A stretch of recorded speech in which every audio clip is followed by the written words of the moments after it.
Good morning and welcome from North Marine Road, Scarborough for day 3 of Yorkshire versus Derbyshire in this County Championship Division 2 match, which sees Yorkshire in an increasingly strong position yesterday and finishing the day 179 for 2, leading by 229 runs. James Wharton 29 not out, Shan Massoud 41 not out, they're both walking out. The Derbyshire players going into their usual huddle, umpires Ant Harris and Neil Pratt have made their way out to the middle, and John Dodds, who's been guarding the strip, the Scarborough grounds, with his own life out there in the middle, he's now wandering off towards the tea room, presumably to get a cuppa. So it's normal service resumed here. The attendees are probably fewer again in number than they were yesterday, but there's plenty of time for them to come in, and some still are. David Fletcher of BBC Radio Derby, myself, Jonathan Doidge, and David Townsend. The greatest third voice in this commentary box will be your broadcaster. I'm not sure that he is, really. Morning, Fletch. Morning, you're right. Not so bad. Good night last night. Yeah, very pleasant, very convivial. Ending up where? Ending up in a taxi back from town.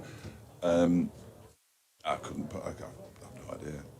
We went. Must have been a good night. We went to the North Riding one, then we went into town. We called it the Nottingham Hotel, which is a magnificent pub, by the way. Very small bar, wooden floors, records stuck to the wall, and arms, which was all right. And then I had a pizza, bit of kebab, mate, usual thing. Got a taxi. I was in bed for about 11:15. Not enough detail. I mean, what flavour pizza was it? Hot and spicy. Hot and spicy. No, Mexicano, I think they called it in that one, but it's the same thing. It's got jalapenos on it. Could be hot and spicy today, I think, actually. It's certainly hot. Cloudless sky at North Marine Road. I think you might be overextending it to call it spicy, because this is going one way, isn't it? There was a bit of spice down at your place, and there was a bit of spice yesterday, of course, with me having to wear not having to wear a red shirt, but being asked to remove it. Where's your cap? Zach Chappell, first ball of the day down the leg side. Shan Massoud tries to flick it away. It's well taken by Brooke Guest. He's bowling from the Trafalgar Square end of the ground, incidentally. And there is no run. Trying to get out with Sutty last night. Richard Sutcliffe has just walked into the building. I think we were about a pub in front of him. He kept saying which pub he was in. I kept telling him where we were, and we get to meet at any point as Chappell comes in to Massoud, who rather uncertainly pushes that square on the offside to Dahl, and there is no run. Yeah, there's quite a few people on the pitch yesterday apparently were suggesting that I remove my shirt, and this is according to what Jonathan Tattersall told me this morning. Adam Lyth was very vocal, shouting, "No, please don't." Thank goodness for Lythy then. Well, the gentlemen who were here yesterday and were removed unceremoniously by Leas to ploy it back, quite correctly, but Leas may well be batting again today, so that one is driven by Massoud up to mid-on. George Scrimshaw does the fielding. Derbyshire will have to bowl better, obviously, than they bowled yesterday. Certainly initially yesterday evening. That sort of journalistic insight that got you the Christopher Martin-Jenkins Broadcaster of the Year award, wasn't it? Because they were appalling. 5.5 runs and over Yorkshire went out. They got to 100. They got to 130 odd without scoring an extra, which is pretty good going. Well, it did show that Derbyshire's bowling discipline with the no balls and wides was okay. Is that that's the only bright spot I can pick out of it? That one was driven back towards Zach Chappell by Shan Massoud. He dived to his right, got his hand on it. So 179 for 2 means a lead of 229, which is almost certainly enough already, you would have thought. It's really in Yorkshire's hands where this game goes now, how it moves on. Keep wickets intact in the first few overs of the day. Chappell bowls to Massoud, who goes on the back foot and punches it out into the offside, but it's fielded by last night's interviewee, Mitch Wagstaff. It was excellent. He had no idea. They get a text from the media team to say, "Will you go and do the press?" And he was walking out of the pavilion and across the back, and I shouted, "Mitch, Mitch!" And he looked at me. I said, "Have you checked your phone?" "Oh no." Takes his phone out of his pocket. As he walks down towards me, I could see there were about 1 million messages. Couple again, and Baltimore soon. I just might have moved back in towards the left-handed Yorkshire skipper, and it's a maiden over to begin with, 179 for 2. I said, "You should have one there from Stephen Martin, politely asking you if you'll come and do the press." His first interview, I'd never spoken to him before. 20 years and 3 days old, bless him. No media training, and he was very good, very good. Talking about his pride in getting to the milestone of his first class 50 and how proud it would make his family. It's always a bit difficult when a young kid is chucked out of the changing room to say, "Well, we're in a right old state though, aren't we?" So I was sort of easy on him because it's not really Mitch Wagstaff's fault that Derbyshire are so far behind in this game. Bless him. And there wouldn't have been the merest flicker of doom or indeed gloom in your delivery of any question at the young man, would there? There wasn't at him. If it had been a senior player, the coach or one of the backroom staff, I could have asked them why they bowled so appallingly yesterday afternoon, but you can't really actually ask a 20-year-old, can you? No, not his responsibility, is it? Sam Connors, though, it is, and he's bowling from the Peaceown Park end here, and that's not a bad start at all, because he's drawn James Wharton into an inauspicious drive at one that was leaving him from already outside off stump on pitching, and he's now playing a correct forward defensive push. I should have thought, James, that probably an exaggerated leave might have covered it. 179 for 2. Where's your cap? It's in there. I just thought... You were shamed into not wearing it by Dave Townsend, is that Yeah, what he's bullied me into not wearing it today. That's unbelievable. Although he's not managed to bully me into not wearing shorts, as that is dropped into the offside by Wharton. And there is no run. It's Wagstaff doing the fielding. Quite right too. It is warm. So possible interesting day ahead, but a lot of people seem to have given this up already and seem to think somehow that on a good pitch we're going to see 18 wickets fall today. Yeah, it seems unlikely, doesn't it? I certainly don't think Derbyshire will bowl Yorkshire out. That might be a little bit too much to expect. Connors in again, throws another wide one up at Wharton, and this time he thinks better of it. So importantly, what was the tent like last night? The marquee, sorry. How warm? I don't care if the meal was any good. It was fine, actually. It was absolutely fine. I'm thinking about tonight, obviously. Because I sat there and thought, do you know what? It's lovely and airy, sort of thing. Yeah, Good. there were plenty in. I'm not sure number-wise, probably 150 or something like that. Might have been in the place, but no problem heat-wise. Dusty did his, repertoire through his repertoire. Although, moment I'll tell you more because Connors is bowling here to Wharton, who shoulders arms once again. He sort of felt like he got up, did 5 minutes, and then he kept mentioning, "Well, I've done enough now, I better sit down." He must have said 4 or 5 times, and people kept going, no, carry on. So he kept going, "Okay then, do I?" He had to stand up and shout more when he sat down. So he probably did about 25 minutes or something like that. It was all that. It's quite a compact event. Usually, I'd forgotten, from having been before. Collins coming in again to Wharton. It's wide of off stump and he leaves. But I wasn't sure because it was a late invitation. I'd not got a ticket or anything which said 7:15 for 7:45 type of thing. Yeah. So I went back up, quick wash and change, back down here for about 7, and then ended up walking around on the pitch for quite a while people just were generally drifting in. Well, we turned left out and went to the North Riding, and then we walked into town, and there were still lots of people arriving when we were walking up the hill. So it started about 8, and we were probably done by about 10 o'clock, 5 to 10 or something like that, or that was the end of the formal part of the evening, as they say. Connors in, and that's wide of off stump, and Wharton does have a little flick at it, but no harm done to complete that over, so no runs or wickets taken so far in the 12 deliveries that have been bowled this morning. 179 for 2, Yorkshire, a lead of 229. Almost as if we haven't started. Fortunately we have, and there are only 94 overs to go today.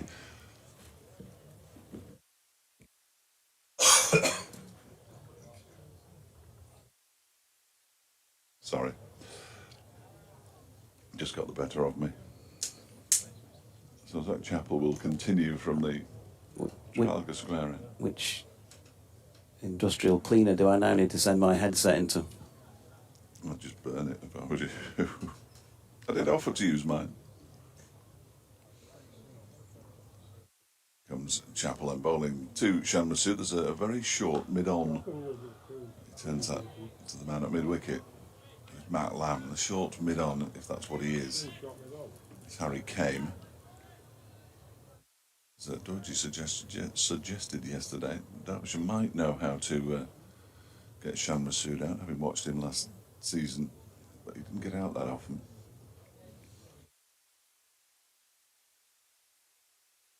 Scored plenty of runs and waits now. Chapel bowls to him, and that one is driven up to Scrimshaw at mid-on, and there's no run.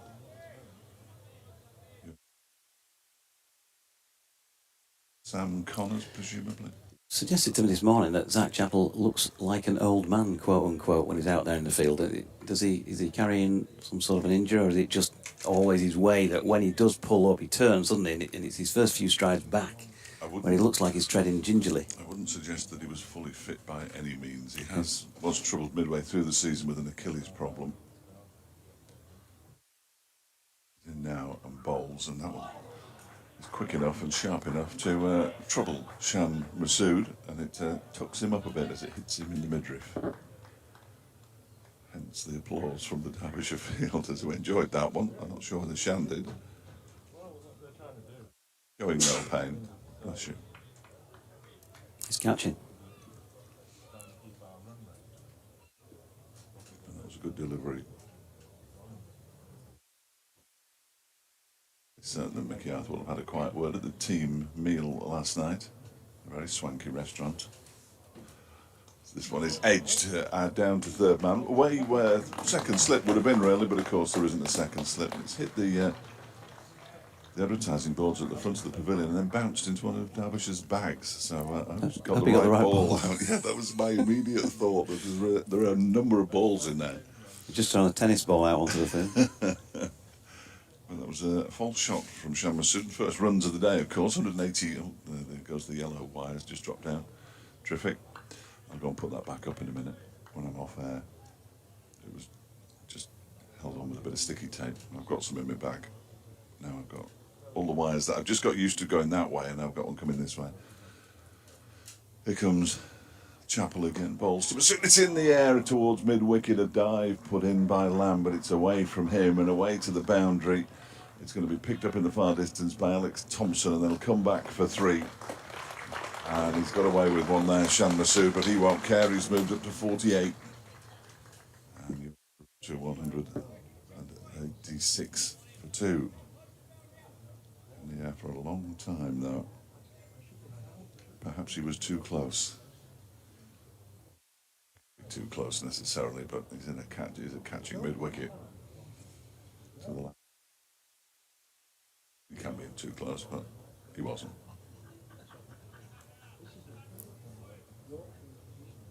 86 for two.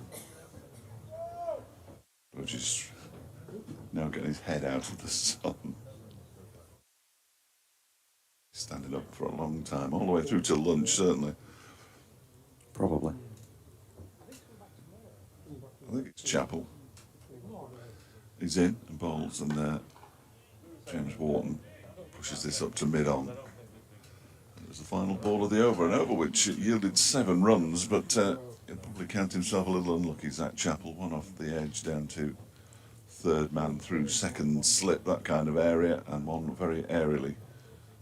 Not too far away from mid-wicket as he moves on to 48. Wharton has 29, 186 for two. I was talking to Harrison, who's in the box next door, Yorkshire's analyst, and it's these sort of gems of conversations, you know, any reason for anything yesterday type of thing. He said, well, bowling in the evening, the night before, we decided that we looked at the percentages and we'd only bowled 17% of deliveries that would have hit the stumps.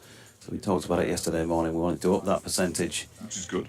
And they did to 24% during yesterday, which was sufficient to take however many wickets in the afternoon, 7 wickets in the afternoon. So magnificent insight from Harrison there. I hate to think what Derbyshire's percentage of balls aimed at the stumps was yesterday afternoon. Not so many. No, quite a small percentage. Here's Sam Connors bowling to Shan Masood from the Peace Home Park, and it's wide of off stump, and he leaves. Craig Traps, good morning to you. He says, after some research, I've concluded that the cluster of wickets on day 1 and 2 coincided with low tides in the afternoon. Today's low tide is around 2:30, so I expect a few wickets around that time. I'm going to make a note of that. Trapsy. That is. Look, Yeah. please don't encourage it, because that's Marty. I don't think Marty believes in a god, but he believes in the god of the tides here at Scarborough whenever there's a match on. Here is Connors. It's full. It might have even been a full toss. I was slightly obscured by James Wharton as Shan Masood hit it. I'm getting the nod. It was a full toss. Played to mid-on, no run. But yeah, when Durham were here in a couple of months back, whenever it was, Marty was convinced That the rain got heavier at low tide. oh, the rain and the... Martin has a number of theories that are all ostensibly absolute nonsense. So I think we can discount most of them. But his favourite service station on the M40 is at High Wycombe. Here's Connors bowling to Masood, who drives that into the covers, and it's fielded there by Mitch Wagstaff, and there's no run. It is remarkable. He has a remarkable brain that just retains absolute nonsense. Neil Dutton, morning to you, says, morning Doidgy, Scarbados looks absolutely glorious today, inspiring me to pop out and buy myself an ice cream. Or should I go for a choc ice instead? The agony of choice. Well, choc ices, they definitely have their merits, because you don't have to mess about with a cone. You just get the full Monty, don't you? Chocolate and ice cream. Connors is in. It's wide of off stump, and Masood's probably missed out to some effect, to some extent there. He's hit it straight to deploy at mid-off, when he probably could have guided it either side for some runs. So another dot in the book, if there is indeed a book anyway. Kate not here yet this morning. She's been held up by some work, I think. Loud noise. Scoring tonight, of course, for the quiz, so you better keep on the right side of a Fletch as Connors comes in. And Masood gets a full-length delivery, falls over it slightly and whips it into the leg side, where Alex Thompson is waiting at mid-wicket to field. No run. We'll be keeping track of our own scores as well, just so we can dispute it, because quite frankly, over the course of the first 2 days, it's been hit and miss, hasn't it, really? If you... Yeah, well, yeah, in that respect it has, yeah. I'd be very surprised if you can't beat the 4 Yorkshire lads. We've got 4 players in this quiz tonight. That's a good Jordan effort. Thompson, Jonathan Tattersall, Matthew Fisher and Ben Code, who should be commended for Yes, they should. their willingness to be laughed at this evening, probably, as Connors is in, and that's flicked through mid-wicket by Masood, and that's a lovely shot. So where he felt like he was falling over the previous delivery, he's just held his position that bit better this time, and it takes him to a half century. 190 for 2. Shan Masood on to 52, and that is very well received by the home support. Mighty Mariners says, morning all, was going to watch the Northern Diamonds, but no live feed, so Yorkshire it will be for the day. Glad we can oblige. Bent Nielsen says, morning from a sniffling Dane. Got a summer cold, nothing worse than a summer cold. Luckily, I don't have a wife to complain about man flu, etc. I can suffer in peace. A good day's play from Yorkshire is what the doctor ordered.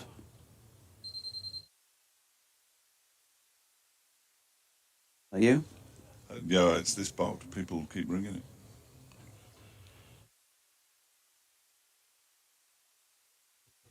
It's me, isn't it?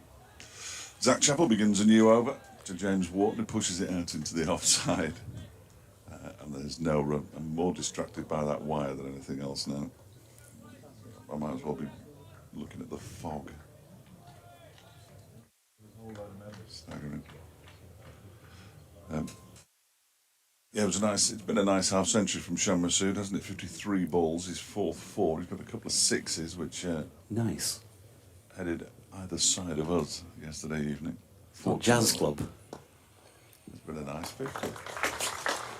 Wharton's going to get some runs here, clipping it out towards the straight mid-wicket boundary, and then coming back for a third, and Masood gets very cleverly, gets his body in between himself and the ball, which is perfectly fine.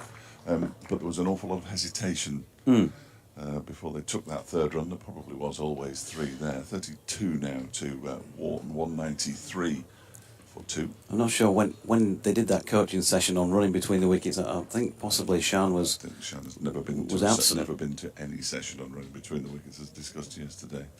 Yes. I think that the point of the running, Shan, is that we'd really rather like that you ran from your end to the other end and grounded your bat before the ball is capable of dislodging the bails.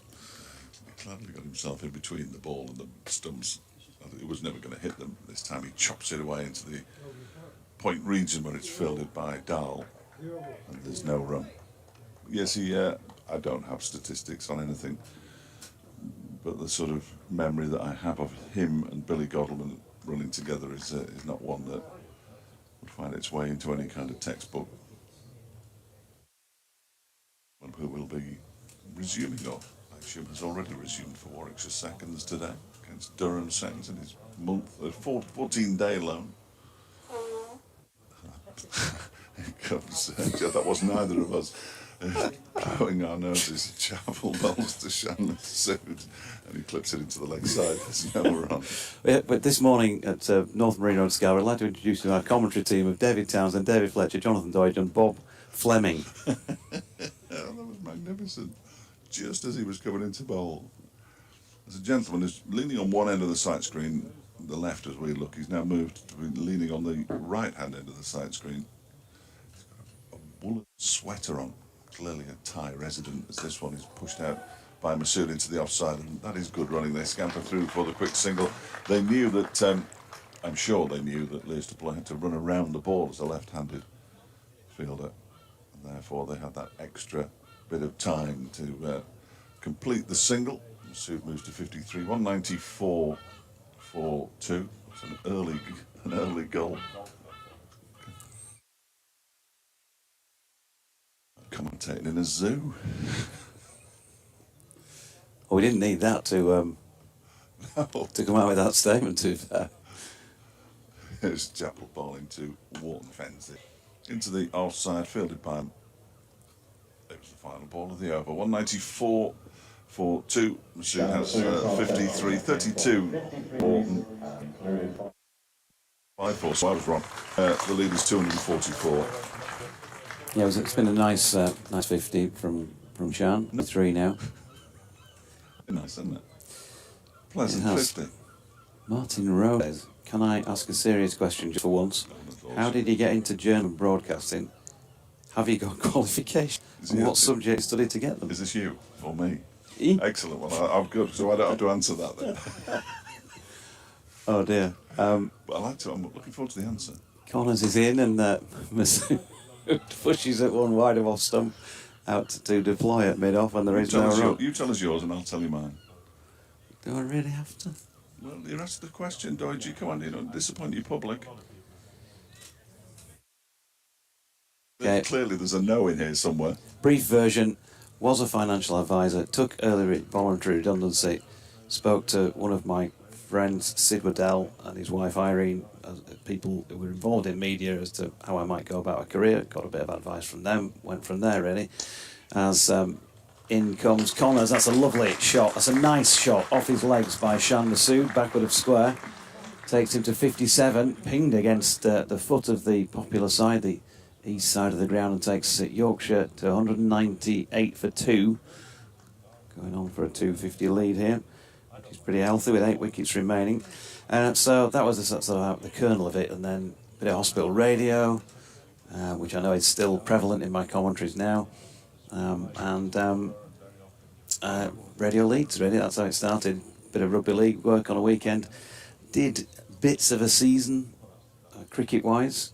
Connors bowling here to Masood, who flicks at one wide of off stump. Injudicious, I think, is rather than nice a way to describe that one. And Connors nearly got his former teammate. Good delivery. What was I saying? So I've been a rugby league reporter. I think that's how we first encountered each other. I remember the first time I saw you, I think, was we didn't gaze into each other's eyes, by the way, folks, before you start to make up those Mills and Boons. But you were at the Shea, I think, when Halifax Blue Sox, as they were called, were playing. That's the first time I can remember speaking to you in the press room. So that's probably going on for 25 years ago, as Masood drives this one firmly to deploy at mid-off, and there is no run. And it sort of went from there. But yeah, I did a bit of cricket in, I think it was the 2000 season, something like that, maybe 99. It was when there were no county cricket commentaries going on at the time. It was when Kevin Howells had been the Yorkshire reporter, and he would just do updates all day into the various Yorkshire stations. And an occasional commentary on things like one-day matches, because Graham Root used to do some with him. I think Ashley Metcalf had done some with him. And he'd moved on to doing his 5 Live stuff, as Connors is in and bowls to Masood, who pushes into the covers, and Wagstaff feels nice and cleanly and fires it over the top to Guess. No run. And yes, I do remember the first game I covered on Radio Leagues. I went to Durham, and it was where the com box is now, at that end of the ground, whatever we call it. Finkel end. The Finkel end of the ground. And it was a porter cabin at the time. And I sat there with the rest of the press, and I can remember being really nervous because every word I was going to say on radio that day, there's these old, informed journos, well, some of them weren't old, but some of them were, as Collins is in, and some of them weren't that informed. Masood smashes that one, but along the deck to Wagstaff at cover, and there is no run to complete that over at 198 for 2. But I just remember feeling really conspicuous because, everything I was going to say in that room that day was going to be heard by these guys. And I think there was nobody doing the job regularly that season. Clive Eakin, of course, who now is one of our colleagues from the Midlands, I think got the job and regularly travelled up to do quite a bit that year, but there were some games he couldn't do, and I'd often get the nod for those. But that's the first one I clearly recall was at Durham. I think Martin Moxon was at Durham at the time as the head coach. He'd moved on. Yeah, you're on the long version now. Zach Chappell begins a new over from the Trafalgar. But I digress. Trafalgar Square, and it's pushed into the offside, and there's no run. So we've got to 1976. What happened after that? And then I went on my holidays and went to Nice, and there were 4 of us there, and I said to Julia, I said,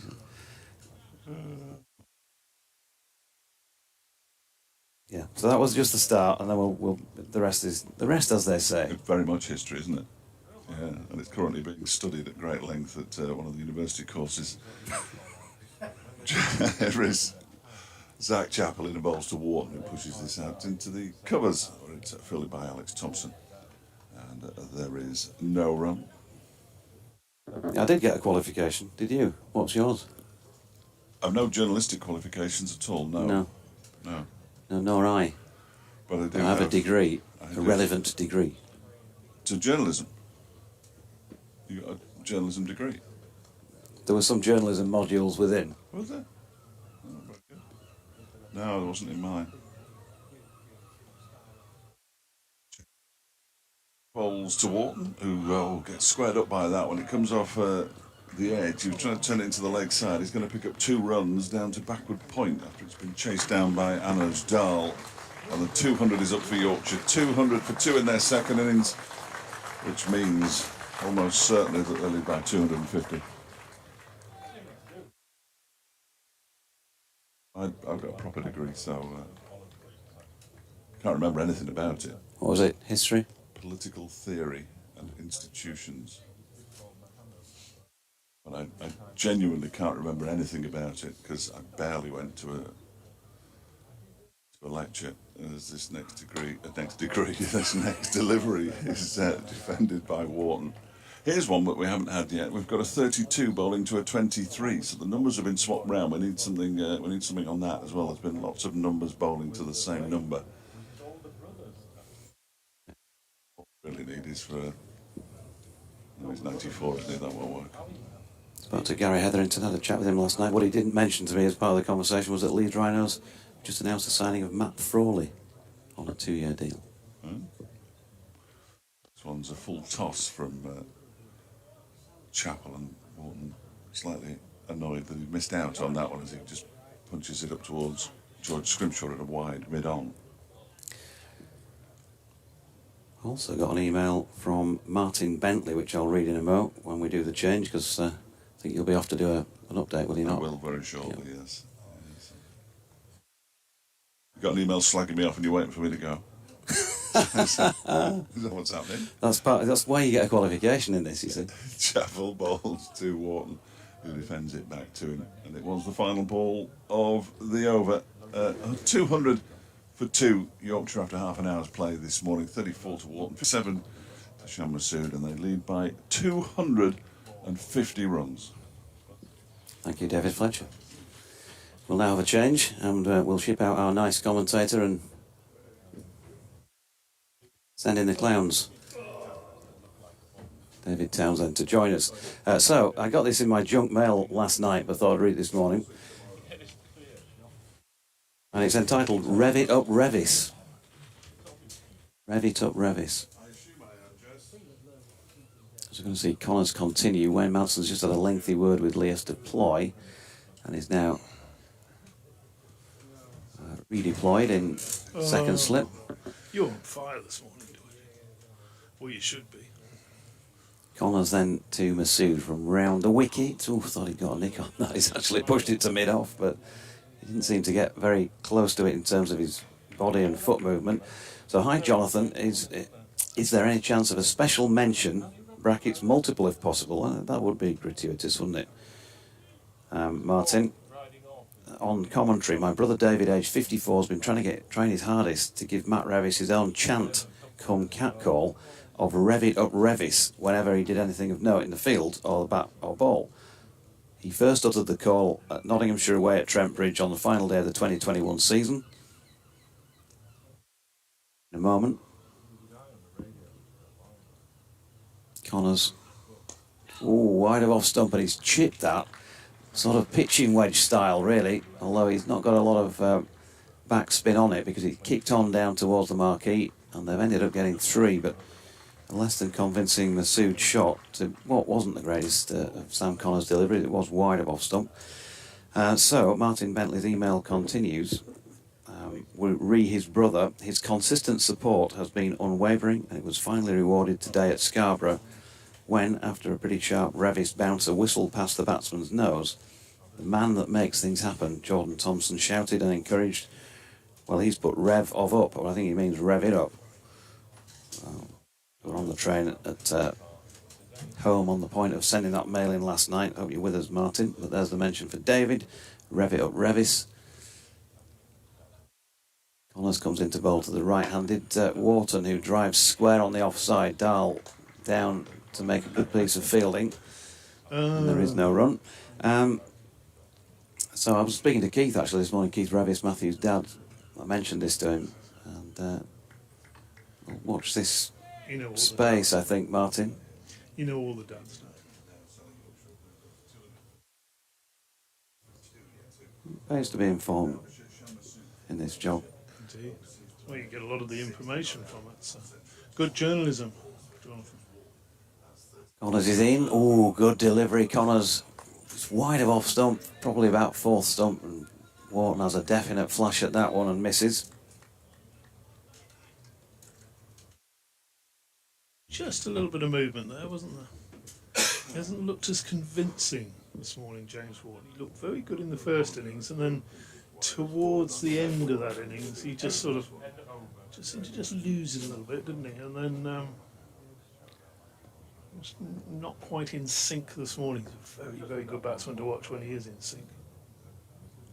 Connors in. It's short, wide, and punched. Oh, that was a good shot by James Wharton. Good control. He's opened the face, got it away back at a point, and we'll pick up a boundary. 207 for 2.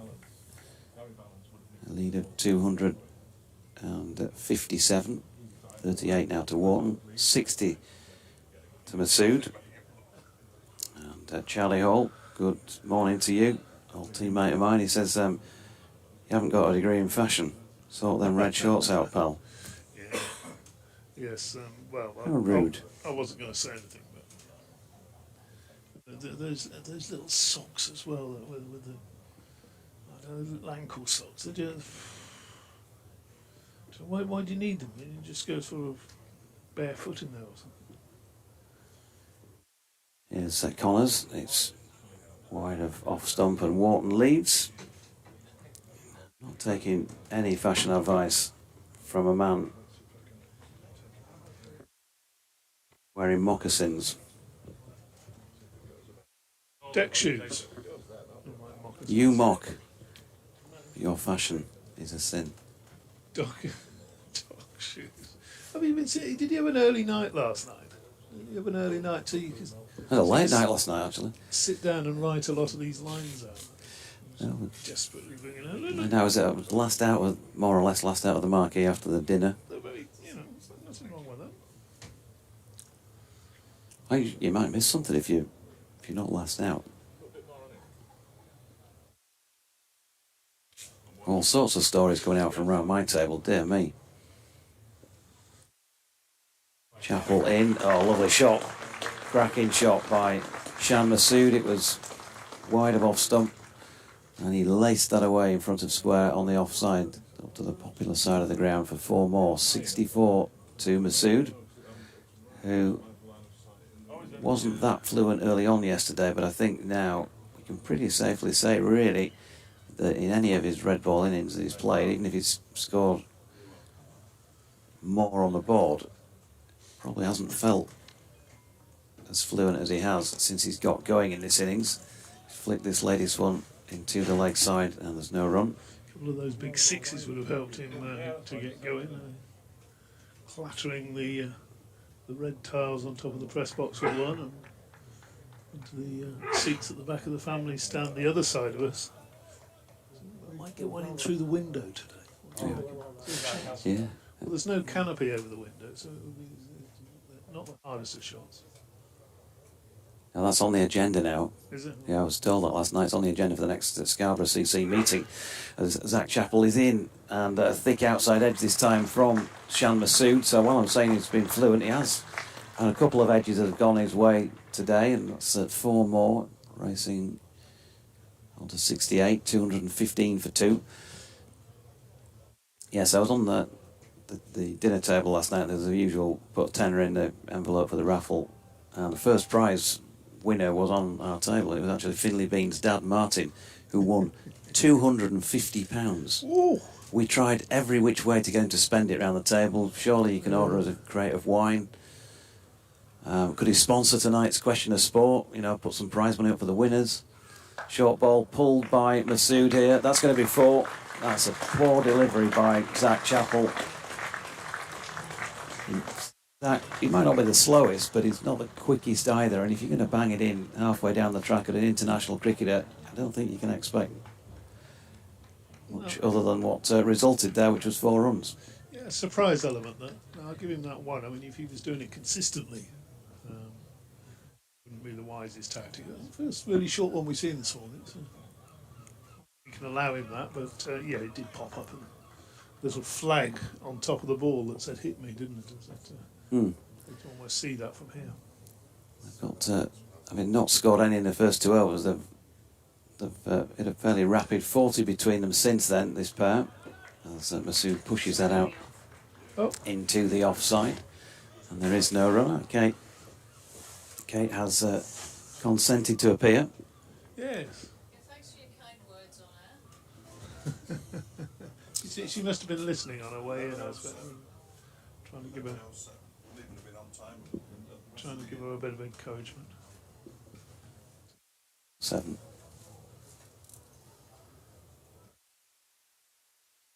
And the player's been brought in just off the cut strip. And Wayne Mountain it is. No, it's not Wayne Mountain, he's at slip.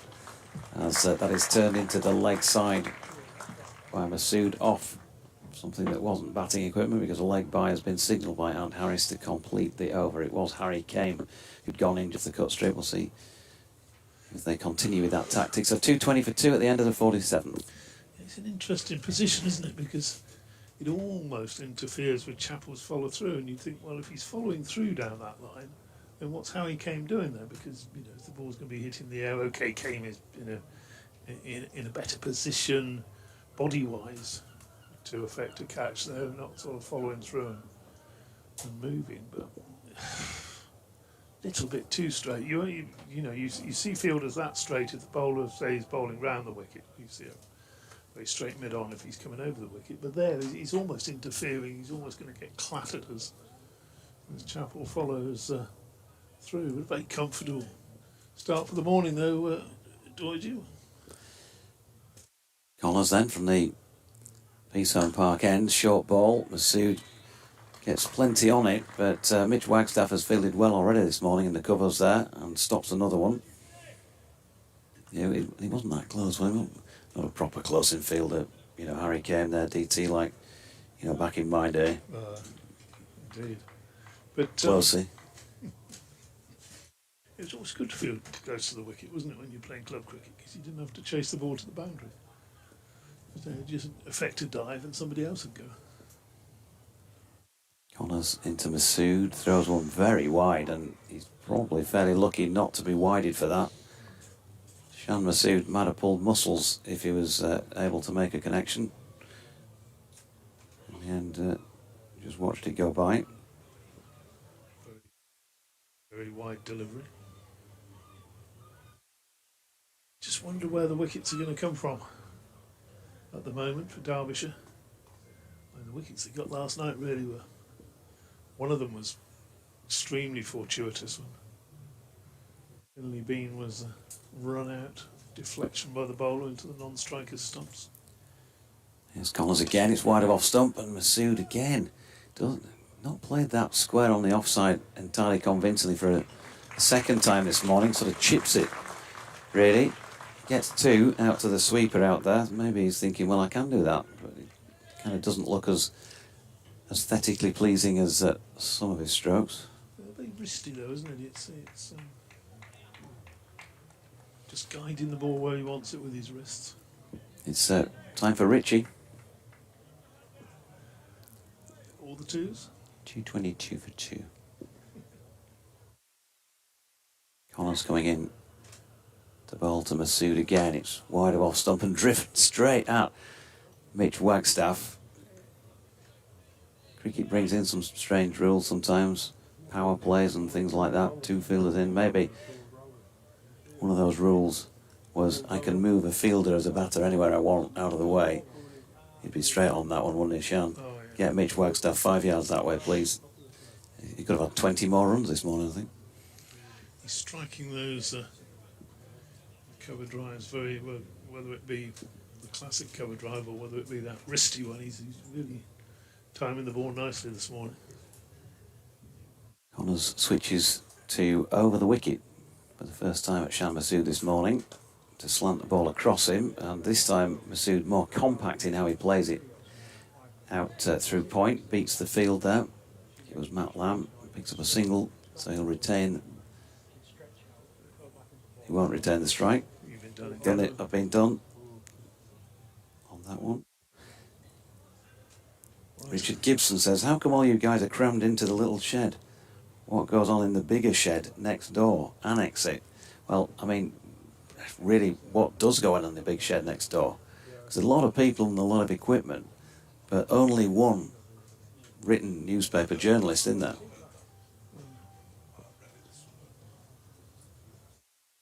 So Dave Fletcher advises me, from having been reading the press this morning, as Connors is in, and there's an edge from James Wharton, and he has been snaffled at first slip by Wayne Madsen, and Yorkshire have lost their first wicket of day 3 and are 223 for 3. Wharton gone for 38. Yeah, he's played that shot a couple of 3 times this morning, hasn't he? Looking for the ball outside the off stump, the wide ball, not getting the front foot sufficiently in the line of the ball. I know that's the way these days, but inevitably he was going to get a nick sooner or later, and well, rather missed out there. 38, he'll be thinking, well, that could have been a 50, big 50, maybe even a 100 to that. Straightforward catch for Madsen.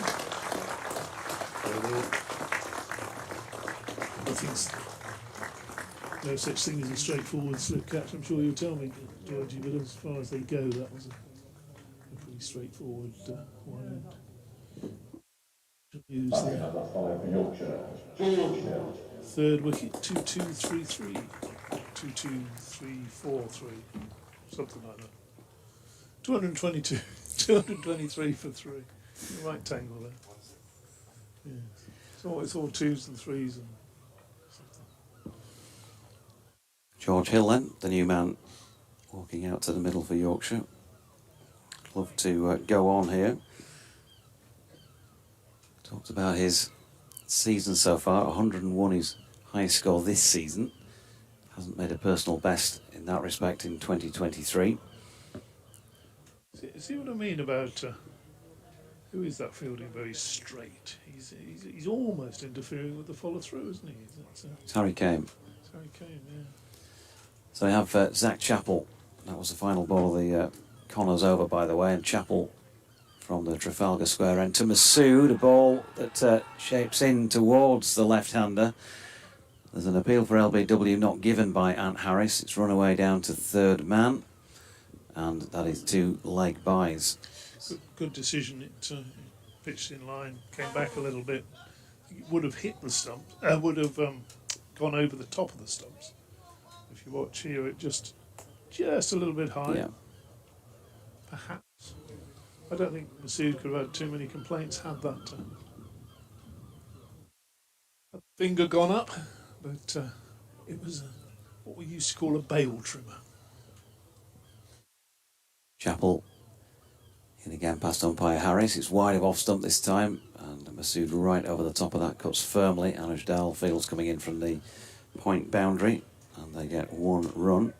Martin Rowe goes on to ask, do I know if James Bentley of the Leeds Rhinos is the son of John Bentley, also former Leeds Rugby League, Cleckheaton Rugby Union, British Lions, etc.? And not to my knowledge, I think is the answer to that question. He gets nicked toss. I'm using him. I was at, I think I was at Salford for John Bentley's debut for Leeds, whenever that was, 88, something like that. So Chappell is in, it's wide of off stump, and George Hill shoulders arms. There is no run. That was at the old Salford ground, remember? The Willows. Yeah. I liked it there. There was that big stand behind the goals at one end. It was... Yeah, nightclub at the other end. I seem to remember going one year. If there's any Salford fans listening in, which I'm sure there probably aren't, but I think that north stand there was condemned at one stage, and then it was kind of not condemned the year when you went after. Chappell in, and solidly behind it, George Hill pushes back to him, no run. So maybe they just thought, well, if you die, you take your chances, go on the stand. Oh dear. Oh well.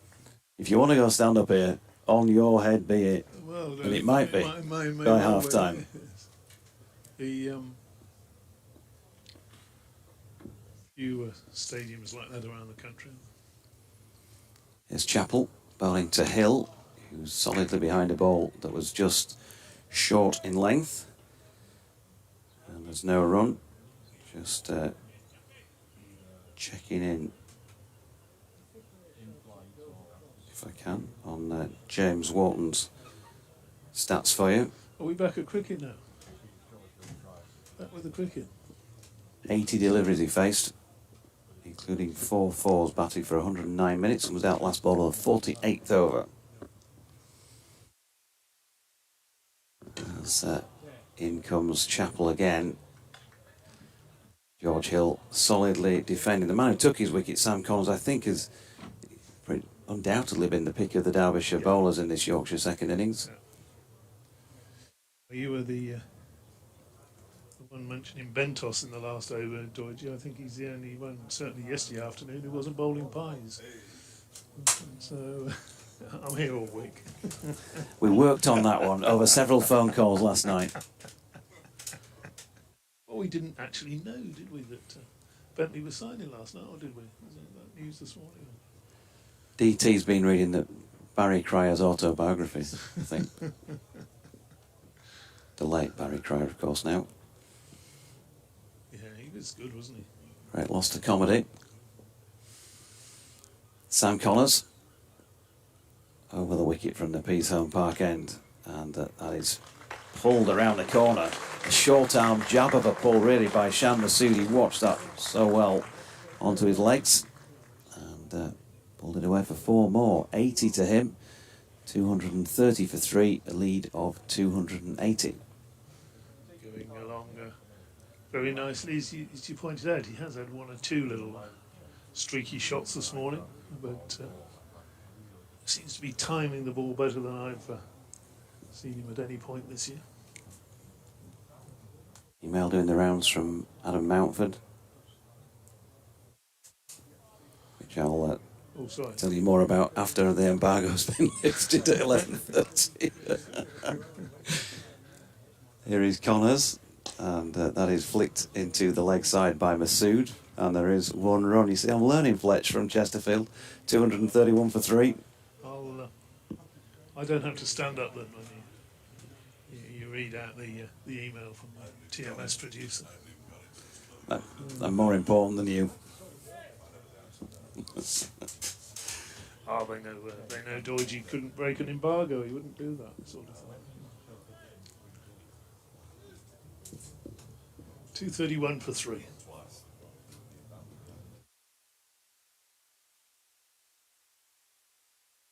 Connors back at his mark to bowl here to George Hill for the first time. 3 slips in place, and in he comes now. Bowls him a delivery just short of length, and Hill is able to get slightly forward to get over the top of him, push into the offside, no run. We're talking about George when he walked in, 101, I think, highest score of the season, several other 50s. Can't quite put your finger on why there've not been some greater scores on his card this year. Different role, he's been shunted down to 5. I think the theory being that because he likes to play his shots, he'd be better suited when the ball wasn't as shiny. But he did pretty well, didn't he? Up the order for somebody who theoretically wasn't as suited to that when he first went up there. He's just punched his latest delivery to Leas Deploy. Out mid-off, no run. Yeah, he's a bright lad, isn't he? Intelligent lad, and he'll try and adapt his game to wherever he finds himself and the situation he finds himself in, rather than just that's the way he plays, which is often an excuse these days for, in my book, for laziness, for not adapting to the conditions. Connors in again, wide of off stump, and Hill chooses the leave. Dean Southall, good morning to you. Dean in Donny says, you do look a bit cramped in the com box. Are there stats online anywhere for who's scored the most runs this season for Yorkshire and who's bowled the best? I don't think anybody publicises those online, no. Hoping that we, in inverted commas, Yorkshire can push on for a decent lead and a Yorkshire win. Enjoying the comms on his day off. Day off? What's that all about? It's not that far. I was in Donny on Saturday. They only happen in the winter when nobody wants to employ me gainfully for a day. Connors in, and that is driven firmly to Leas Deploy at mid-off. George Hill, I think, body language suggesting he might feel he missed out a little there. But it's the end of the over, 231 for 3. Fantastic morning. We've had 2 great days. This one feels like it's going to be hotter than the other 2 still. A couple of pints already been carried round the boundary edge by a gent down beneath our feet. Early to be starting, isn't it? 11:22. Well, yes, but it is hot, isn't it? And you need to take your fluids on board. Alcohol, not of course great for dehydration, as we know, but it gives the impression of a bit of fluid. Not great for dehydration. Or hydration. Yeah, yes, great for dehydration. You knew what I meant. It doesn't help hugely.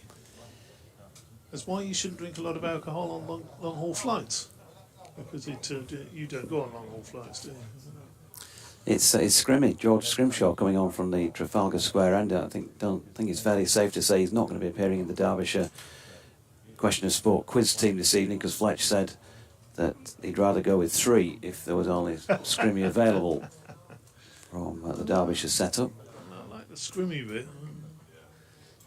Tall figure of George Scrimshaw then. He was largely bowled a bit too short in this match, but that wasn't first up, and Masood had to play it and flicked it into the leg side. No run.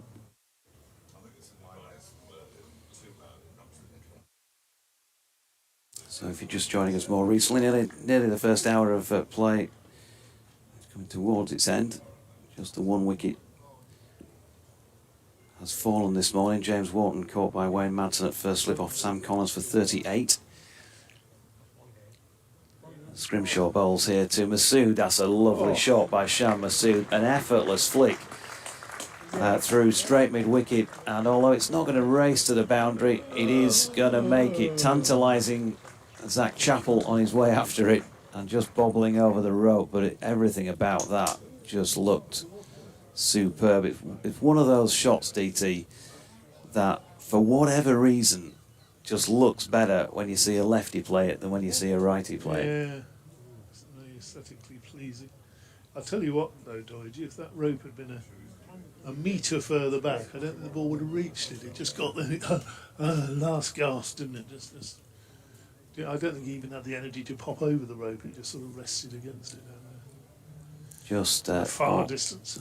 All about touch from Masood, and that's drawn a change from Scrimshaw, who's now going round the wicket to him, and bowls a delivery which is probably about fourth stump. Masood solidly behind it, no run.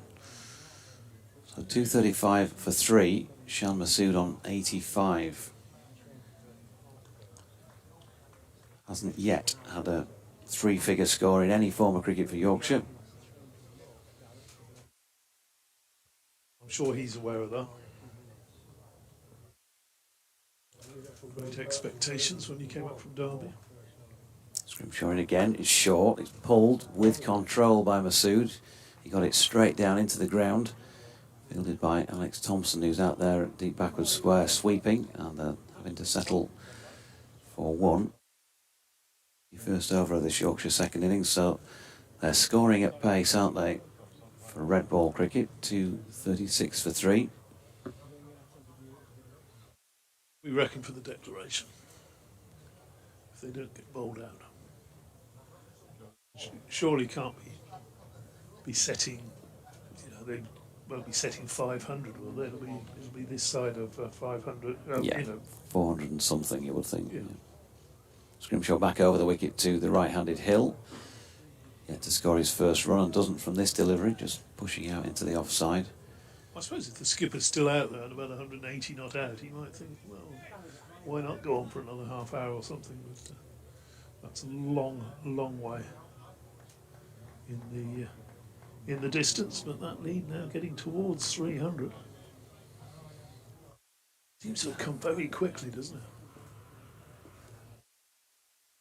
Yeah, Scrimshaw coming in again to Hill, who flicks that into the leg side and will pick up a single to complete the over, get himself off the mark. 237 for 3 at the end of 51 overs. It really is just a joyful scene, isn't it, DT? The sun shining. This has been the match of the season in terms of weather, bar none that have gone before. Yorkshire have been so blighted by it this year. Lost, well, going on for 40% of play in Championship cricket. And so to come here in September and have a week like this, just superb, a real treat. Gentleman down to our left looks like he's enjoying a real treat as well. Got something in a plastic bag which is chipping away at. Coffee down there, somebody looking nice and relaxed. I was up early this morning, thought I'd go for a little walk along the cliff top, sit down, have a nice coffee and a bacon roll. Very, very pleasant indeed. Although the gentleman I was talking to, he did say that you had possibly it was going to be cooler today than it had been yesterday. Was his forecast. I'm not entirely sure. I think the DT sweater test, I've got it. I've removed the sweater a little bit earlier. You've gone early on the sweater removal today. So that would suggest it's a bit warmer. What's going to come in? Kate says it's going to be a northerly wind this afternoon. Oh, okay. Going to cool it down. Voice isn't that deep, I must say. Alex Thompson on from the Peasholm Park end, bowling's off spin. There's a yelp first delivery, which was bowled there to George Hill and goes backward of square leg for 1. Better be on red alert up here then. Yeah. Or perhaps red ball alert. Well, of course, Shan Masood lost a red ball at this end of the ground yesterday, for those who are not aware, off the bowling of Alex Thompson. Hit a big six just to our right, and I mean just, it landed at the bottom side of the press box roof and bounced onto our commentary box roof, and despite his valiant attempts, DT couldn't reel it in and was seen looking like a lost child looking for its parent over the back wall as this latest delivery is flicked back with a square leg by Masood, and there is no run. There's a man there at 45. More like one of those sort of chases in a cops and robbers film where you either go over the wall and risk it, or you actually get arrested. Thompson in, driven back to him by Masood. That's a brilliant catch off his own bowling by Alex Thompson. Well, he's had an effect on this Yorkshire innings, hasn't he? The tip onto the stumps yesterday that saw the back of Finlay Bean when he was going really well on 64. And now the Yorkshire captain, he won't get a three-figure score in this innings either. He gets a tap on the arm from his former teammate and counterpart Leas Deploy as he leaves the field of play. But he's gone for 86, and Yorkshire are 238 for the loss of 4 wickets. Skipper gone.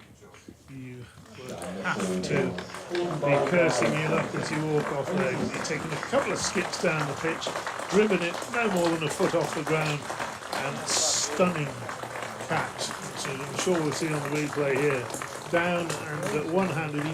One of those catches that taken, and the fielder just moved instinctively into the ball, got it in his right hand, and you've almost caught it before you've realised that you have, if you know what I mean. Those of you who've played, probably possibly done that once or twice in your career in club cricket. The ball's in your hand and you say, oh, hold on. Fantastic reaction catch, that, because it was struck ferociously back at the bowler. And that's the 4th wicket going down then, so Shan Masood won't be making that maiden Yorkshire century today. He looked absolutely, what would you say? He's a racing certainty, George, if I could bring in a term. So you're going to, hang on, no, I'll move around first. You say something and I'll, yes. Okay, there you go. Said something. Alex Thompson is going to continue bowling at Yorkshire's new batsman, Jonathan Tattersall. David Fletcher is back, and I'm leaving. Okay, I'll say something. That could be a new catchphrase, couldn't it? It's the commentary team at Scarborough. Okay, I'll say something. Well, you know what it is when you have to change these microphones over. It's not always the smoothest of operations. No, it can be a little tricky. Should I carry on? Thompson bowls 2. Who's he bowling to? Johnny Tattersall. Johnny, thank you. Lots happened. I was doing a quiz on Radio Derby about Yorkshire sayings. They were trying to catch me out, but I got 5 out of 5. Oh. Which I was very pleased about. I got 4 out of 5 in the Yorkshire place names quiz yesterday. Thompson comes in and bowls to Tattersall. But what they failed to adhere, as Tattersall turns that into the leg side, what they failed to realise is that I'd lived in East Yorkshire from the age of 9 until the age of 18. Well, they're sayings like "sleck the dust." And, yeah, so they mash in, and there was all sorts, but it was it was relatively straightforward. They're going to have to try harder to trip me up. Thompson bowls, Tattersall turns into the leg side, just past the man at short leg with his Wagstaff, and he gets off the mark with a single. 239 for 4. Yeah, the game could just slow a little at this point, because although Shan Masood was not, not throwing the bat, because he is such a quality player, the runs were coming quickly, very smoothly, and that was it. I don't know whether you saw it, which one you were doing. You update the actual catch and the replay of the catch on here. You probably saw it live. Like a good catch, but I haven't seen a replay. Was it a good catch? Yeah. So one of those where you get sometimes twice in a career when you're a club player, where the ball's in your hand and you suddenly realise you've caught it. It was a fantastic reaction catch. It really hit firmly back to him. Well, he's been involved in 3 of the 4 dismissals now, hasn't he, Alex Thompson? No, stop doing that. Applause for Alex Thompson as he comes to field in front of the members in the pavilion, which was nice. And George Scrimshaw at Tuesday will be continuing from the Trafalgar Square end. Yeah, Big George running down the gentle incline. Comes in and bowls to Tattersall, who just allows that through to the keeper. Did I miss the big reveal on the embargoed email at all? 11:30 apparently. Excellent. Was it to do with the England under-19s? Oh, okay. I've got the England under-19s test announcement here. Nobody from Yorkshire, nobody from Derbyshire, so I won't bother with it. Lauren Bell will play no further part in the Women's Vitality Blast or the Metro Bank One Day International Series against Sri Lanka as she recovers from illness. Thank you, Georgie. Next delivery from Scrimshaw is through to the keeper. No run. There was another one this morning about the Sophie Eccleston. Sophie Eccleston, Yeah, which I don't think was embargoed. She's having an operation on her shoulder, isn't she? Because she dislocated her shoulder in the warm-up. One of the 100 games. You'd wonder, you'd wonder exactly what effect that will have on her. It's a horrible injury to have. It's a delivery from Scrimshaw. He's clipped wide of half volley, then just clipped wide of the fielder mid-on, who gives a very valiant chase down there. There's that. It's Zach Chappell, big Zach, isn't it? who all the Yeah. Yorkshire people have been criticising for a lack of effort, and you quite A correctly pointed slide out and last night. knocked it in. The reason he stopped one delivery with his foot is that he just pounded Yeah. in for about 7 overs and got absolutely no joy on a very hot day and was exhausted. Yeah, no, I think it was allowed. The ball. It wasn't as though the ball was travelling at any great speed. I see it last night. No. There he's put in a slide and knocked the ball back. Decent effort, wasn't it? Yeah, shouldn't. Did they get 4? No, they only got 3. George Hill on strike there, and that's clipped firmly there of point, and there is a no run. Yeah, there'll be. I had the pleasure a few years back, Dave. Stop it. And You have been reading Barry Crow's autobiography, haven't you?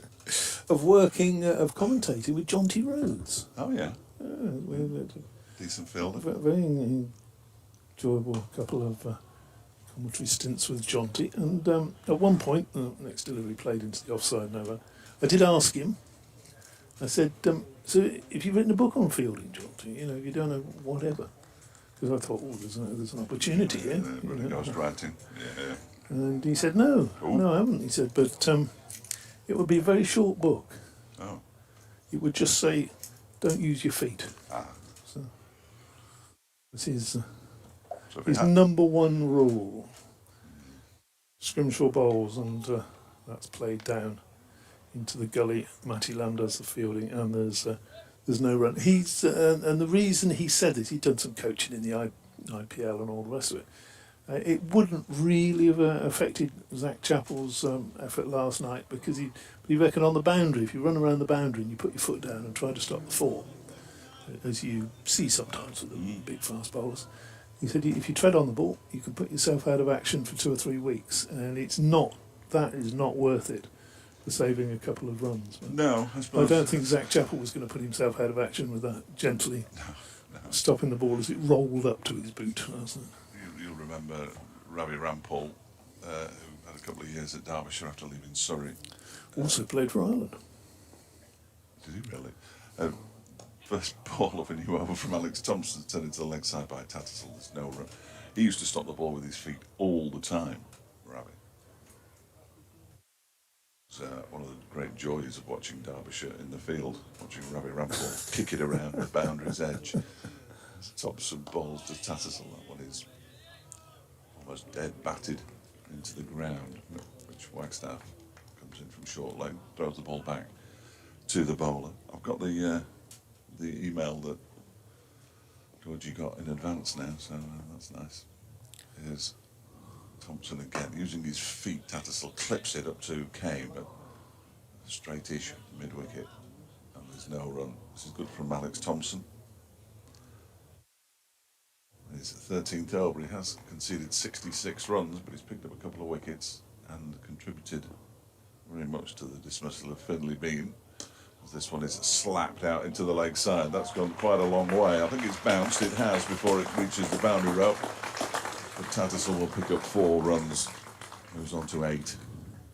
Down in front of the west stand on that far side of the ground. This is going to make you chuckle. You know, a couple of times we've been discussing the best place to watch. Yeah, I was in the North Riding last night, waiting for you to come in, chatting to a local who'd been here, watching the players. And I'll just do this ball as Thompson bowls to Tattersall, who drives that up to mid-on, no run.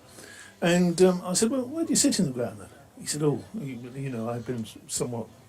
I've had the West Stand as my least favoured place to watch. Oh, sit in the middle of the West Stand? He said, best view from over there. Oh dear. Not a man after my own heart. Quite a long way away, aren't they? Thompson bowls and that's defended. Yeah, he said he sits there every year. So you get a little bit of this. Yesterday, the gentleman in front of us, they've been sitting there for 15 years. Well, on and off, obviously. Yes, they go home. They have been home. And got moved by Lewis to Ploy, and they weren't too happy about that. Well, but if the pitch was more centred, it always tend to be the top end of the square, closer to the bleachers. Yeah. It's ideal for us. But he was, to a point. Yeah. I said to him, pop round and say hello at lunchtime. You'll like him, Fletch, because he's into his rugby league. So, what more could you ask for? Cricket watching rugby league fan. Ball from Scrimshaw's over his short sat-ups that hit me, and that's exactly what George Hill did, and that's away to the mid-wicket boundary for 4. Takes the score to 250 for 4, and if maths hasn't changed since I was at school, that means the lead is now at 300. Quite a few things have changed when I was at school, but I can sort of remember most of the people I was at school with, though. I know, which I struggled singularly with. In fact, I've written his name down here. I've forgotten it already. Jeremy Lonsdale popped up today and said... Another short delivery from Scrimshaw, another delivery that really needed dispatching, and another delivery that has been dispatched by George Hill, this time on the other side of the pitch, just backward of square, crashed it away for 4, no man out there sweeping. But just to sort of fill in that story, a gentleman very politely introduced himself this morning and said, "Are you Dave Fletcher?" I said, yeah. I said, yeah. He said, "Did you go to Pocklington School?" I said, "Yeah." "Did you leave in 1981? I said, "Yeah." I said, "You're going to tell me I went to school with you now?" I was in all 3 A-level classes with him, apparently. I don't remember him. Grimshaw bowls and up on his toes, plays that one up to mid-off. No run. You would have had sort of favourite school friends, and then the others that sort of make up the numbers, don't you, in any class, I think. He was a boarder and I was a day boy. So okay. we barely mixed. Right.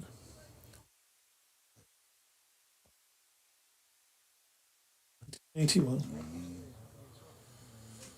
Years. Yeah.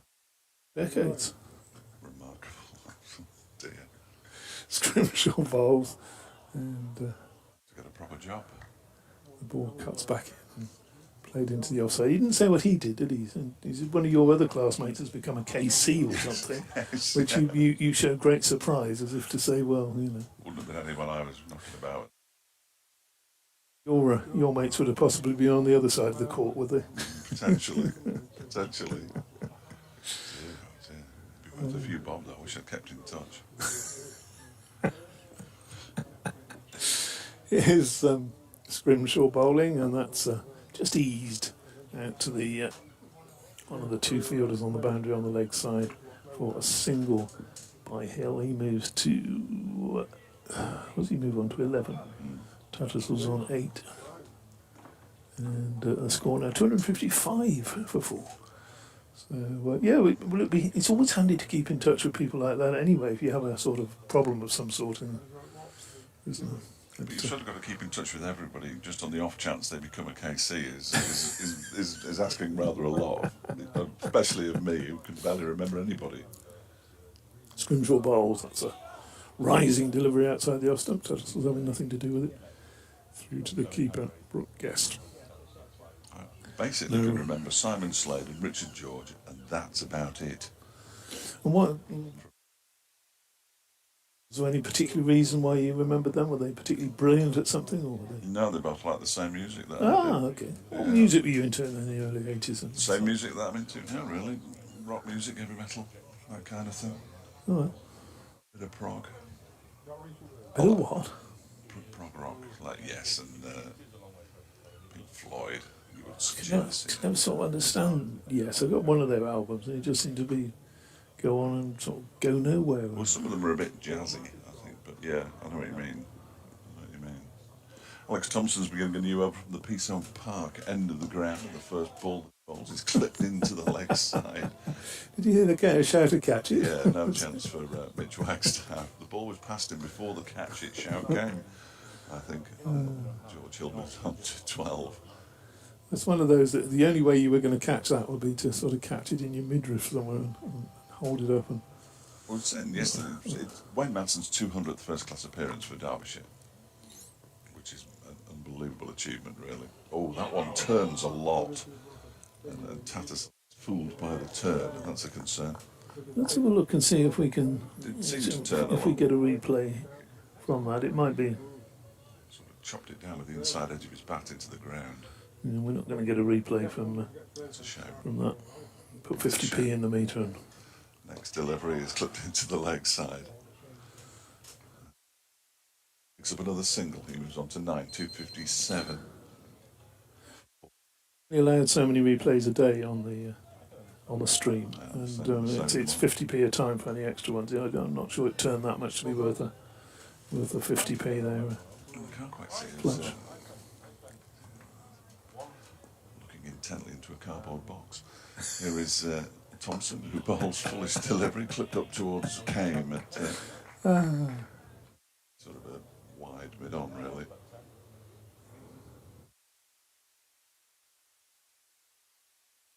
Get them to pull that yellow wire a little more taut in a minute. That one was in the air as it was clipped into the leg side by Hill. It was to the left of Yeah, but you're never going to catch Wagstaff. No. To the Never right going to of catch that. I Came. mean, it's been timed. Maybe you stick your hand out and he just sticks there, but it's He's already taken one spectacular catch in the first innings, which he admitted last night he didn't know anything about. I wouldn't have admitted that if it had been me. This one is turned backward of square on the leg side of Wagstaff. It's almost taking evasive action as it goes down to George Scrimshaw at backward square leg. And it's the end of the over. 257 for 4, a lead of 307, 9 to Tattersall, 12 to Hill. They've probably got enough already, but with so much time left in the game, you can't possibly declare at this stage. no. With a lead of just over 300, that would be foolhardy. No, lead of 307 at this stage. I mean, they weren't. If they were to declare at 400, I would be shocked. 400 ahead. If they declared at 400, i.e. 450 ahead, then I think that would probably be about. Well, they can crowd the well, batter. Start a new over from Scrimshaw. Bends his back into that one, gets a bit of bounce outside the off stump, but Tattersall just rides it, plays it down to Matty Lamb in the gully. You see, those wires have been causing us problems. If they had a hook on the top of here somewhere, they could just bring them, divert them that way and then across there, which would hardly be any more distance, would it? The two new ones are basically attempted to shorten them by wrapping them around the window. So when Sam puts his headphones on again in a moment. Here's Scrimshaw bowls, and again Tattersall up, riding the bounce, plays it away down to a deep backward point. It's on the offside there. Put them on the side of his head there, his headphones, and now he's taken them off again, so he's clearly not interested. That's not true, obviously, but He's not interested in what we're saying. No. He's interested in what he's doing, Flat. I don't know what he's doing there, 'cause I can't see him anymore. He's back again. Putting together a great stream. Oh, it's a good stream. In comes, oh, that's you. Scrimshaw. Oh, nice drive. There is no mid-on. I was looking for the fielder coming across there, but big gap between the wideish mid-on, mid-wicket, and just punched that one through a straightish mid-on and away up to the boundary, and another 4 for George Hill. Sam appears to have the headphones close to his ears now, but how good no he can, because he's turned around and smiled at me. The yellow wire, Sam, just pull it taut because it's dropped. No, not that one. The yellow one. That's the fella. If you could pull it up, there we go. Thank you very much indeed. You just hold that there. Scrimshaw bowls.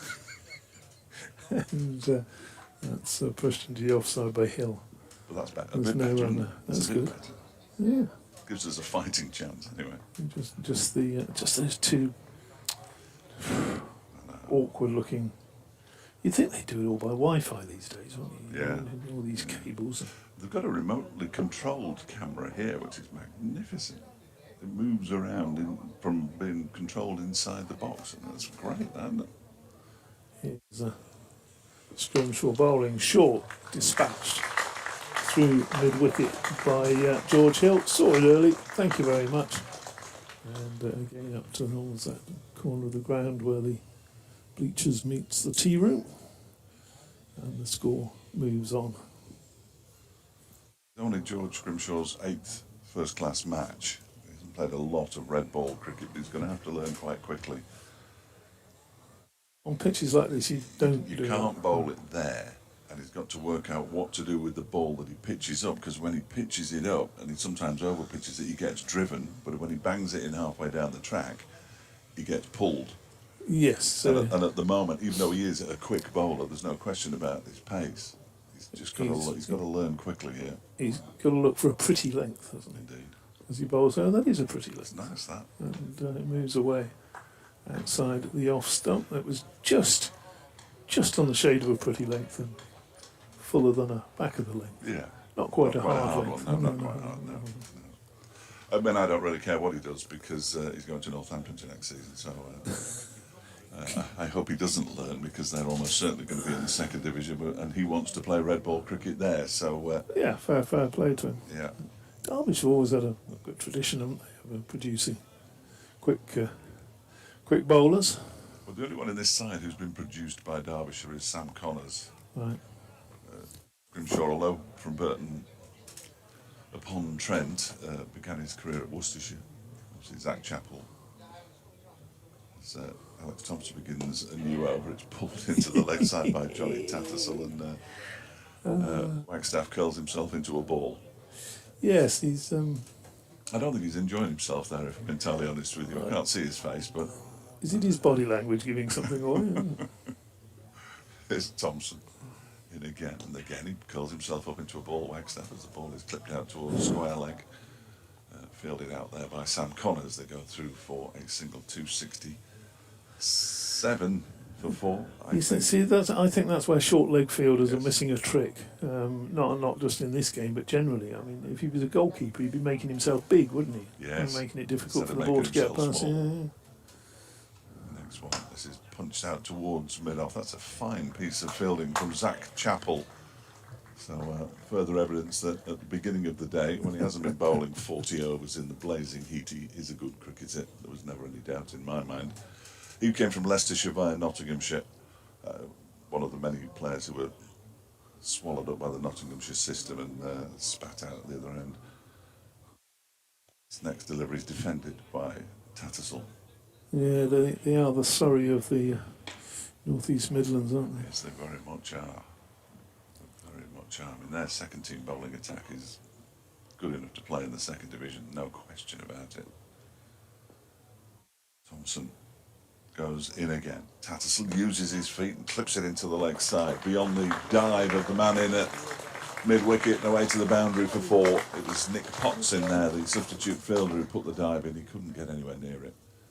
But it was flashing past him, and it's a 4 ball to Johnny Tattersall. You'll be a little bit careful with that shot, because it's not the easiest to keep down. And Potts was interested for a little while, then I think he'd bounced before it got to him. But, played it to the ground. Yeah. That particular horse has now bolted, so Potts is going a bit further out towards the boundary, and Alasdair has come across to where Potts was at mid-wicket. So there's only slip. Point and a mid-off on the offside. I don't mind that. Oh, no. Trading on, trying to get this ball hit in the air. I'd like to see short leg perhaps back another yard or so, might give him more chance, wouldn't it? Yeah. Hit the pad and there's a big appeal and he's gone. Well, it took a while, did the umpire, to raise the finger, but Alex Thompson's got another. Yorkshire at 272 for 4. Unlikely to be a question of height, obviously, with the spinner. But we get to see a replay. Well, you've got your 50p there. Put into the machine so we can see a replay of this one. Tattersall makes 11 Here we go, dear. of 20. He sort of caught on the crease. He struck him in line, doing too much. I think that could only be that's out. Yeah? I mean, that's out in my book as well as. Excellent. You concur with Umpire, the perhaps. umpire. It's far more about it than me, but yes, I'd be giving that one as well. Not a lot. If he'd gone forward, it would have saved him. But Johnny Tatt's making his way back, the third wicket to fall this morning. Well, in a sense, the first one that's been genuinely bowled out. I mean, the first one was a speculative drive outside the off stump, wasn't it? It was edge to slip. The second one was a fierce drive back to Alex Thompson and a very, very good reaction, one-handed catch to get rid of Shan Masood. 86, he'll be spitting. Just 14 runs short of those 3 figures. Yes, Doesn't matter how much cricket you played, you always want one more century. yes, Wayne Madsen going out for 93 in the first innings, remains the highest score in the match. Indeed. Looked as though Shan was going to overtake him comfortably. Oh dear, the red shorts are back. That's a beautiful South song, wasn't it? Old Red Shorts is back. All about an alcoholic. Is it? Is there actually a song there? Oh no, it's Old Red Eyes. It's Old Red Eyes. Old Yeah. Red Eyes, Yeah. yeah. And every landlord in the district cried. Start of a new over. There's Connors who's. Oh no, he's still got Grimshaw at that end. We still have Scrimshaw at that end. He's well into his This is fifth.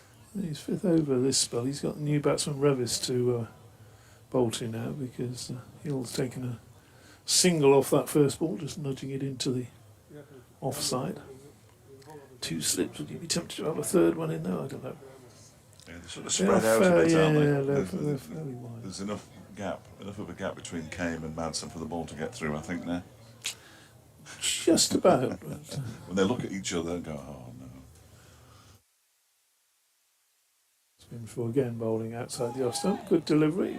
A bit of bounce into that, put his shoulder into it. I was once working, I won't name him because he would possibly be well known in the I'll see if I can in the guess Midlands area. As a co-commentator back in the late 80s, possibly no longer around. And a ball like that went an edge went between the keeper and first slip, and he actually said on air, "Well, that's very poor cricket." He said one of them should have called for that. Scrimshaw bowls, and that's edged short of Kame at first slip. Didn't carry, bounced over his left shoulder, and away fine for 4 runs. And that 4 in the book will look just as good as any of those lovely shots that Shan Masood played this morning. It'll be. It will, and people will look at it and think, hang on a minute, what's happened there? But the problem is, don't stand any closer in case he really unleashes one, because you're in danger. So if he bowls one that is a little bit slower, I assume that one was. Yes, and the chap who suggested that the keeper or the first slip should have called for it, he wasn't joking. I mean, no, that's quite a chuckle-worthy comment in my book. Also, what are they doing? There you go. Next ball is played to mid-wicket by Revis. Revis with his own chant now. Doidge was telling us earlier. Revis. Oh, Rev it up.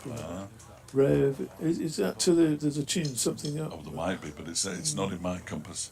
Yeah, okay. Okay. is Scrimshaw bowling, driven nicely, good shot by Revit up Revis. Cleared after wideish and mid off. Isn't it something eat up baby or something? Turn it up baby or something, rev it up Revis? I don't know. I'm trying to think of what that's just sort of reminding me of. Real gone kid, that, Live isn't it it? up, rev it, or something. Live it up, baby. Live it up, baby. Yes, live it up, baby. Real gone kid. Rev it up, baby. Rev it up, Revis. Live it up, baby. Yes, that works. Excellent. Scrimshaw, Palms, and that one just bounces and Revis allows it through to the keeper. It doesn't work quite as well Oh, without there's a no tune, but I know what you're saying. Yeah. It's the end of the over, and I'm going to have to go. So if yes, well, no, do the other one first. No. Yeah, that's the one. 3 buttons. We can't find them all though. Being men. When Fletch, and indeed myself and DT, retire from this commentary seat, I don't think we're going to be seen as freelance, smooth radio changeover consultants. So, 277 for 5. We have Alex Thompson continuing from this Peace Home Park end of the ground. I just went and stood out by the posh coffee and the ice cream. Oh, is that the over? Is that one of those stealth bombers or something that you can hear but you can't see? Stealth helicopters, something like that. So Thompson bowling to Hill, and he has driven that one down to long on for a single. Can't tell who's fielding down here because he's completely out of view. It was, as he reveals himself, Zach Chappell. It's obscured by, or from view by the sight screen. So single to George Hill, but he struck that well. He feels like he's timing it. Just Graham Orange, our sometime third voice, was standing getting an ice cream, so 5-minute chat with him, standing at the foot of the west stand there. And just a couple of shots that George played when we were down there, it just felt like they were right out of the middle of the bat. So perhaps he's seeing things pretty well. Here's Thompson bowling to Revis. So rev it up Revis to the tune of Real Gone Kid. Live it up, baby. Is it live it up, baby? Yeah, that could work actually with the ooh. Revis is in, and that's turned to mid-wicket and fielded there by Anuj Dal. I've seen Deacon Blue a few times, actually 2 or 3 back in the day. Good, very good live band.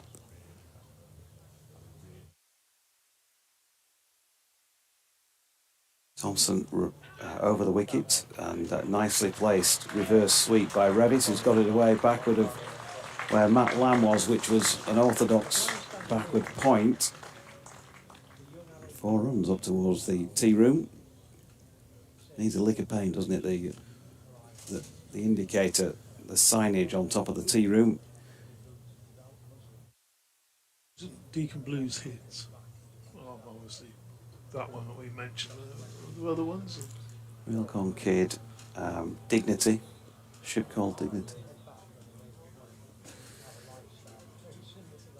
Thompson is in. This time Revis drops that ball down at his feet and there is no run.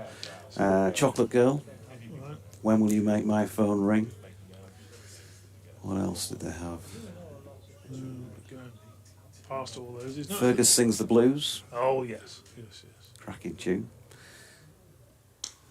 Thompson is in again, that's turned to mid-wicket where Anuj Dal does the fielding to complete that over at 282 for 5.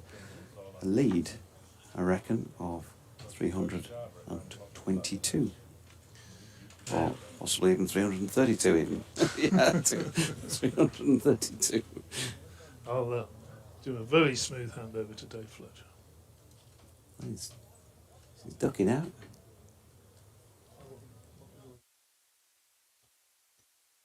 It's going to be scrimmy, continuing from the Trafalgar Square end. Fletch is back, so rev it up, Revis. happening, is it? to Railgone Kid. Some of those cold coffee drinks, I think, back to the Derbyshire changing room. I'm sure bowls, and it's driven quite handsomely by George Hill out towards the extra cover boundary. There's Deploy will get there, but they'll come back for 3. And 285 for 5. 26 now to George Hill. So, I mean, if we were doing theme tunes for players, what George Hill, what would he be running up that, George?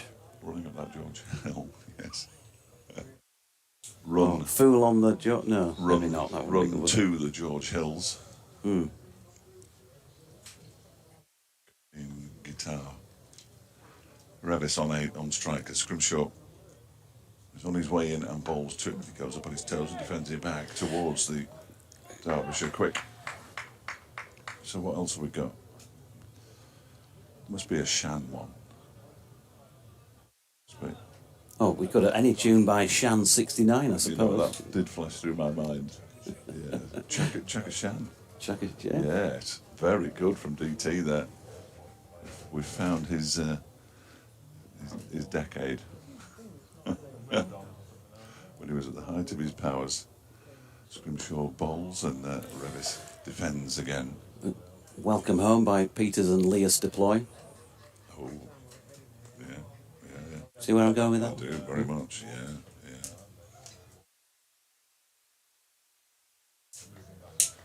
Oh, I'm out now. Struggling, are you? Yeah. Cold as ice. Yeah. Thank you. Here is George. This is nonsense. George Scrimshaw in and bowls to Revis, who's beaten outside the off stump. Good delivery. Goes through to Guest. 285 for 5. Oh God, I've given you enough time now, surely. No. Excellent. You better, you best. Oh, nice. Yeah. Yeah. Best, there'd be a lot for Best, wouldn't there? Yeah. Oh, you're my best. Yeah. Oh, bless you. Thank you, darling. Scrimshaw bowls, played off the back foot, punched into the offside, and fielded there by Wagstaff, I think. I mean, there must be something for Madsen, surely. Yeah. I can't get Jerry. Madsen, they call it Madsen. Very good. You had that one lined up, was it? Just flashed into your mind? Just flashed 'Cause into the that's mind. Magnificent. Is this round 2 tonight, by the way? I just wanted to... Here is Scrimshaw, balls to Revis, who drives him down the ground for 4.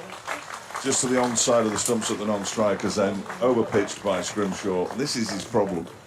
If he bangs it in short, he can be pulled on this pitch. And if he overpitches, he just gets driven. So he can't find the right length. And therefore, he's been expensive because he's bowled 10 overs for 56. Rev it up, Revis. Rev it up, Revis.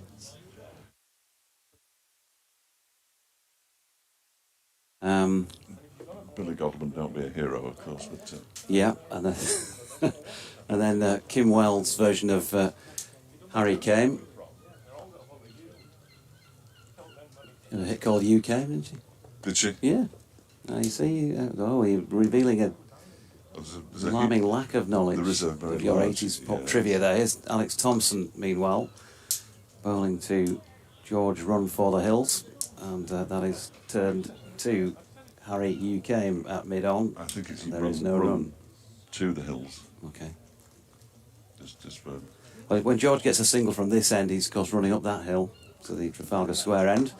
But at this moment in time, he's driving one down the hill to, we think, he'll reveal himself as Zach Chappell in a white floppy hat from the shadow of the sight screen, and does. 1 run to hill. Alex Thompson now then. That. Think about that one, don't we? not really. Alex Thompson twins coming in now and bowling to Revis. Well, interestingly, Pushes the ball back. the Thompson twins, who weren't twins famously, Yeah. and they were distinguished by the fact that one had a P and one didn't. And in this match, the Thompson twins, one has a P, or the Thompson players, one has a P and one Yeah, doesn't. so we've got our own Thompson twins. Yeah. And of course, if they get a catch, they'll be singing Hold Me Now as Revis flicks one up to mid-on and Zach Chappell does the fielding and there is no run. Just a quick mention of Godwin, he's out for 41 for a second team game against Durham. Thompson in again. Bit of turn about this one. Down that slight incline towards the west side of the ground and Revis just had to check in his defensive shot, no run.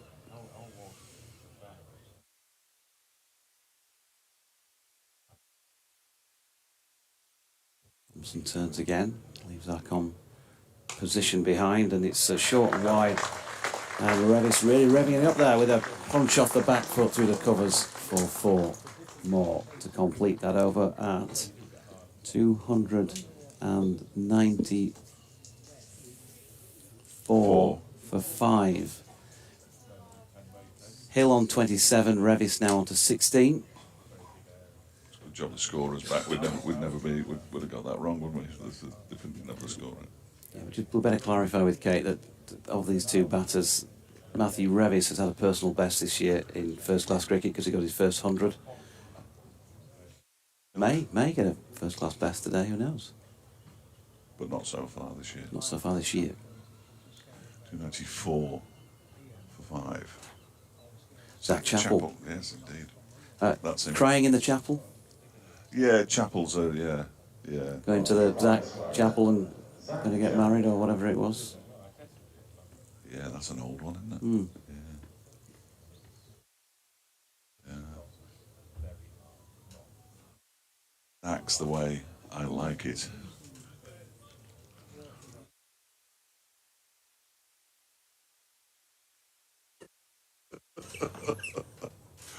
Oh dear. Thank you to Alan Partridge at the back there. Zach Chappell bowling from the Trafalgar Square end. First ball is left alone by George Hill to go through to the keeper. No, you can't say aha on the radio anymore because that is just pure Aha. aha. Zach's the way I like it. And he went aha. Sun is slowly making its way around, which is going to be an absolute merciful release when it does. Matt Lamb, of course, Matthew and Son. Yeah. Balls, it's a half volley wide of the off stump and it's half stopped by Mitch Wagstaff, who hasn't got a song yet, and they go through for 2 runs as Hill moves on to 29, 296 for 5. Well, he was fielding on a prayer there, but that's nothing to do with his name. Got halfway there. Yeah, Mitch Wagstaff, I said it's going to be a challenge, that one. It's a tricky one, isn't it, Mitch Wagstaff? Yeah. Get there, though, by hook or by crook. Chappell is in bowls to Hill down the leg side. Clipped away off his hip nicely for 4 runs down the fine leg. Thought initially it had gone past him, but he just got some bat on it beautifully. And eased it down the fine leg as the Yorkshire 300 comes up. 300 for 5, which means they lead by approximately 350. I think we may need a bit of poetic license with Mitch Wagstaff, as if our commentaries have ever needed any of that, Fletch. Yes, indeed. Dave, Dee, Dozy, Beaky, Mick and Mitch. The next one is defended by Hill back to Chappell. And there's no run.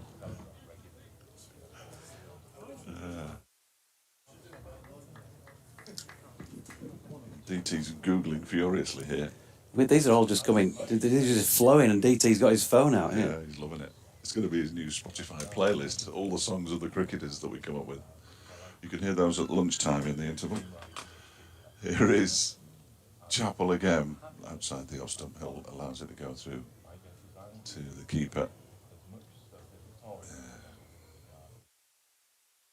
It's cheered me up, actually. I was a bit down this morning. Forgot to pay for my car park.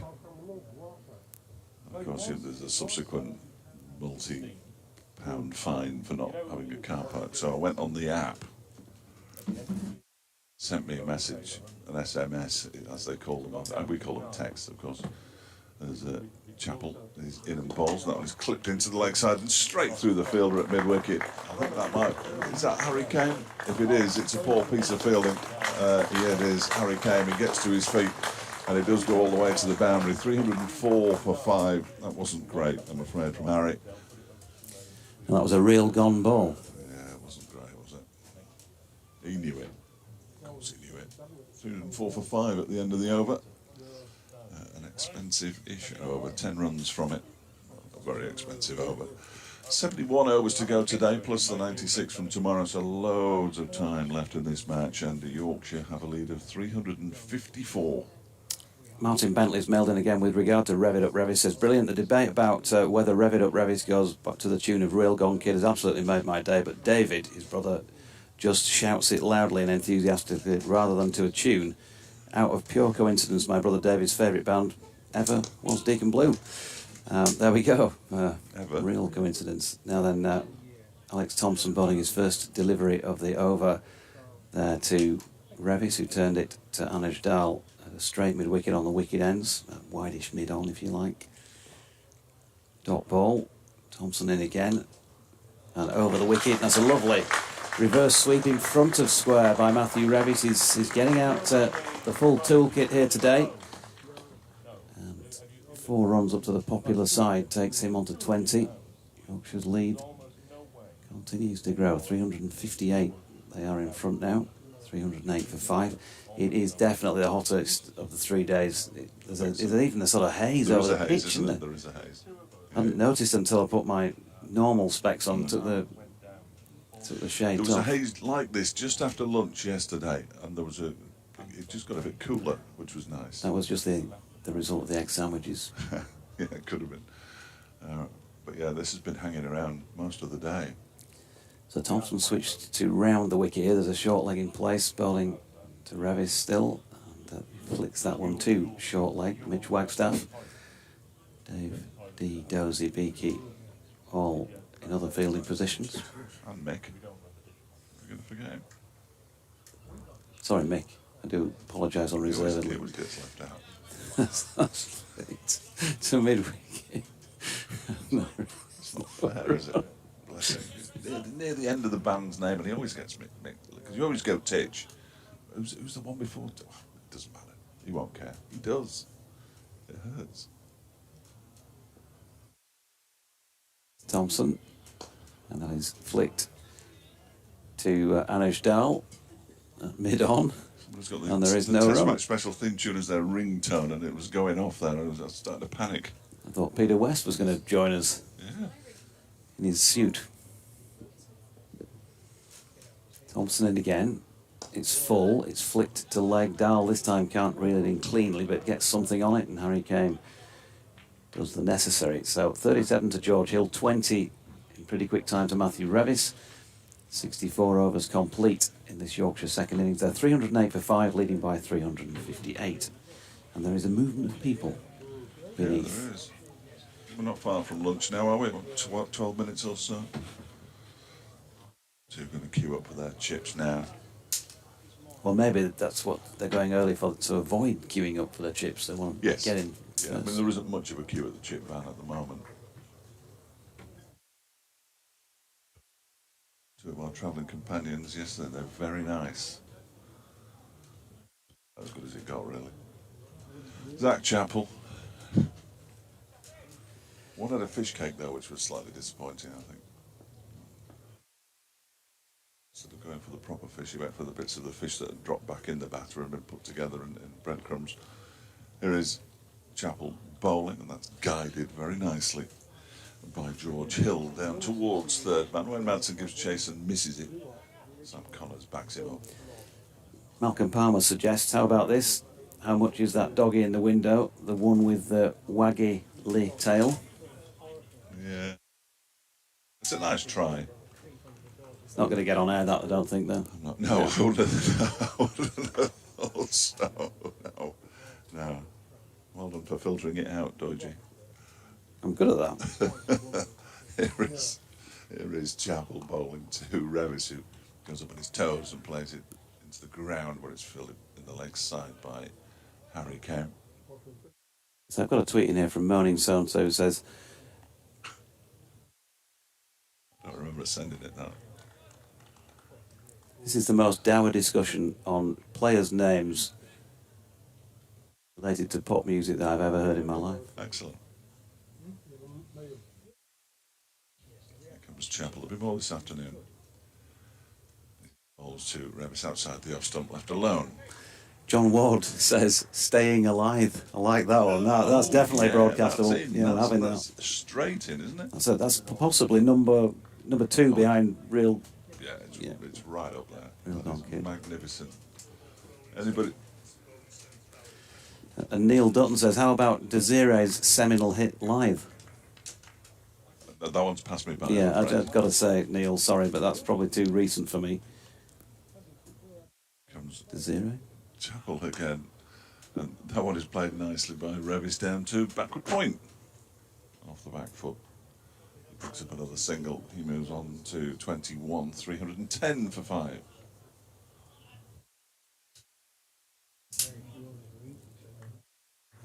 Andrew Clark says, ESPN Cricinfo's app has the leading run scorers and wicket takers, Lyth, Bean, Milan and Hill, highest runs, and Fisher Code, Thompson and Hill wickets. That was in answer to an earlier. But is that all comps? Or is it you have to go through the individual comps to get the overall leading scorer? How about that? This one is defended backward a square by Hill.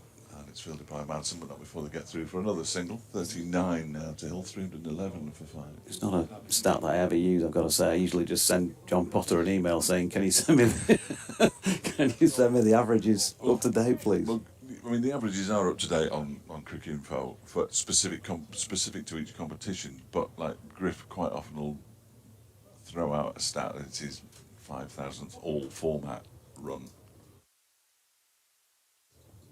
which I'm a little dubious about, but never tell him. As next one just moves away a little bit, and that's a good leave by Revis. It goes through to Brookguest, end of the over, 311 for 5, 39 to Hill, 21 to Revis. Partnership already worth 39 of just 42 deliveries. So Yorkshire continuing to get on with it here, and they have a lead of 361. Yeah, that's the 5,000 all format runs up there with, if in the next 45 minutes he scores 13, 3 of which are in boundaries. Well, yes. No, I know what you're saying. I think it's useful in a historical context because some of the greatest run scorers in Derbyshire's history, because they play so little first class cricket now. Thompson, good use of feet by Hill, but he can't get it past deploy at mid-off. First class cricket. That when you add them together, they're playing. I mean, they're still playing far fewer days of cricket now than they did play when the major run scorers were scoring their runs. So it's a sort of relevant stat in that sense. Thompson into Hill, who pulls that one back with a square leg. He's got enough on it to make it to the boundary down by the suits. One more to him. He's got going this morning as George. Yorkshire supporters will really be crossing fingers that he sees it through. Derbyshire as well, of course. 43 not out to him. 315 for 5.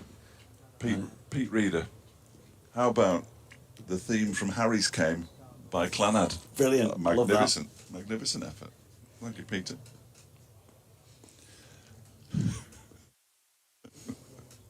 Here's Thompson. George Hill using his feet this time to come down the wicket. But a good readjustment from Alex Thompson means that he doesn't feed him there, and he's pushed it away to mid-off to deploy for a single. I can understand the Yorkshire supporters not being 100% happy with it because their team is on top and all the rest of it, but this is taking all the Derbyshire supporters' minds off the hopeless situation their team is in, so I think they're going to continue. Thompson in, and that's pushed into the offside by Revis, and there is one run. Did you hear that in the background, folks? DT with a gem. My Delilah.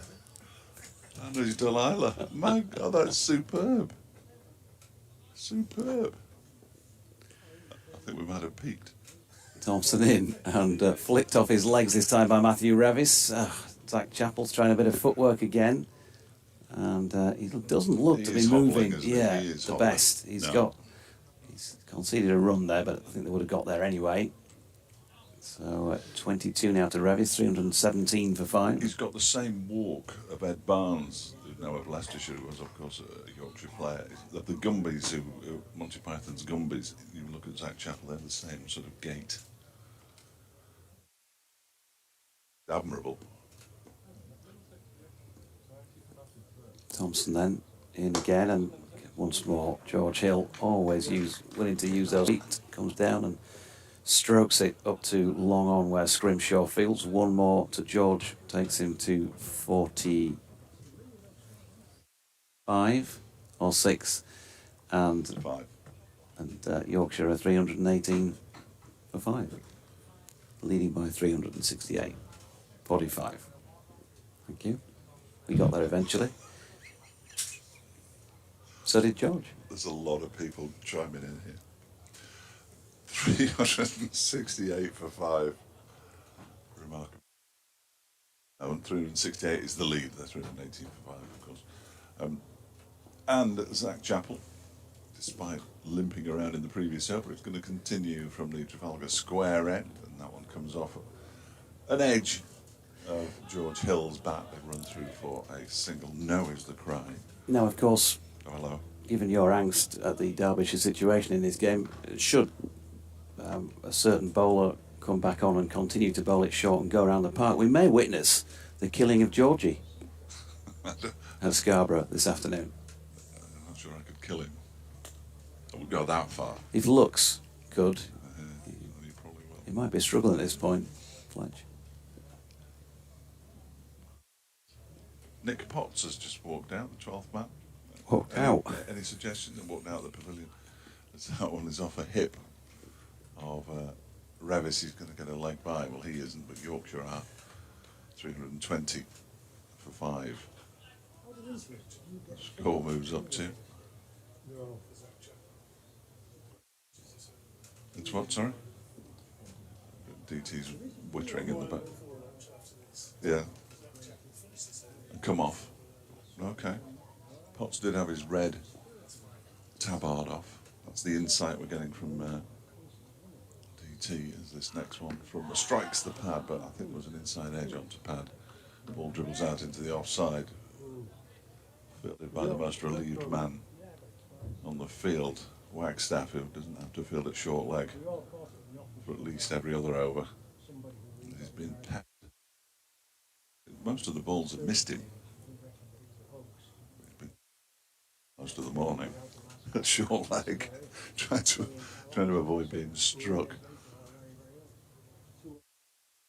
Chappell towards us, and that's off an edge as a despairing right arm thrust out by the fielder at a gully, and the batsman get through for 2 more. It's Matt Lamb. The fielding is done by Connors, and that is 50 partnership, 322 for 5. 50 partnership in pretty short order. 52 deliveries, I think.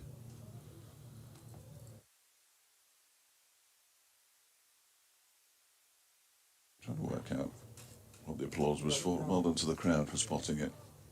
Hill's on 48. And he turns it into the leg side and moves on to 49. That ball from Zach Chappell. Chappell limps his way back to the top of his mark. Yorkshire move on to 323 for 5.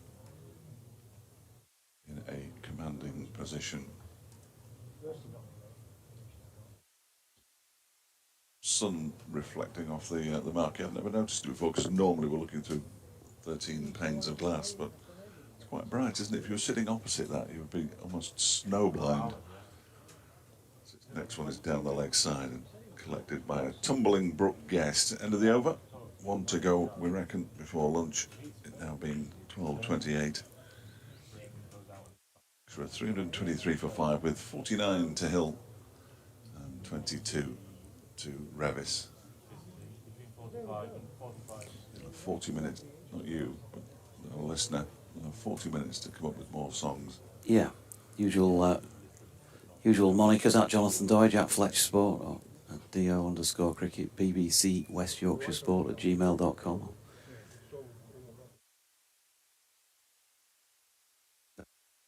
As I've always done before I read them out. Absolutely. Thompson over the wicket and off the back foot. Hill punches this one to long on where Zach Chappell doesn't field because George Scrimshaw does, and George Hill has got another first-class half-century to his name. His 7th to go with 300s. He's got one of those tons this year. It's highest first-class score, 151 not out last year. In Division 1. Excellent, yeah, lovely. Yeah, against somebody, I remember. Northamptonshire, I believe. Ish.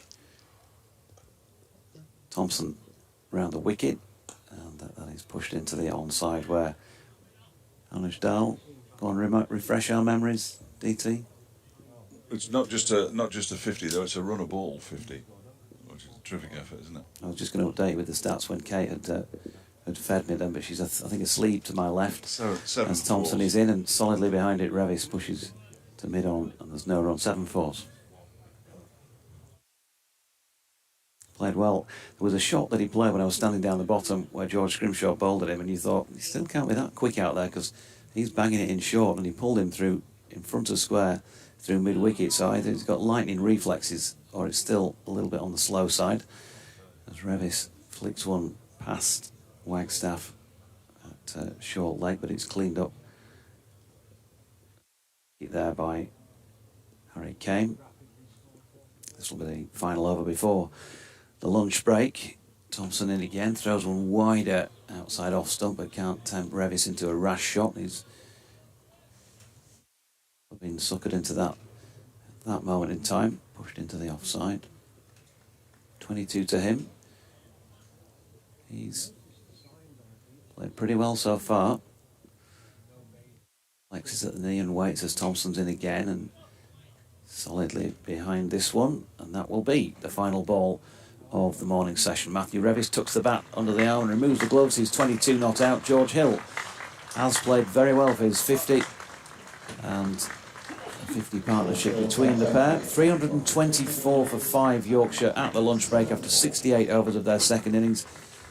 In their morning again, a couple of wickets to have fallen. 3 of those, in fact. James Wharton for 38, falling to Sam Connors, who I think still has been the pick for Derbyshire, but Shan Masood was brilliantly caught and bowled by Alex Thompson, who's probably second in line in terms of the quality stakes with the ball. 86 for Shan Masood, and Johnny Taylor BW to Thompson for 50.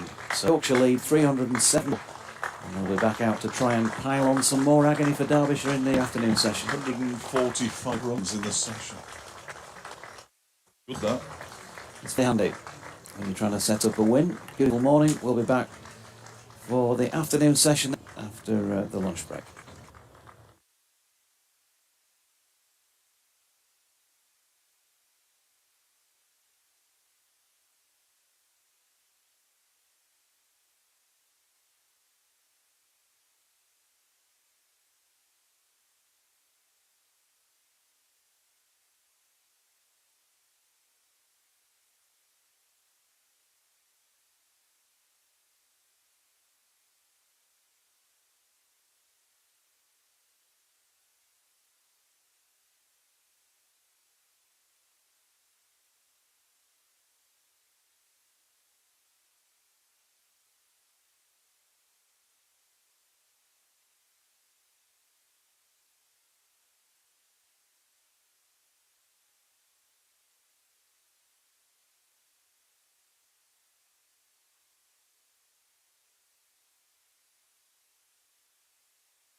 Deutsches dinners, Jericho. Today it's a chicken and cranberry sandwich. They've also supplied us with a bag of crisps, the essential bottle of water because it is very hot here off Marine Road, sausage roll, and a ever reducing size Kit Kat because that's what happens with chocolate bars these days, isn't it? Glorious day, absolutely, definitely the best day weather-wise for cricket season, and all three of them have been good here, but there's still a haze over the ground as we look at it from the Peace-Zone Park end from the commentary box, which tells you sort of something really, I suppose, about the temperatures. Fantastic, virtually cloudless sky, and it's been a very good morning for Yorkshire as well, who scored 145 runs in the morning session for the loss of 3 wickets. James Wharton, the first of those to go, for 38. Shan Masood looked as though he was on the brink of scoring his first century since joining Yorkshire from these opponents, Derbyshire, during the close season. He didn't. He was brilliantly caught and bowled by Alex Thompson for 86 from 85 deliveries, including a couple of cracking sixes that hit down towards us yesterday. Johnny Tattersall, just a 15 from him today before he was LBW to Alex Thompson. But then by lunch, a 50 partnership for the sixth wicket unbroken so far between Matthew Reddy with 22 and George Hill. Played really well so far for 50 not out there. 324 for 5 at lunch, leading by 374. And I'm going to turn it back on you, Jericho, before I go, because during commentary this morning, we've been having a bit of fun conjuring with the names of the players for both sides out there, and what a song related to them that might form a chart hit, something like that. The best one we've had so far related to Adam Lythe, which was Saying a Lie. So can you come up with anything better for my 5:45 or whoever's taking over on the presentation duties by then, from either of the two sets of players, a pop hit relating to their name?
Well, good afternoon. Welcome back from North Marine Road, Scarborough, where the players, as you can see, you're back out there on the field of play.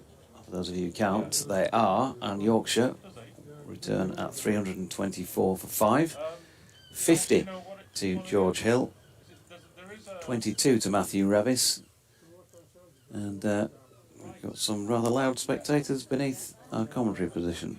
So we'll just zone them out a little bit for you. Yeah, we'll move them on like Leas Deploy did yesterday. So. Yeah, can we get Leas up to the comm box to shift them? That'd be handy. Yeah, he's going to have a bowl instead, though, isn't he? So, He is. He brought himself on late yesterday, didn't he? He's having another crack from the Trafalgar Square end. Still got that feeling of haze about the scene here from the Peasholm Park end. Something I genuinely don't know, and I probably should have asked about 50 years ago when I first started watching cricket, is why do the stumps have to be broken at lunchtime? Or why do the bails have to be removed at lunchtime? Because they always are, aren't they? I'm surprised your inquisitive mind hasn't come up with that question before. No, I just watched it put up because the extent of the breaking the stump was just to move one bail a bit so it was sitting on the off stump on its own. Here's Deploy, lobs up a full toss first up to George Hill, who just strokes that out to long off. We'll pick up one to get the afternoon session going, move his score on to 51. Do you know, Georgie? No, I don't actually. You know Fletch? No, you don't know. Because there was always that, has to be done, doesn't it? the sort of most famous, as Deploy comes in to Revis, who drops it into the offside. Dahl Fields, no run. The most famous sort of example, if you like, of that I can think of was in the Oval Test match of 2005 when Rudy Kurtzen, almost like he was performing some sort of ceremony, went out to the middle, didn't he, as Revis flicks one square off his legs. It looks as though it is the not so free-moving Matt Lamb who does the fielding. It is indeed. And they stroll through for one. I was thinking of the case was though with the breaking of the stumps with Darrell Hare with the Pakistan-England game that was abandoned.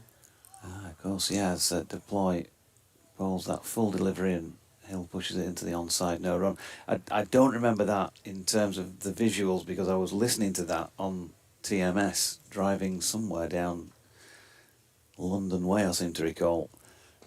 A floated delivery now from Deploy, and that is punched up into the offside by George Hill. Will pick up a single to long off. What I do remember about the broadcast from a televisual point of view was Michael Holding being in tears, wasn't he? That was the match you're referring to? It could possibly be the one where they wouldn't come out to field after tea. That is turned into the onside by Revis. Deploy gets across to field it. Revis inspects both ends of his bat. It's the end of the over, 327 for 5. It was there was the no ball, the betting no ball. No. This was that was the one I'm referring that was the to. one. That was a later one. But there was the one with Darrell Hare and the England against Pakistan. Was it the Oval? I'm not quite sure. It was certainly Pakistan were. It was either Pakistan were going to win it or it was going to be a draw. But Darrell Hare had picked them up for tampering with the ball, apparently, and there was a debate about whether they could continue with this umpire and blah blah blah blah. And Darrell Hare came out, put the bails on the stumps, waited for 10 minutes, and then broke the stumps, and so that was the end of the game. So that was one of the famous incidents of doing it. I can see doing it at the end of a game, but. Alex Thompson returning with his off spin from the Peasholm Park end, and will concede 4 off that first delivery, which was wide of off stump, half volley length. And George Hill certainly has retained that timing that I felt he was showing this morning, because he didn't put much effort into that, and it's raced away for 4, just wide of the pavilion to extra cover. And if you heard a massive sigh of relief, it's because Wagstaff has been relieved of his duties at short leg. Thompson in, and Hill will flick that into the leg side. Alex Thompson, who's done a couple of pieces of spectacular fielding in this innings, but not with that one. He dived over the top of it. 1 run down to Scrimshaw at long on. Andy Walker, by the way, on the pop hit front with relation to names of players in this match, says, I would suggest run Revis, run. But Matty is certainly not a rabbit. And maybe I found my thrill just watching George Hill. Yes, I quite like that one, Andy. I think the Run Revis one is a bit contrived, but He's on strike. Not that any of the others were contrived at all. 3:32 for 5. Revis on 23 is on strike then. Thompson goes round the wicket to bowl to Matthew Revis, who pushes one out into the offside. yeah, but Revis is nothing like rabbit, is it? I mean, if it was a Jewish clergyman, you could have run rabbi, run, or something. That would work. Here is Thompson again. It's flicked into the leg side by Revis once more. Anuj Dal fielding, no run. Hello, Doige. Enjoyed watching and listening to the morning session, says Forever Dormo. Must go to the butcher's now to fill the afternoon barbecue. Ooh. Where is it? Thompson in, and a good use of feet by Revis, who comes down and strokes that to deploy at deepish mid-off. How deep is mid-off? We had that yesterday. 1 run. Anyway, Forever Domo goes on. What would you say the crowds have been in the first 3 days? 4,000 ? Today. Scarborough seems better attended than most grounds, but early season weather was bad. Well, the official crowd was 2,300 on day 1. I think it's been fewer than that in number yesterday and today. As that's a nice shot played by George Hill to a ball that did turn in towards him. The good thing about that, DT, was the way he just adjusted his body to get it away down through third man for a couple. Yeah, nice little improvisation there from George Hill, who's batted beautifully today. I think again, a little bit like his skipper. This is the best I've seen him batting this season. The most fluent. Not that I've seen him obviously anywhere near as much as you, Doige, but he's sort of had a little bit of that sort of slightly difficult second season, hasn't he? One or two counties probably worked him out a little bit, and he'll have to work his way through that. Revis gets a delivery here from deploy wide of off stump and plays the square drive. Harry Kame is out fielding in the deep on the offside and retrieves it. 1 run. Look very, very fluent, timing the ball, and that boundary in that first over just shows he's come out.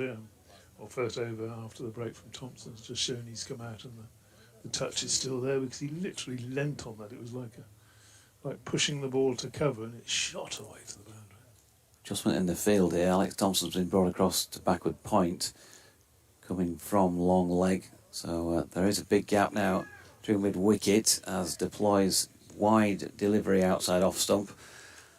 Sees George Hill have a flick at playing a cut shot there. Misses out. There was a yelp from Brooke Guest as he took it, but tad optimistic. Hill goes back foot this time and punches back to Leas, who fields in his follow through. Hasn't got a lot of room for error here, has he? With the 6-3 field, he can't bowl anything straight. Ball toss this time, and Hill strikes it firmly down to long on, who will return it for the concession of 1. Yeah, he's got to bowl an off stump or outside line really, with those that he's got square on the offside, backward point, cover, extra cover, and long off, all out there. And this delivery sees Revis punch it along the deck to Anuj Dal, who is on the wicket ends at short extra cover. Dot ball, deploy quickly back in again, and that's another full length delivery. Not sure Revis played that altogether convincingly, and no, he's got a single up to mid on, but does look right at the bottom, the toe end of his bat as he gets to the non-striking end. But he got a 1 to finish the over to take him on to 26. 71 overs complete in this Yorkshire second innings, and with George Hill on 60. Yorkshire 338 for 5, leading by 388. So it's the obvious question, but those are the ones I like asking. Declaration 450. What do you reckon? Possibly not if George Hill is still in and approaching his century. Here is Thompson bowling to Revis, who flicks one back with a square leg. Zach Chappell fielding, no run. I've given up guessing with Yorkshire and declarations over the last couple of years. A couple of instances as to why, as Revis steps away and hits one quite heftily up to deploy. Top end of the bat though, and so the power wasn't brought out in the way that the ball travelled along the field. Dot and Thompson in again. They're getting through their overs pretty quickly here as Revis flicks one out to mid-wicket and will pick up one. Match at the Ageas Bowl against Hampshire under Andrew Gale's tenure, and I seem to remember it going on for felt like forever when they could have had a bowl earlier. And I think we were all scratching our heads as to why they hadn't gone earlier. Now then, the lofted drive here by George Hill has fallen just short of claiming in 6 runs. 1 bounce for 4 just down to our left. And the ever-willing George, as far as using his feet against the spinners is concerned, very much in evidence again there. Nicely placed. Yeah, and he did literally place it, didn't he? He didn't really hit it, just played through the line and lifted it over mid-off. On to 64 now, and flicks the latest Thompson delivery, which was about 4th stump, to Anuj Dal, to Sam Connors, I should say, at straight mid-wicket. No run down, moved across. He's in the covers again. So over the wicket, ball wide of off stump, which does show evidence of turn in towards the right-hander, who gets it to Dal to complete the over at 343 for 5, a lead of 393. So yeah, there was an instance down there, and I think we were all scratching our heads watching on. Everybody but whoever was making the decision, might have been Steve Patterson, might have been a team decision. And then there was, of course, that instance last year when George got his 100 and plenty at Northants, when they went on and on, and Otis Gibson carried the cam for that, although I'm not entirely sure it was Otis's decision to keep going, as Revis has pulled a 6 out there over mid-wicket. Everybody had to check. I think even the person who was closest to it when it landed wasn't too sure whether it bounced first or not. But, it was a full toss. When he bowled one in the previous over that Hill just forced up to long off, and I was thinking then, well, full toss, and you could swing that one into the leg side where there were only 3 fielders. Didn't. Revis did. Deployed to Revis again, who steps away to the leg this time and opens up the offside. Harry came out there in the deep at cover, will field, and they get 1. 350 up, draws a ripple of applause from those in attendance, because that is now a 400 lead. And in any game of cricket, on any surface, that's a pretty hefty challenge. Full toss again from deploy, smashed this time by George Hill up towards the tea room, although it hasn't quite brought the same result as Matthew Revis's earlier in the over, because it did bounce just short and ricocheted back into the field of play off the benches. But I think it's fair to say that the Derbyshire captain, like one or two of his other bowlers in this Yorkshire second innings, not really threatening here, as his latest delivery is turned into the onside and Wagstaff fields. No run. 354 for 5. Hill on 68. He's on strike again, and again gracefully just punches this one up to long off for a single.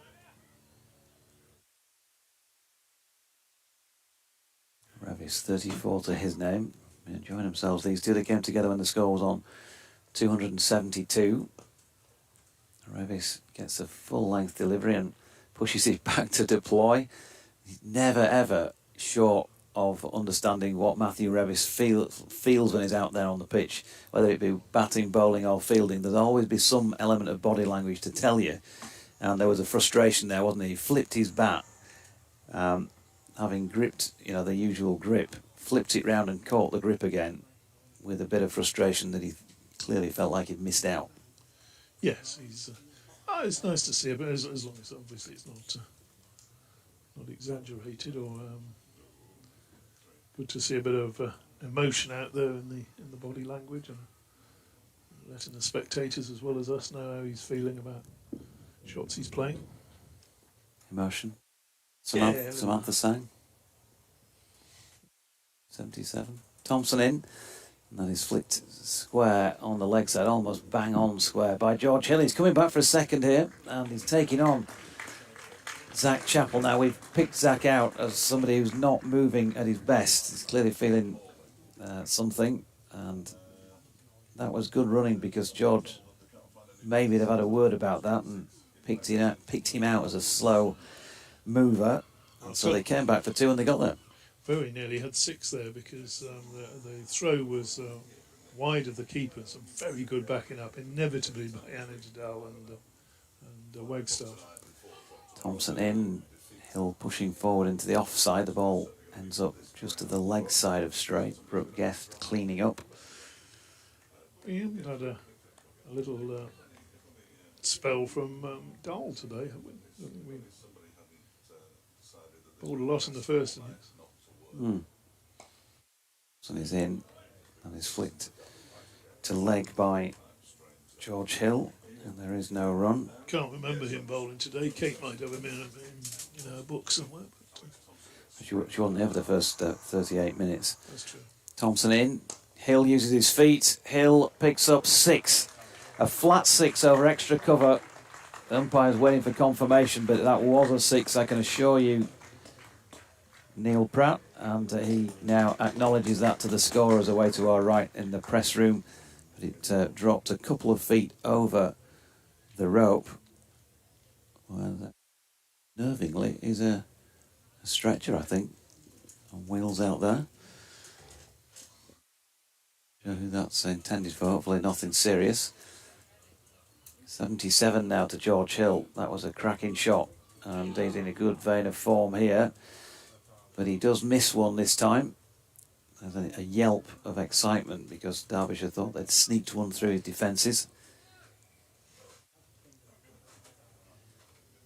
It's 363 for 5 now.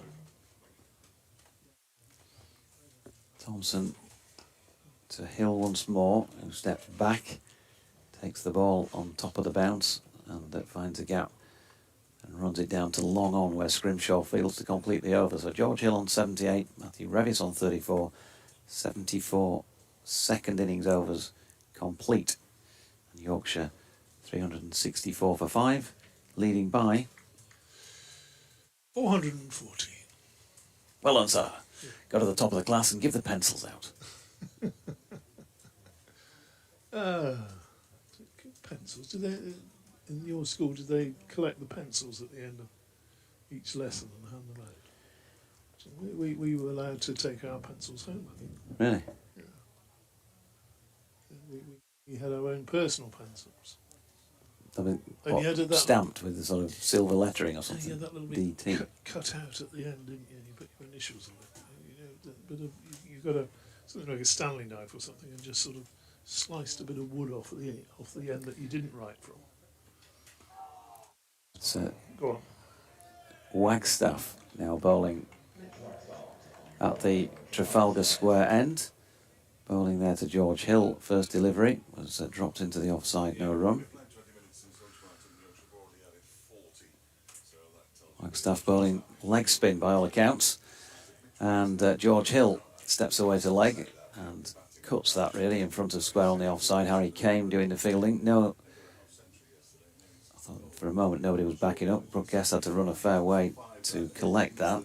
They've still got a slip in place. Wayne Madsen, they've gone long on, long off, straight mid-wicket, and then a squarer mid-wicket back on the boundary edge, plus a long leg. Backward point, sweeper out in the offside, and an extra cover. And Matthew Revis is going to divert this delivery, which was a bit too leg stumpish, out to Matt Lamb on the top boundary at mid-wicket for 1 run. Just singles to be had everywhere, really, aren't there? In white ball terms, we're just 3 fielders plus the slip inside the circle. Wagstaff in, edged by George Hill. Wayne Madsen has claimed the catch, and George Hill turns and hammers his right pad with his bat. He's gone for 79 and he looks up to the heavens in disgust He has missed a golden opportunity to put three figures on the board for the second time this season, because Derbyshire, well, bringing on a man who's playing in just his second first-class match. He's the third spinner they've used in this innings, and George has succumbed, and he will be livid. Yorkshire, 366 for 6. George Hill gone for 79. Big disappointment for George Hill. Just listen to the applause as he goes off. He bounced a little bit, that. Good catch by Madsen. He had to dive forward, but just before it hit the ground, as we can see on the replay. But the other replay, you got another 50p for Sam to get the replay from the other angle put into his box. Thank you. There we go. There he goes, just getting his hands under it, diving it forward. But the really good angle is the sort of slightly sideways on angle. This should be good. Let's have a look at this, Georgie. There he goes. We just can't quite see Wayne get his mitts round it, can we? He's I think the so. shot too closed, really, so maybe something for the director to look at in his appraisal this year, or camera operator or vision mixer, something like that. Anyway, 366 for 6. Don Best comes in at number 8 for Yorkshire. David Fletcher will return. David Townsend will continue. Okay. And is that right? Are we doing that? No, we're not, are we, actually? I think we've got another 10 minutes, haven't we? Because we started at 10 past. So, yeah, we'll let Fletch have a continued breather. I thought you had to go. I thought you were. Oh, we better let him have a bit of time. He's got to sort out his programme. Tonight and tomorrow he's been drafted in short notice and answered the call. Best pushing out into the offside, and Dahl feels no run. I was reluctant to say while George was out there, but you'd just be thinking, wouldn't you? Fill your boots, really, at this point. With so many fielders on the boundary. Yeah, fill your boots. Wagstaff in. Bess has gone. He's straight to Anush Dahl, who's taken a pretty sharp catch above his head, and Don Best goes without scoring. Wickets tumbling at North Marine Road. Yorkshire now 366 for 7. I'm just wondering whether Wagstaff had a bowl in his last game, did he? Otherwise, that could well be his first over in first-class cricket. And the first wicket he definitely earned. That one was short and wide, and Don Best, as he walks out, will know that he could have hit that anywhere.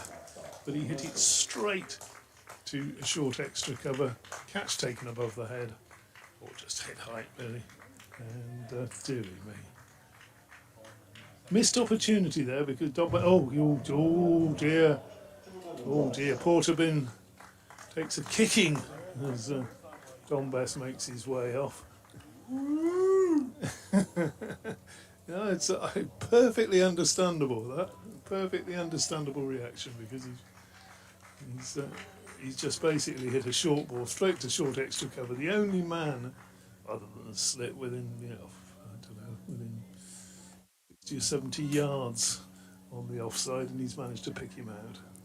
So not happy with that, Don Best. Yorkshire fairly happy with their situation. 416 runs to the good, 3 wickets left. I think they'll carry on their merry way. You would think they won't be too worried about the loss of those 2 wickets. On they go. So that, if that is Mitch Wagstaff's first over, it's his first over in first-class cricket, and he's taken 2 wickets. Yeah. Thompson continuing at the Peace Home Park end then, as Revis pushes one back to him. Jordan Thompson, the new man for Yorkshire, so 2 wickets in his first-class over for Mitch Wagstaff. 2 for 2. 2 for 2 in his first over. That's one he's not going to forget, as Thompson is in, and suddenly it's looking difficult. All of a sudden, Matthew Revis plays round 1, gets wrapped on the pad. Yes, no, David Griffin, who is the statistician, historian, and everything else about Derbyshire, he'll be loving that.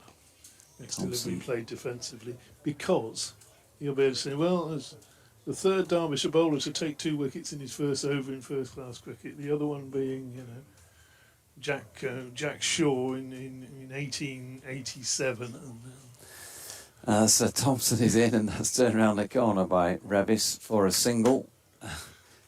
I'm so glad you said Jack Shaw, MDT, and even Fletch was having kittens. Think of that until you said it afterwards, yeah.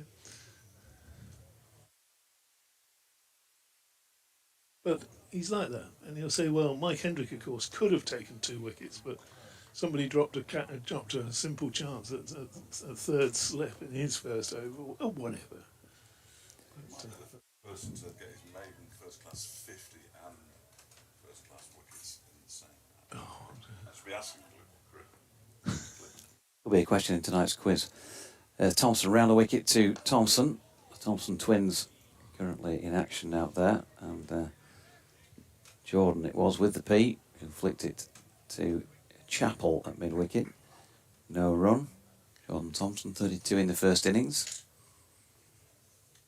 Next Thompson bowling to him, and he's propping forward to a delivery wide of off stump, and that is a dot to complete the over at 367 for 7. Slightly different complexion to the game, but Yorkshire still have a massive lead of 417 and have these 3 second innings wickets standing. George Hill, just to clean up the innings there, caught Madsen at first slip off the bowling of Mitch Wagstaff for 79 from 74 deliveries that included 10 fours and 1 6. And similar to Finlay Bean yesterday, who made 64 and got out, I reckon, including George's 100 earlier this year, that is as good as we've seen him play, and it really did look much more George Hill-like, I think, what we've seen of him today, as Revis drives one up to long off and picks up a single, and that'll be heartening, I guess, to know, but he still hasn't managed to convert into 3 figures, and I think it really was there for him to take that today. Jordan Thompson on strike to face Wagstaff's leg spin. He rolls his hand over the top of that one, and it's a full toss, and Jordan, probably not the cleanest of Jordan Thompson hits, and he flips the bat much like Matthew Revis had done earlier as he gets to the non-striking end, because he clothed that out towards the cover boundary for 1. Off the mark, and it's Revis back on strike, punching one back down the pitch. Wagstaff dives across it to do a good piece of fielding. No run. career best with the bat and ball then, Mitch Wagstaff. Here he is again, and Revis drops it out into the offside. No run. Fletch, do you need more time? No problem if you do.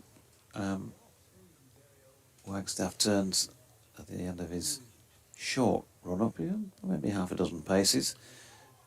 And this one wide of off stump, turning away from Matthew Revis, who's not drawn into playing a shot. Wonder if he's got a wrong one. So he lands one on that line and it spins back the other way. Here he is again, let's see. Well, not that delivery. Revis back foot just eases it up to long on for 1 run to complete Mitch Wagstaff's second over in first class cricket. He's not managed to add. No. So it was all downhill really after that first over. Flash in the pan. Flash in the pan. All down slope. Oh, very nice. Yeah, that is 370 for 7, 1 to Thompson, 38 to Revis. We will have a change. We'll have a change. As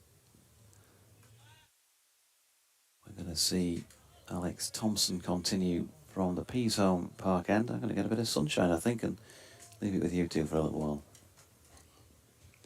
Thank you very much, Dodgy. And here is Alex Thompson from the Peas Home Park end. Just clipped into the leg side by Matthew Revis. He moves on to 38. No, he doesn't. He moves on to 39. 371 for 7. Yes, I know I was asked the question the other day, would any more bowlers bowl for Derbyshire? And they didn't in the first innings, but now we've had Lewis deploy, and who'd have thought? Mitch Wagstaff. Thompson bowls a full delivery. It's defended by Thompson. You can tell the difference because one has a P in his name and the other one doesn't, so just listen out for that. Plus the Thompson without the P's got the ball in his hand.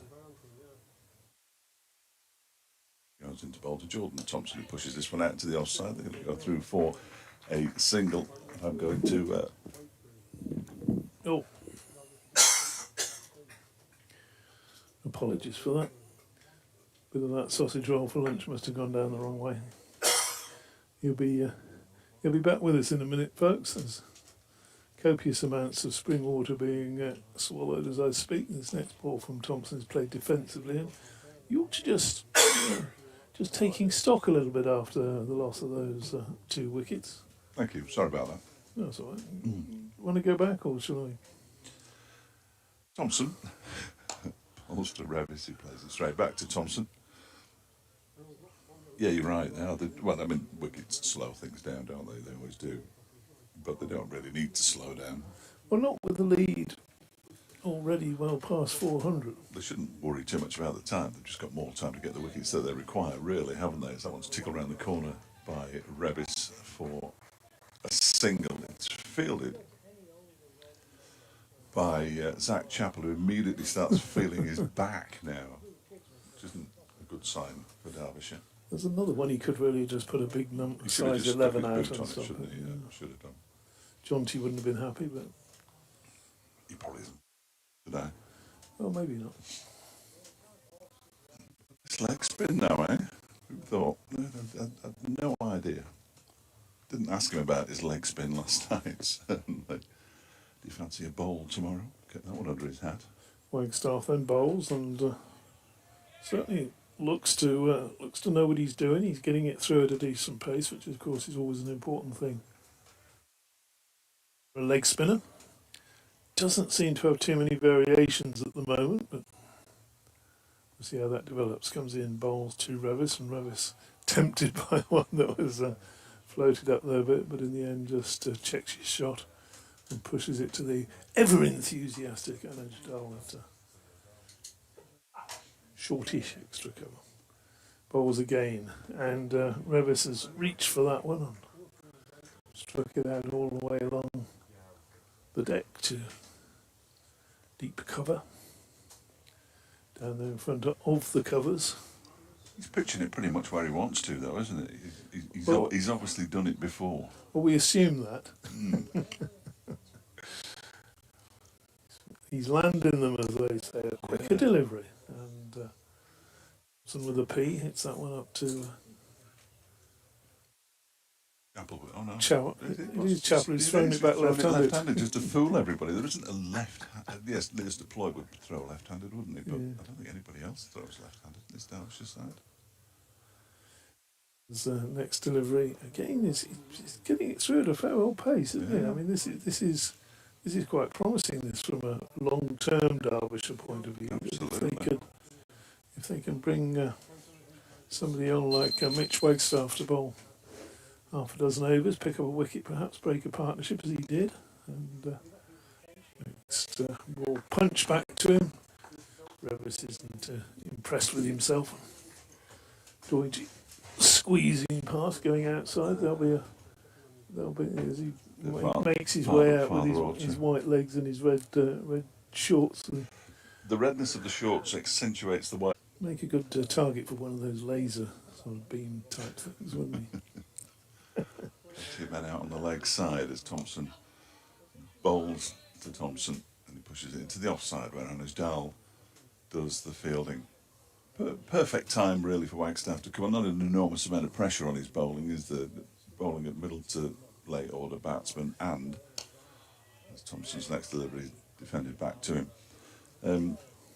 Already got so many runs that if he gets slapped for a few, it isn't going to make an enormous amount of difference. He hasn't been. 3 overs, 2 for 7. Thompson bowls again, and that one sits up and is inviting to be smacked out to backward point. There's a chase around the boundary for Harry Kame. It's an enormous chase around the boundary. And in the end, he does well because they only get 2. Quite as quickly as they could have done. No, they can't have done. I think Thompson with a P decided there was going to be only 2 runs there because he fancies a little bit of this. Which is Thompson without the P. Thompson defends. It's the onside. Bowler picks up. Anuj Dal. Liz deploys just has to be replaced temporarily. I assume it's temporarily. As this next delivery from Thompson has beaten the edge of Jordan Thompson's bat. Ball didn't stick in the gloves. So Yeah, which makes me wonder whether it did he beat get the a bat, nick? or did he just get a Didn't stick in Brooke Guest's gloves. 50p in the box for a replay, Sam? So get that, have a look maybe This one's on the stream. full length delivery, defendable. Sam's not in charge of the stream at the moment. He's in. Oh Is it? No, No, that's not Sam, I That's think. not Sam, is it? no, he's that one. That lad's far too young and handsome to be Sam. No, not Oh, the one, not the one on the here we go. stream. The one on the camera. A bit of excitement there, but we couldn't really see from that angle. Here we go again. Look, there we go. Did he? Oh. I think it was very close, judging by Alex Thompson's. Reaction. Thank you, Sam. That's 2 replays. That'll be a quid then, won't it? Start of a new over. Wagstaff tosses that one up and is punched up to wideish long off. For a single by Revis, brings the left-handed Thompson with a P onto strike. Wagstaff, just the 2 men either side saving a single, so most of his fielders back for Jordan Thompson, who's not tempted, he just blocks that one up to long on, jogs through for a single. Scoreboard ticks over, now shows 379, so another run, and they're 430 ahead. Can't go much past 450, there's no milestones approaching. Next delivery is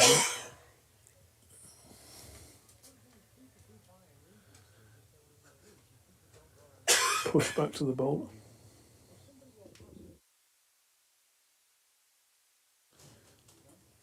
I think we're overheating. Could be that, couldn't it?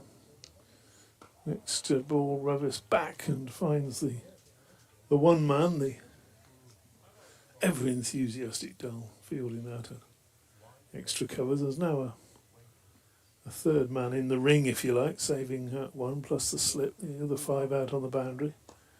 And a quicker delivery there.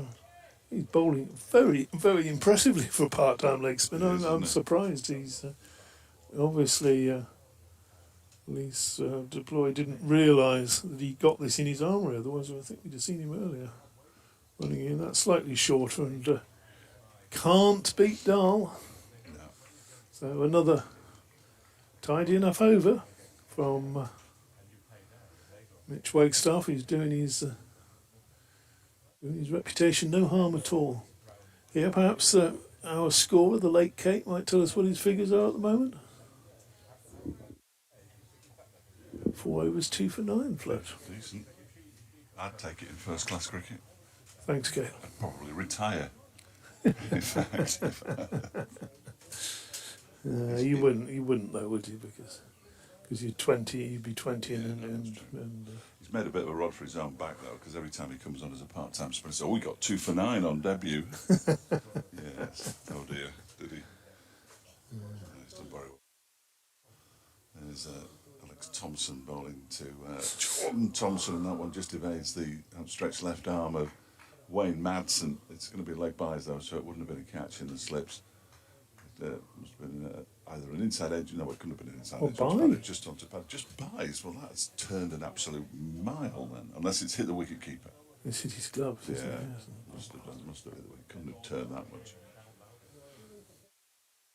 It's turned it that much. We're all in. Well, we could be at home tonight. Dom Bess, who's clearly full of confidence and joie de vivre, is driven by Jordan Thompson up Joanna Dahl. He kicked that green wheelie bit over, didn't he? Yes, he did. Yeah. He wasn't happy. Outside the ground, Not happy. outside the dressing room. I mean. Thompson in again. That one is driven nicely out towards the extra cover boundary. It's going to beat the chase of Harry Kane, and Jordan Thompson picks up his first boundary. Moves on to 10, 385 for 7. Only a matter of time, really, wasn't it? That, Yeah. that Thompson Thompson with a P wouldn't start to open his shoulders a little bit. Yorkshire must think they're safe with that lead, mustn't they? But are they? Well, I think they are, but yes. Well, York, 435. Griff stats were telling us at Oh, well, yes, we're already... at lunchtime they've never chased more than, what was it, 240 to beat Yorkshire, something like that. 219. 219. That next delivery, Thompson just clatters through the offside out to the sweeper. But then they haven't beaten Yorkshire very often. Well, he said that as well. Is it sort of something like 20 times out of 200 games or something ridiculous? Ludicrous, absolutely ludicrous. No matter where they've played them, they've always lost, pretty much. There's Thompson's in, and that one is turned into the leg side by Revis, who says yes as Connors fields a backward square leg.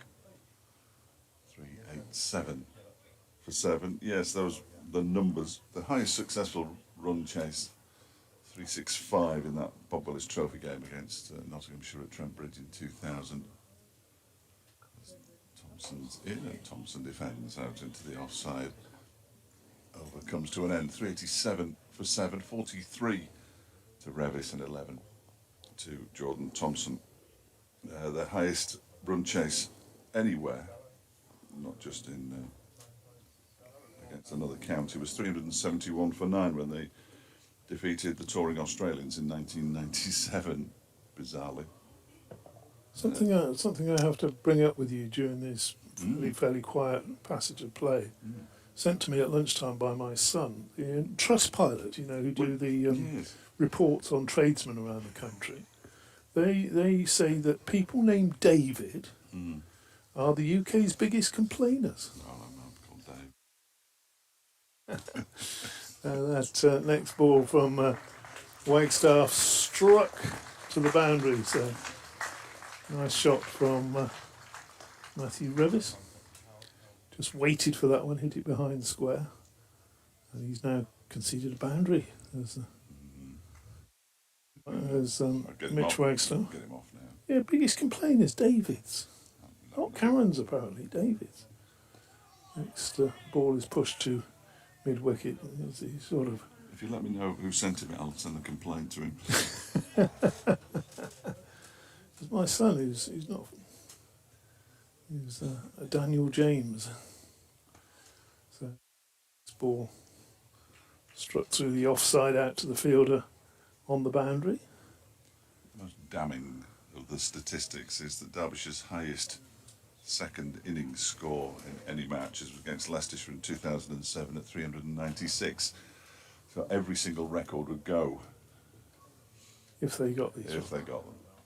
Oh, Next hit out into the down towards the hospitality tents. A big six by Jordan Thompson with a P. As he's picked that one up, and so Wagstaff, having just been hit for his first 4 in first class cricket, has now been lifted into the marquee for his first 6. So he's ticking them all off. yeah, 2 wickets for 2 runs in his first over. Leg spinner bowls, and Thompson just pushes that into the offside and into the onside rather, scampers through. No doubt said run Revis run as he passed him, and Revis just making his ground there as the stumps are rearranged by Brooke Guest. And a hand throw from Dahl, who's probably annoyed he didn't hit the stumps directly. Next delivery, and indeed the final one of that over from Wagstaff, is played back to the bowler. No run there, but 399, if my eyes don't deceive me, Yeah, you're right.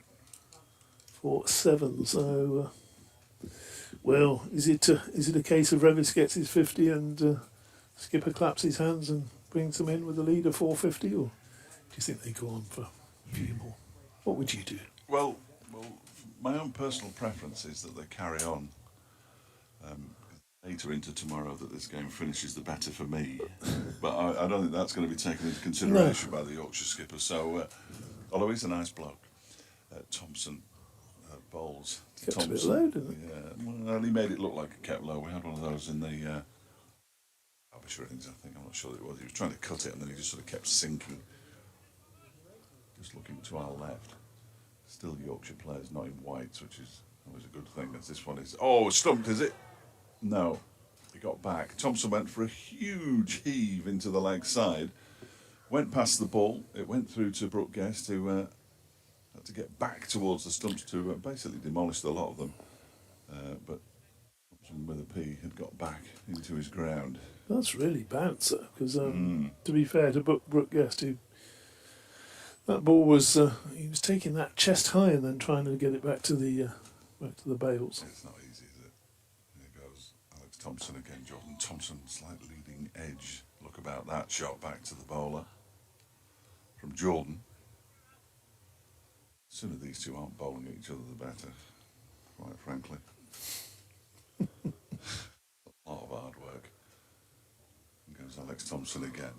Jordan Thompson gets an outside edge down to backward point where it's fielded by Connors. I can't help thinking that Thompson with a P is just going to have another dance down the wicket in a minute.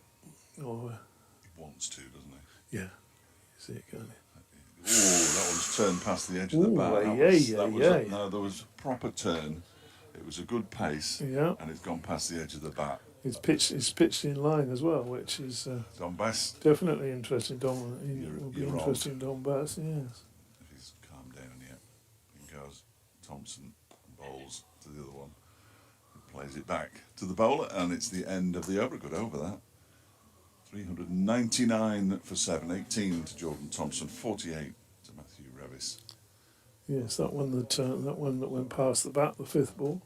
There were a couple of the green wheelie bins or the green trash cans or whatever you want to call them, whatever part of the world you're from, that are around the ground. Those two look as though they haven't been assaulted yet by Don Bess. they're still standing upright. And Can't believe that he's left a couple. It's having got out second ball to a rank long hop. Wagstaff bowls and that spins away from Revis, who needs a couple of runs for his 50 and will be expecting to get them in this over, you would imagine, with only 3 men saving the single, with plenty of gaps. Goes back and cracks that one down to the sweeper down on the boundary. There's applause for the 400. So lead 450. Not applause yet for Matthew Revis. He's on 49. Thompson on 18.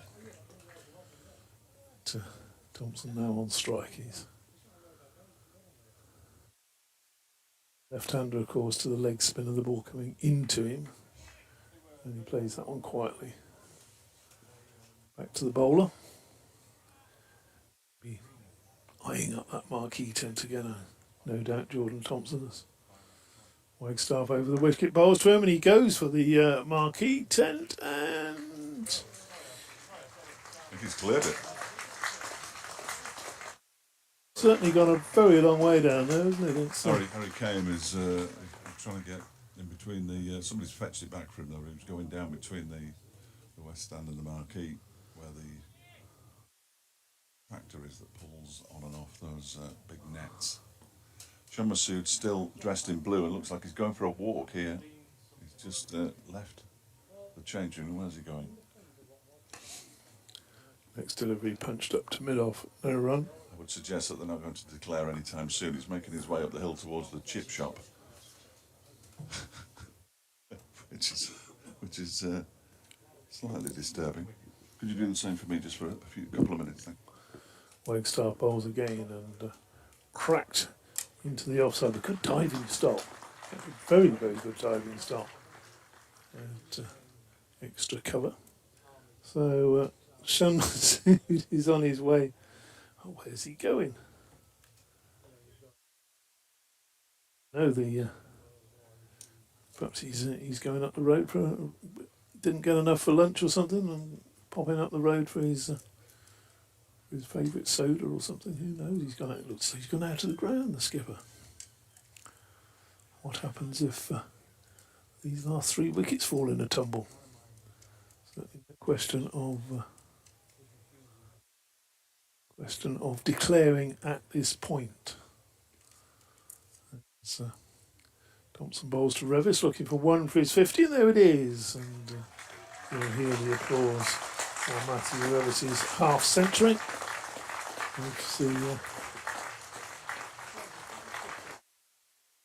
The bat wave to his mates in the pavilion, and also to the other sides of the ground as well, which is always appreciated. I know both spectators and the players don't always do it, certainly not for their 50s anyway.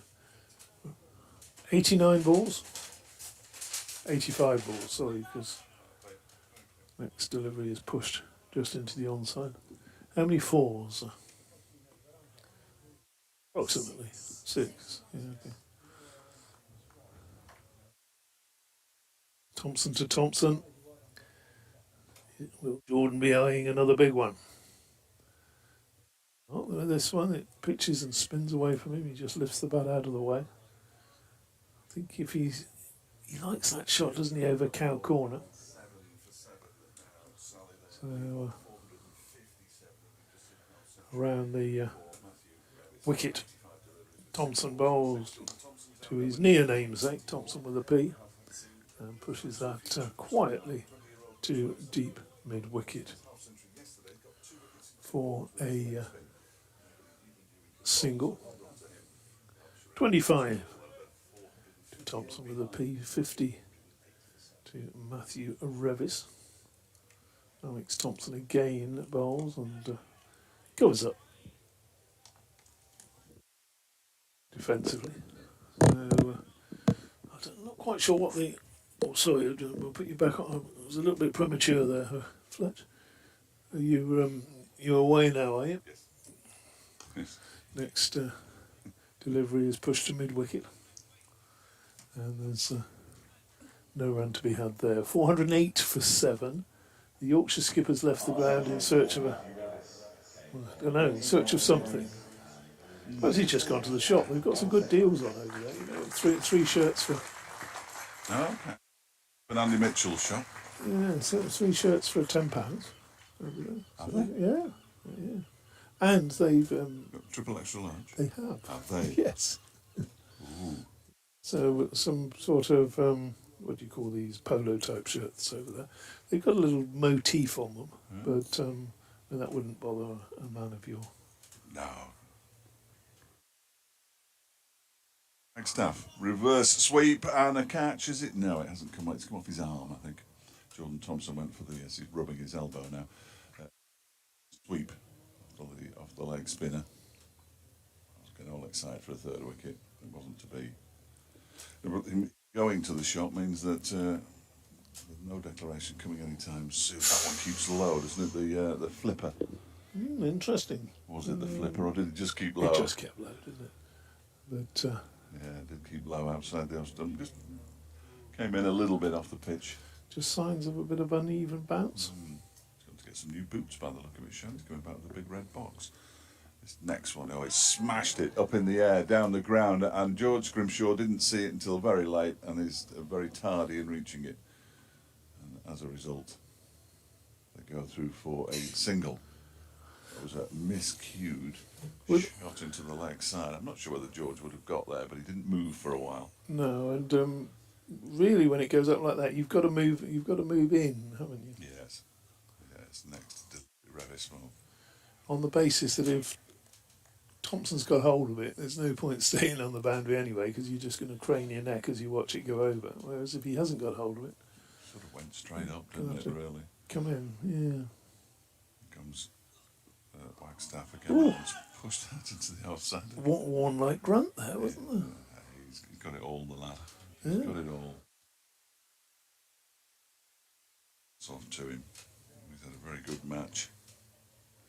From a personal point of view, I know it's not about personal milestones necessarily, but he's in now and bowls to Revis, who clips it into the onside, a sliding stop by Leicester, who threw it rather angrily back to Brooke Guest, I thought, there, because Revis had sort of thought about going for a single but declined. Not about personal milestones. I mean, Jeffrey might be in the ground. Don't raise your voice. Poor old Yeah. boy, he's in his 80s now, you know. You don't want to hear things like that. I heard it was a team game, but I could be mistaken.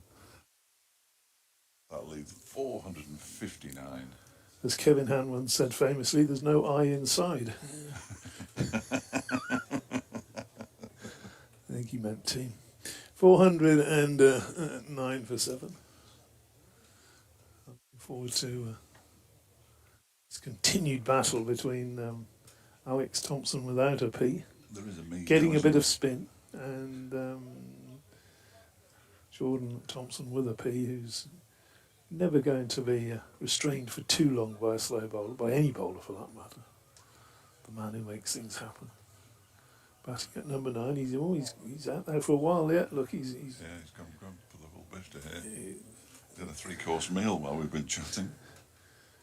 towel down.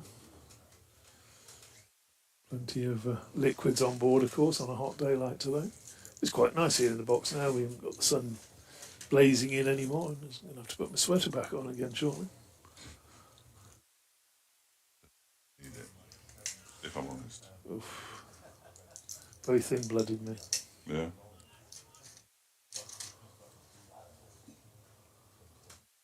Be ready to go again in a minute. Sorry about this, folks. Those of you who haven't got the stream, Well, we'll there'll be some cricket at some point, won't there? yeah, I thought. be bowling spinners, so you can get into the overs. Is it me? Looks like.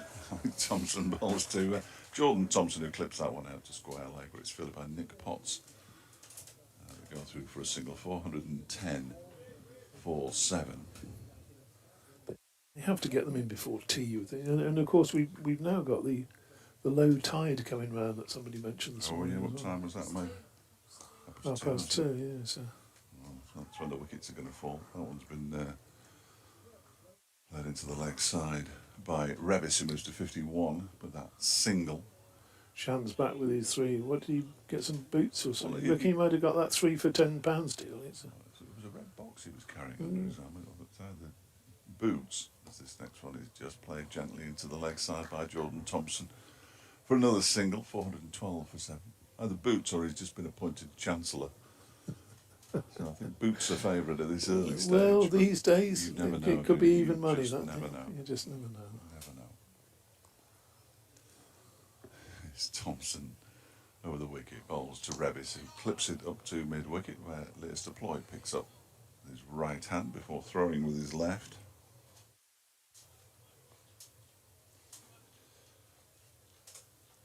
Thompson gives this aged and the ball. The batsman defends the next delivery. Revis back to the bowler because we've had 87 overs with it. It's not the new ball, clearly. There's been a lot of not taking the new ball this season, I've noticed. Now there's a sweep shot out towards the square leg, backward square leg boundary on a tumble by Harry Kane as he picks it up. And they come back. This moves on to 53, 414 for 7 at the end of the over. 28 to Jordan Thompson. I mean, he must be at least 75 yards from the bat down there. He's a long way down to that boundary in front of the west stand. Yeah. Georgie's back. Time for a stint. We've had an hour since lunch. Just time for Thompson to... oh! Big shout for LBW. There's that ball's turned and spun back in. It started to turn. I wonder whether that's the low tide effect. The tide. Out of the tide. Man, it's only a third day pitch, isn't it? You wouldn't expect it to start. It won't break up. Here we go. We're getting a replay of that. No, we're not. Next ball is played to Dull at mid-wicket. No run there. Spun it from fairly wide. Oh. Certainly turned. Got to develop a googly, this lad, though, hasn't he? Yes. Yeah. Push quietly to mid-wicket. Or try a googly. I'm sure he knows how to bowl one. But he doesn't seem to have the confidence to have tried one yet. Let's see what he does this time to Thompson. McCain, that ball's coming back in, and very well played by Thompson, who's just waited for it and late cut it down to third man for another boundary. Almost medium pace, wasn't Yeah, quick delivery, and it turned. So this lad's one for the future, isn't he? it? Yeah. Very impressed with young Mitch. 32 to Thompson, 53 to Revis, who's been the junior partner really in this stand. 20 on Saturday. Maybe that was the attempt to googly because it lobbed up and just played quietly into the through the offside out to the fielder on the boundary. Deploy just had a word with him. I wonder if he said, well, just try it. You're not going to lose anything, but potentially you're going to get smashed for 6, but you might do anyway. Next delivery has been a short ball that's cracked along the ground to extra cover, which Tom Best should take notice of. It's over that second ball. Excellent. Well done for getting to sentence, DT. He had his finger poised over the button for about 5 minutes there. Just he was expecting it to get there. And then we finished, so we were all right in the end. We could, Fletch, have the lesser spotted rarity of tea on time today. Really? Or thereabouts, yeah. Alex Thompson begins to Jordan Thompson, who pushes it out into the offside. So We're not that far away. We're 13 overs short of 32 remaining, so 45 remaining, I think that is. And it's only 2:13. 13, you're absolutely right. This next one from Thompson is defended by Thompson out into the offside. I get fed up with this now. Alex and Jordan, I'm going to call them when they bowl into each other.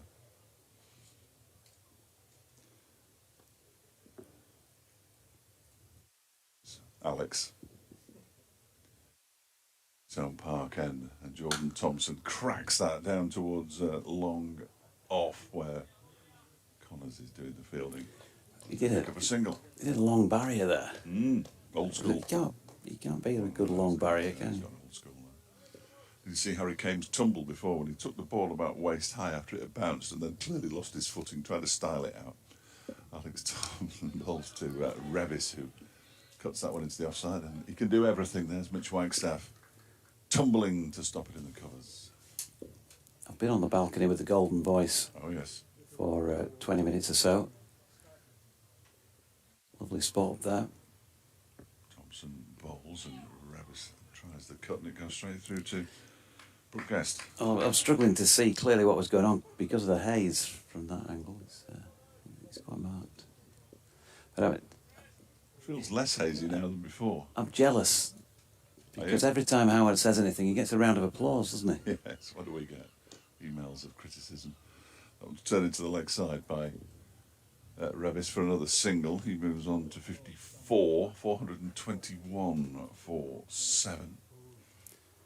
End of the over, 34 to Jordan Thompson. Who would have thought it in second division county cricket in September, 10:30 starts and all that we've had 27 consecutive overs of spin. This is why we employ Kate Holsworth for these pearls of wisdom. That's 2.5 days. That is an absolute belter, though. That is, yeah, absolutely. Well, you're not going to get overs of spin in April, are you? Did you see what? Well, you might do, but did you see what Shan brought back from the shop? He went up to the shop No. and he came back with a red box. I thought you'd had a good vantage point as he came back. It might have been an incentive for Messrs Fisher Code, Thompson and Talasol to win tonight's quiz against you guys. The trophy's been delivered to the gate Already? and he went to get it. Yeah. It's very smug that, isn't it? Anticipating victory before.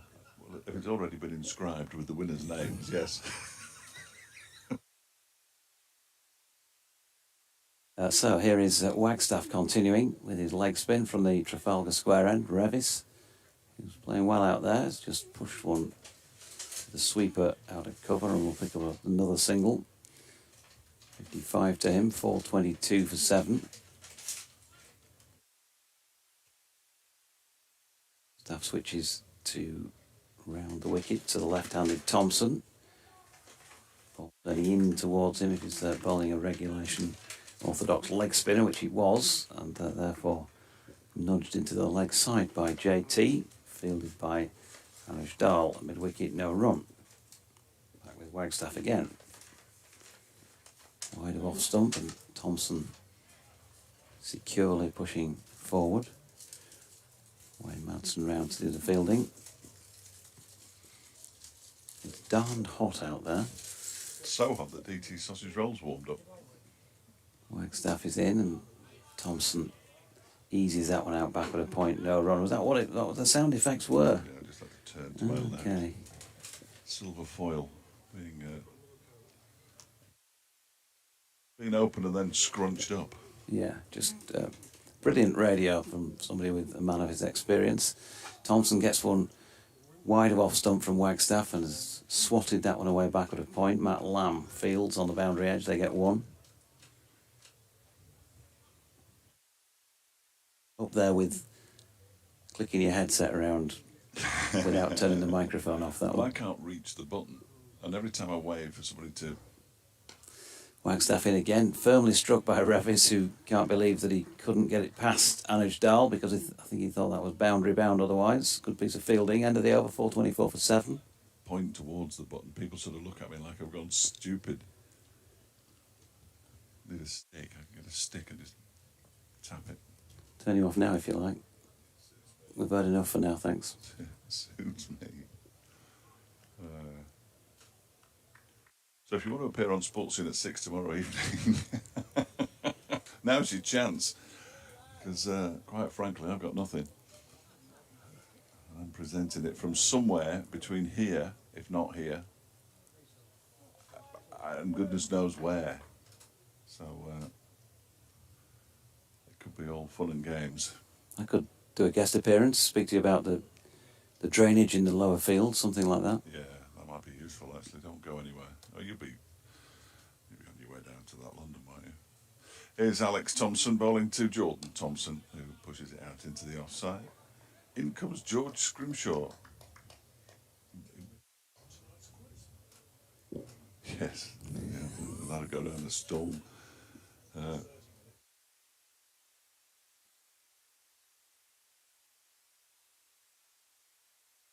Comes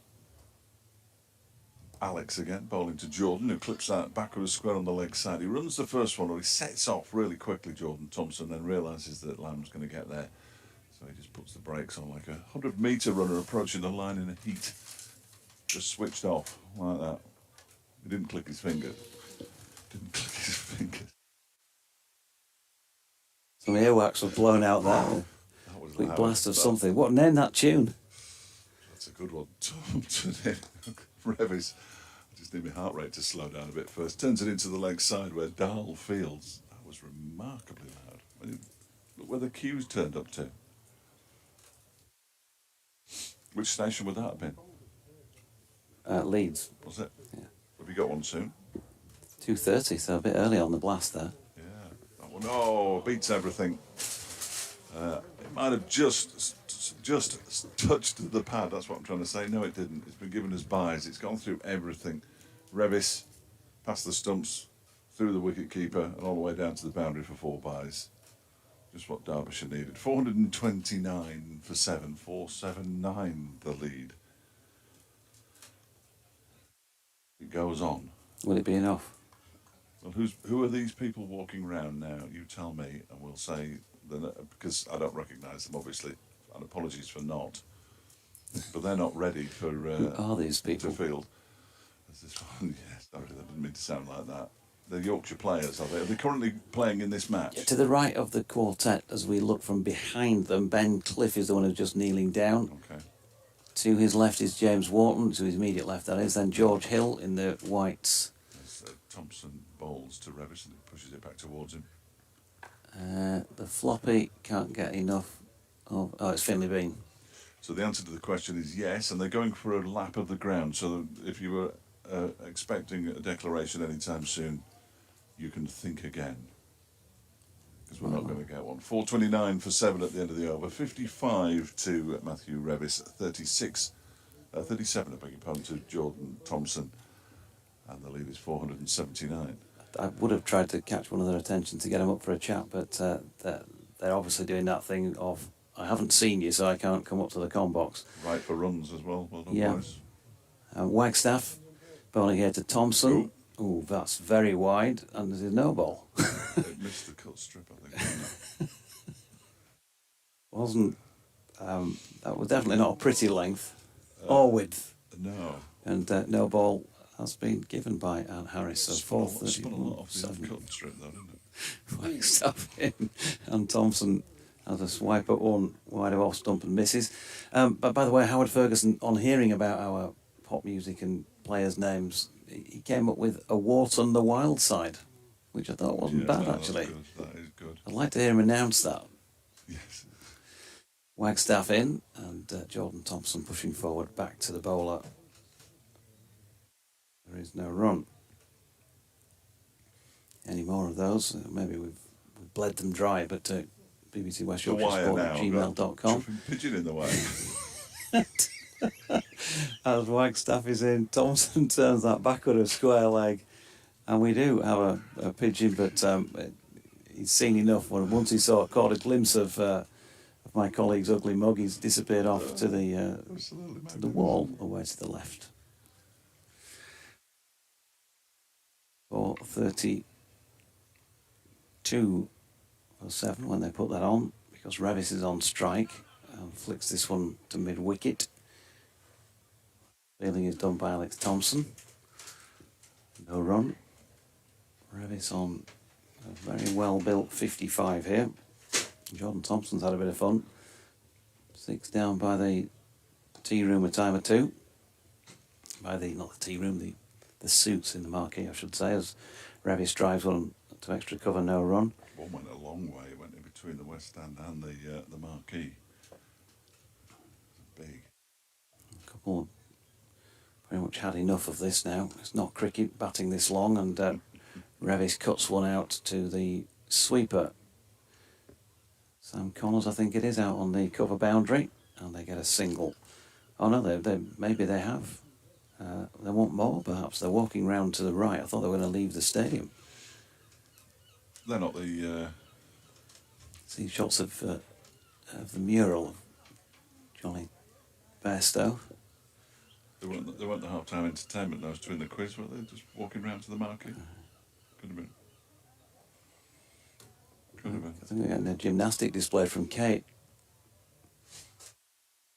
at half-time. A few flick-flacks. Oh, yeah. I love chocolate bars.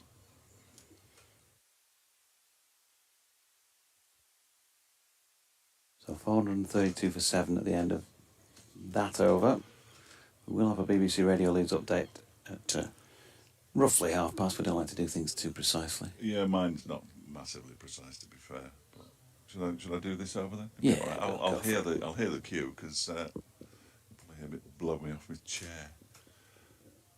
Thompson, Alex, that is, in and balls to Matthew Revis, who just really guides it towards Leas deploy. There is no run. Just watching Jordan Thompson. He's already had a drink about an over and a half ago, didn't he? He wants another one already.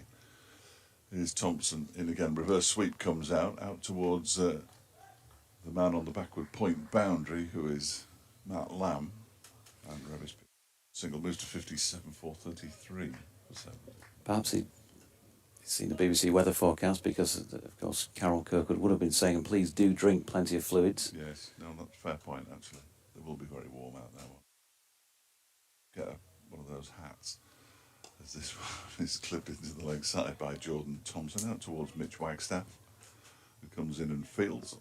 Thompson picks up a single, 434 for 7, 38 now to Thompson. Straws, you can put a can in each side and get a straw. That'd be great, that. This delivery. Ooh, Is it very close to Wayne Madsen and slipped as Revis. He gets away with it. Looked as though Madsen went to his left instead of to his right, actually, almost like an optical illusion. He gets 4 runs. 61 to him, 438 for 7. Did we do the Tears for Fears Madsen World? No, By I the don't way. think, no, I don't think we did. No, I don't think we did. Oh, there we go. Yeah. Or any song by Marilyn Madsen.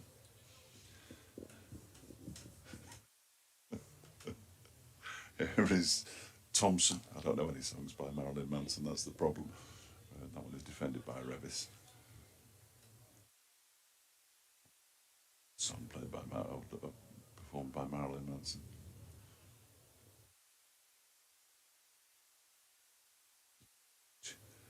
Thompson bowls. Revis goes onto the back foot, just guides it to the point boundary. Lamb fields, single taken. 62 to Revis at the end of that over with that single. 38 to Jordan Thompson. 439 for 7. The lead is, well, it's rapidly approaching 500. It's 489. Did I say approaching 400 then? I meant 500 if I did. And everybody's going to have a drink now, so we could do some scores. Because I never do them. No, we can't. There's no point in me talking because you'll have a what's it soon, won't you? You can do a few scores. I don't think you'll be on for probably 3 or 4 minutes yet. 3 or 4, right. No pressure. Here we go. Second division scores. If I can find the second division.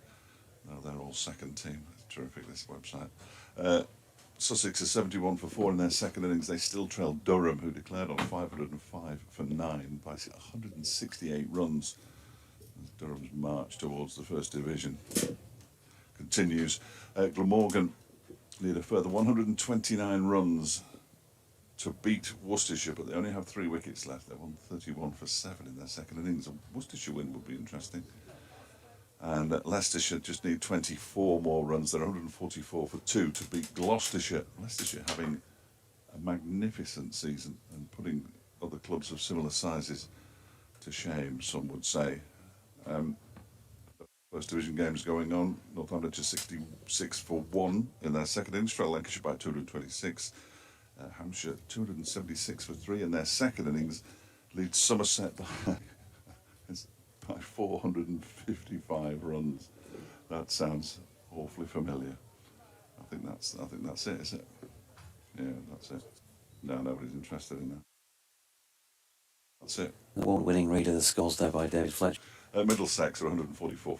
They still trail Essex by 160 at Chelmsford. The Blaze, who of course represent the whole of the East Midlands, despite being under the banner of a team at Trent Bridge. Central Sparks were 189 in the Rachel Hayhoe Flint Trophy. They're currently 3 without loss. England women play at Derby tomorrow against Sri Lanka, I believe.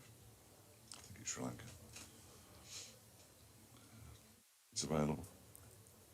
I did cover a game involving the Blaze and the Diamonds earlier this season. In fact, we do have at least one more Diamonds match on BBC Radio Leeds, folks. That is the one a week on Saturday at Chesler Street, where they are, I think, playing the Sunrisers. It's a Rachel Hayhoe Flint Trophy game.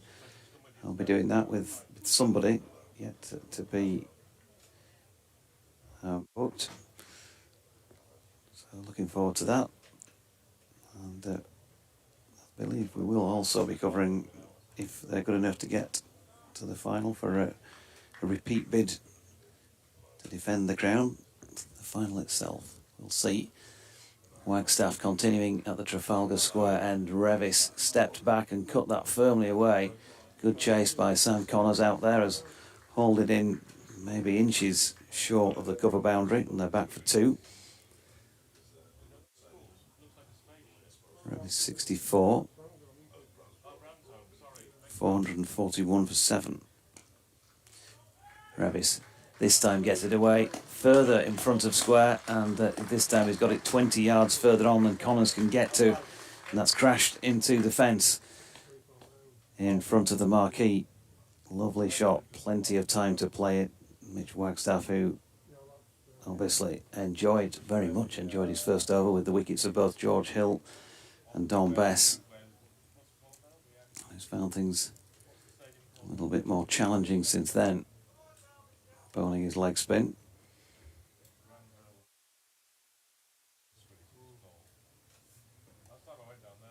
Going at more than 4 and over. He's in now, and Revis flicks off his legs, this time up towards long on. Will pick up 1, taking his score to 69. Yorkshire to 442 for 7. Jordan Thompson, 32 in the first innings, 38 in this. He's enjoyed a good game, and it's been a very good pitch.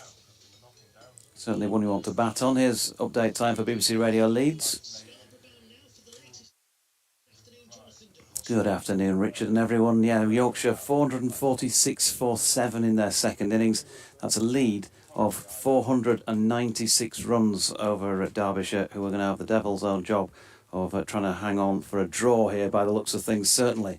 Thoughts of a victory would be pretty far from the mind at this moment in time. Although, in saying that, he's a good pitch out there. We've just seen Jordan Thompson pull 4 runs to make it 450 for 7 for the applause you'll hear in the background. He's on 42. Out there with him at the moment is Matthew Revis on 69, batting really well. We saw George Hill as fluent as we've ever seen him earlier on today, made 79 from 74 deliveries before. In the first over bowled in first-class cricket by the man who's bowling at the moment, Mitch Wagstaff.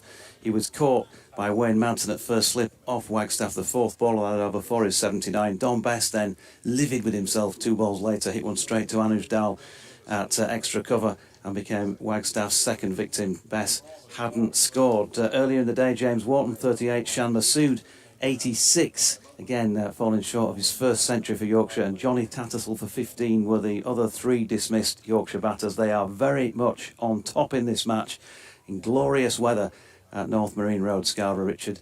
They're 451 for 7, that is a lead of 501 runs.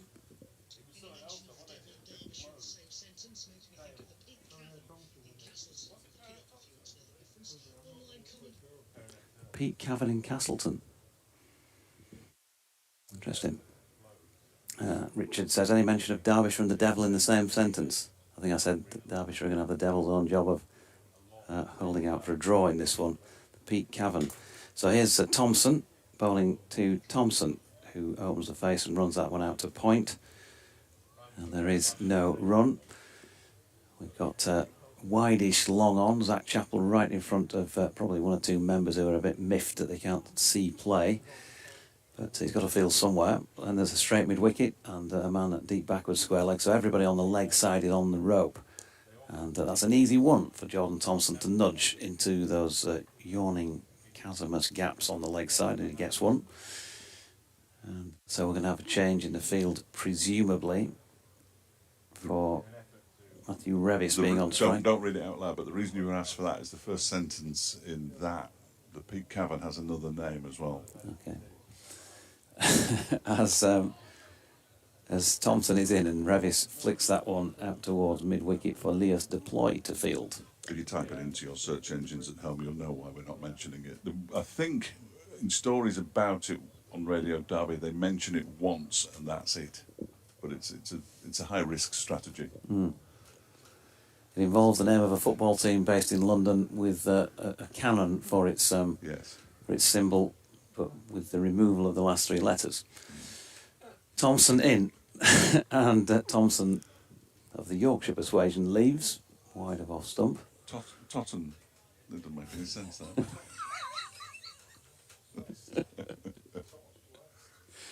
It's the Devil's Totten. Yes. Yeah, it could be. 453 for 7. Thompson floats one up. Yorkshire's Thompson pushes forward, and it's outside edged really along the deck to Scrimshaw. No run. The spin continues here in the commentary box as well.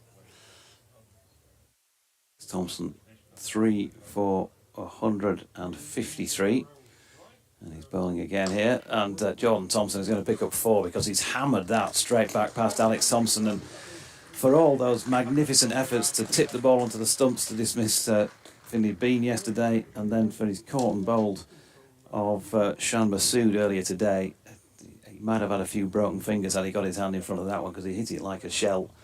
And he's got 4 runs for it. 48 to Jordan Thompson, 457 for 7, a lead of 507. It's probably enough. Why are we still watching Yorkshire bat? I mean, there's a lot. I mean, well, there's a 38 overs, so they're thinking of 40 overs, so we still got 130 overs left in the match, haven't we? Yes, that's true. They will be losing that tide effect. If indeed it was a thing, they'd be losing it. Can you lose something that doesn't exist? I'm not sure that you can.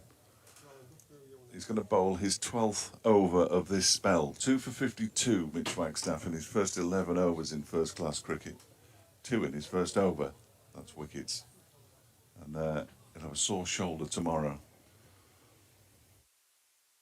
As he comes in and bowls to Revis, who goes back into the side and cuts it away to Connors on the cover boundary for a single. And another long barrier. He's a proper old school cricketer, Sam. Exemplary long barrier though. Gap between the heel and the knee. It's not when you bend down, it goes underneath your shin.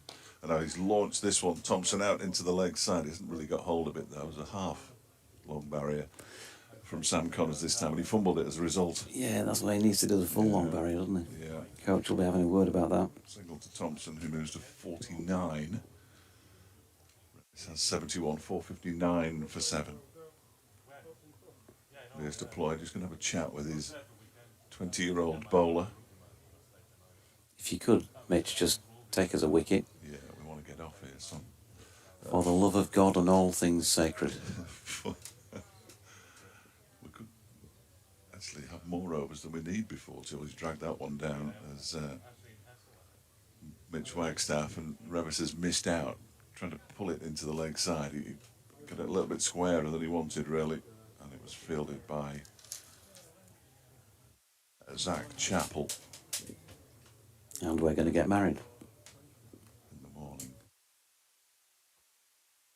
Jordan Thompson, I don't know, pulls it up to long on, and that's his half century. Well batted him, 67 deliveries, 4 fours and 2 sixes. And Jordan Thompson joins the list of Yorkshire half centurions in this match. He's 50 not out, Yorkshire 461 for 7. Sixth, 7th, even first class half century. As Revis cuts this next delivery from Wagstaff out towards Connors, who's given up on the long barrier altogether now, it would appear. Jordan with a highest first class score of 98. Gets a move on. You never know. And he earned the nickname the Butcher of the Bridge. Chelsea, that one is lifted into the leg side, but again, he didn't get hold of it anywhere near as well as I thought he had. He only gets another single for it, and every single one of those 6 deliveries sent down by Mitch Wagstaff went for a single, so 6 off the over. Thompson has 51, 73 to Revis, Yorkshire 463 for 7, and the applause is for Thompson's half century.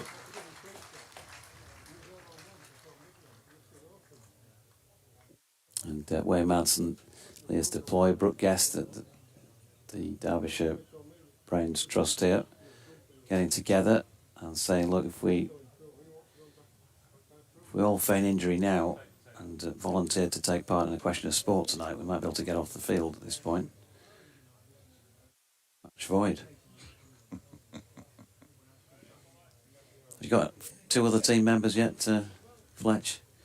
Do we need 4 altogether? Yeah, 4. We've certainly got 3. Here's Thompson, bowling to Thompson, who's got underneath one and will get 6. Into the balcony on the pavilion away to our left, and a typical Tomo haul of the ball. 57 to him, 469 for 7. This pair making hay while the sun shines, and have just brought up a century unbroken partnership. That is the 3rd 100 partnership in this Yorkshire second innings. 103 between them now. Alex Thompson into Jordan, who flicks it, tries to get it beyond him in his follow through, but a bit of footwork puts paid to that. It's the usual punch of the gloves between the pair of them, but they've enjoyed themselves out there since they came together. And they've put that 100 on, as Thompson pushes one back to Thompson.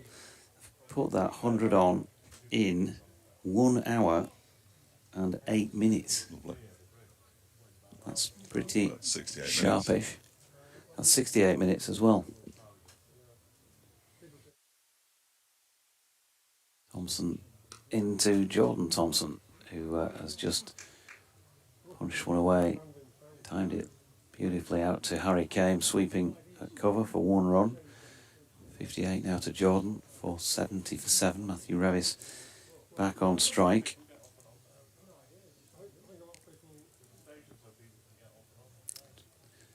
Checking in terms of length of time overs wise, as to how long it's taken him, as Alex Thompson is into Revis, who steps back and cuts. That lamp round the boundary will keep them to 1 in the end. Pretty hot work for the pair of them out there with the bat, let alone those in the field as well. Under the helmet.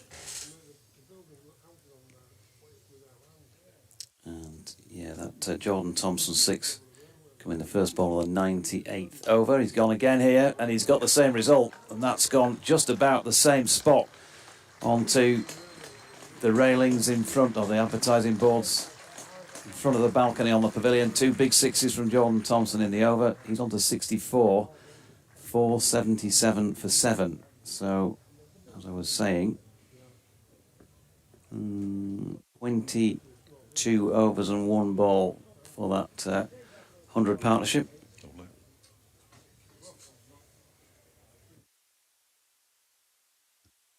Now up to 527. Should have declared D2, shouldn't it, by now? Yeah, 4 hours until tea, but it won't be, because we'll carry on until 10 past 3:10. 3. Yep. Yeah, remarkable. New ball has been taken, everybody. New ball. Calm down. Oh, yeah. At 477 for 7 in the 98th over. You watch, he'll go through them now and I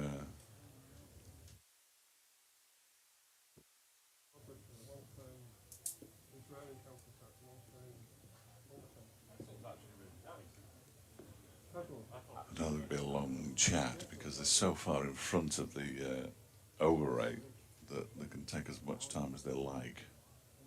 I imagine, I mean, I don't have the over rate here, but given that we're going to get to tea, or where we would normally be at tea, by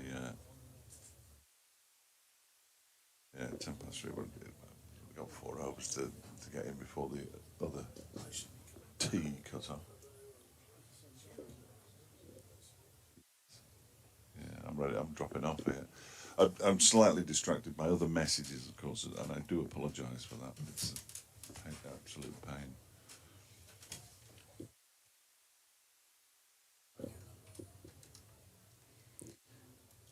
DT going to take over from Fletch, who's receiving messages that are a pain. And Matthew Revis is going to face Sam Connors, so spin ditched. Or at least from the Trafalgar Square end. Connors running towards us. And Revis immediately gets 4 runs off the hip. Backward of square leg. Loosener. And dispatched. And it's unfortunate, isn't it, when you come back on. You watch spin at both ends. You're the seamer. You've got to get yourself loose again. And you're playing against a man who's already got 70-odd runs against his name. Matthew Revis got his first-class 100 earlier this season. At Headingley in a match against Gloucestershire. Into Revis, who this time has turned one through mid-wicket past the diving Alex Thompson and gets 4 more. 82 to Matthew Revis, 485 for the loss of 7 second innings wickets. Yorkshire players getting close to completing their round of the circuit of the ground. One of them fielding that one, was it George Hill? Connors in again. Revis this time drives into the offside, and he might get 4 more here because that's gone straight through the legs of Leas Deploy, and that sums up Derbyshire's day. 4 runs through long off, and 3 successive boundaries to Revis take him to 86, and the score to 489 for 7. Could he be the first centurion? See what he did there.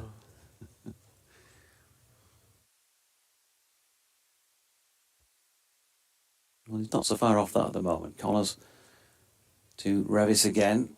He this time drops one out into the offside for Dahl to field, and there's no run. So the change from spin back to seam, no immediate gains with those 3 successive boundaries. This is just nonsense at the moment, isn't it? Shan Masood is making his way up the steps towards the Yorkshire dressing room. As Revis turned another one through mid-wicket, and they get a single. But apart from the fact that I need to get off to London tomorrow, other than that, I don't have a problem with it, to be honest with you. There's loads of game time left to take the wickets. Yeah, but you want to get the game won, don't you? I mean, if Derbyshire do put together a partnership, you know, and actually play for the draw and get, I can't see it happening, of course, but this sort of batting on and on often gives the opposition a bit of sort of a bit of extra incentive, doesn't it, to battle it out. Ball Stopped. To Thompson there, so still 490 for 7. Jordan on 64. Not at the moment. I have a big problem. It's 10 to 3 on day 3, but I think It is only I'm 4 thinking. sessions. I'm thinking 4 tea, sessions. which is in another 15-20 minutes. It's looking pretty clear that they're not going to go before tea because they're going to induce it, aren't they? If they decide to walk off now, it's edged by Jordan Thompson. This one, but it drops short of both Brooke Guest going to his left and Wayne Madsen falling backwards to his right. And there is no run. 64 to Jordan, 87 to Matthew Revis, 490 for 7. Wouldn't mind seeing a replay of that one actually, because it looked maybe the pad was just outside the line for Jordan Thompson, but the crowd sitting there wondering what's very sensible young lad in the middle there has opened up a paper book and perhaps he's reading Harry Potter. Do people still read Harry Potter? He's well into a very thick paper back, and I think he's showing what he thinks of this at the moment, because it's just a phony war, isn't it? Before we get into the final doings of this match. It's Thompson to continue at the Peace Home Park end. Bowling here to Matthew Revis. And the right-hander flicking that one backward of square leg for the incoming Connors to field. 1 run. Edward Harland has emailed in. You can do the same on BBC West Yorkshire Sport at gmail.com. Says JD, 2 ideas, bit lateral thinking. 1, Freddie and the Dreamers. How do Masood what you do to me? DT's not happy with that one. Thompson round the wicket to Thompson, who has got underneath this one out towards long off. Scrimshaw will take the catch, and that will be the end of Jordan Thompson for 64, but not yet apparently the end of Yorkshire's innings, because Matthew Revis is going to stay out there on 88. 491 for 8, but it's been one of those Jordan Thompson knocks where he's entertained us. He has. He's not one to just block and push around. He batted sensibly at the start of his innings, didn't go at it from the word go. Then hit several very expansive.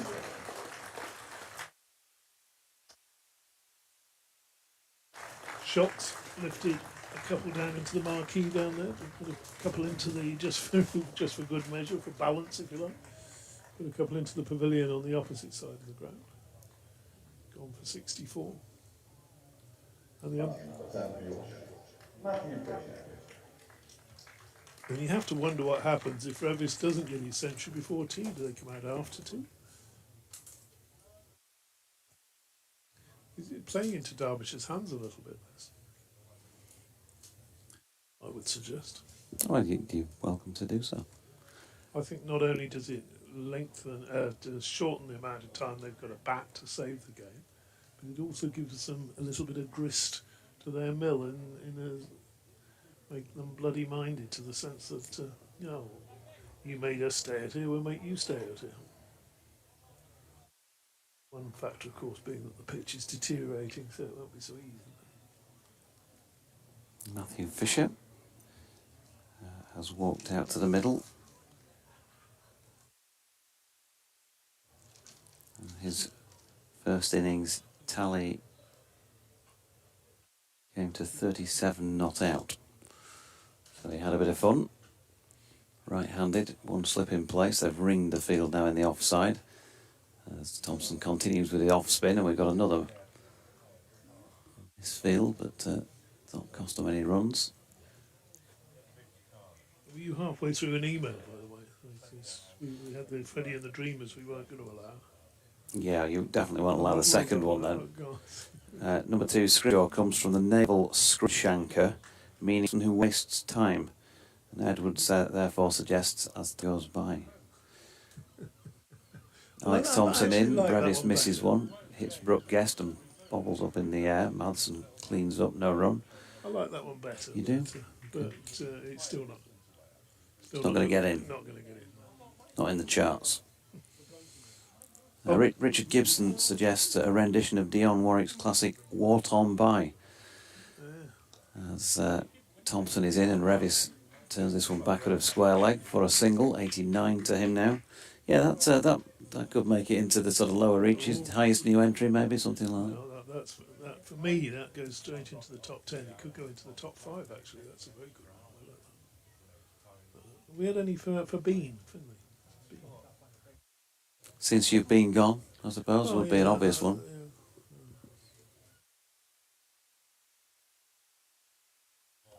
And Thompson in, and that's not sure what it was really, ballooned up off something of Matthew Fisher's into the onside, no run. End of the over, 493 for 8, the lead now 543. Since You've Been Gone. I've Been Missing You. No, I don't know. There's another song. I just made that one up. I Who Have No Fin.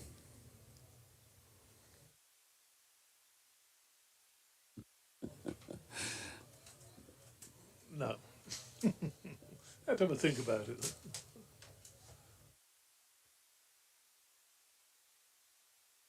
So I think 100 overs up on the board, 493 for 8. That tells you that the strike rate has been the scoring rate, I should say, has been very healthy throughout here. Just shy of 5 and over 100 overs, and Revis punches this latest delivery up to long on. They get a single.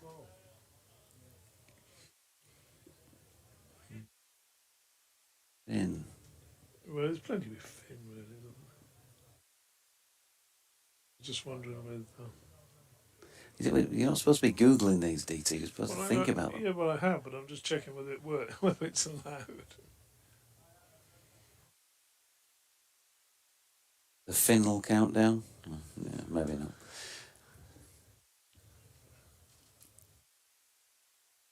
In comes Connors then from the Trafalgar Square end. Fisher, who'll doubtless get a go at that end himself with the ball sometime before the end of the day. Just plays a straight blade to this one into the leg side, no run. A single century in this match so far. Wayne Madsen still holds sway as the highest individual scorer in a single innings with 93, although others have scored more across 2 innings. Here's Connors again. Revis, Fish, should say, no face, has run that one down through third man the shot. You can keep it over the top of it. Nobody in at third man, they'll get it wide of the cordon. I think you're being generous, though. I think he got a straightforward little nick to that one.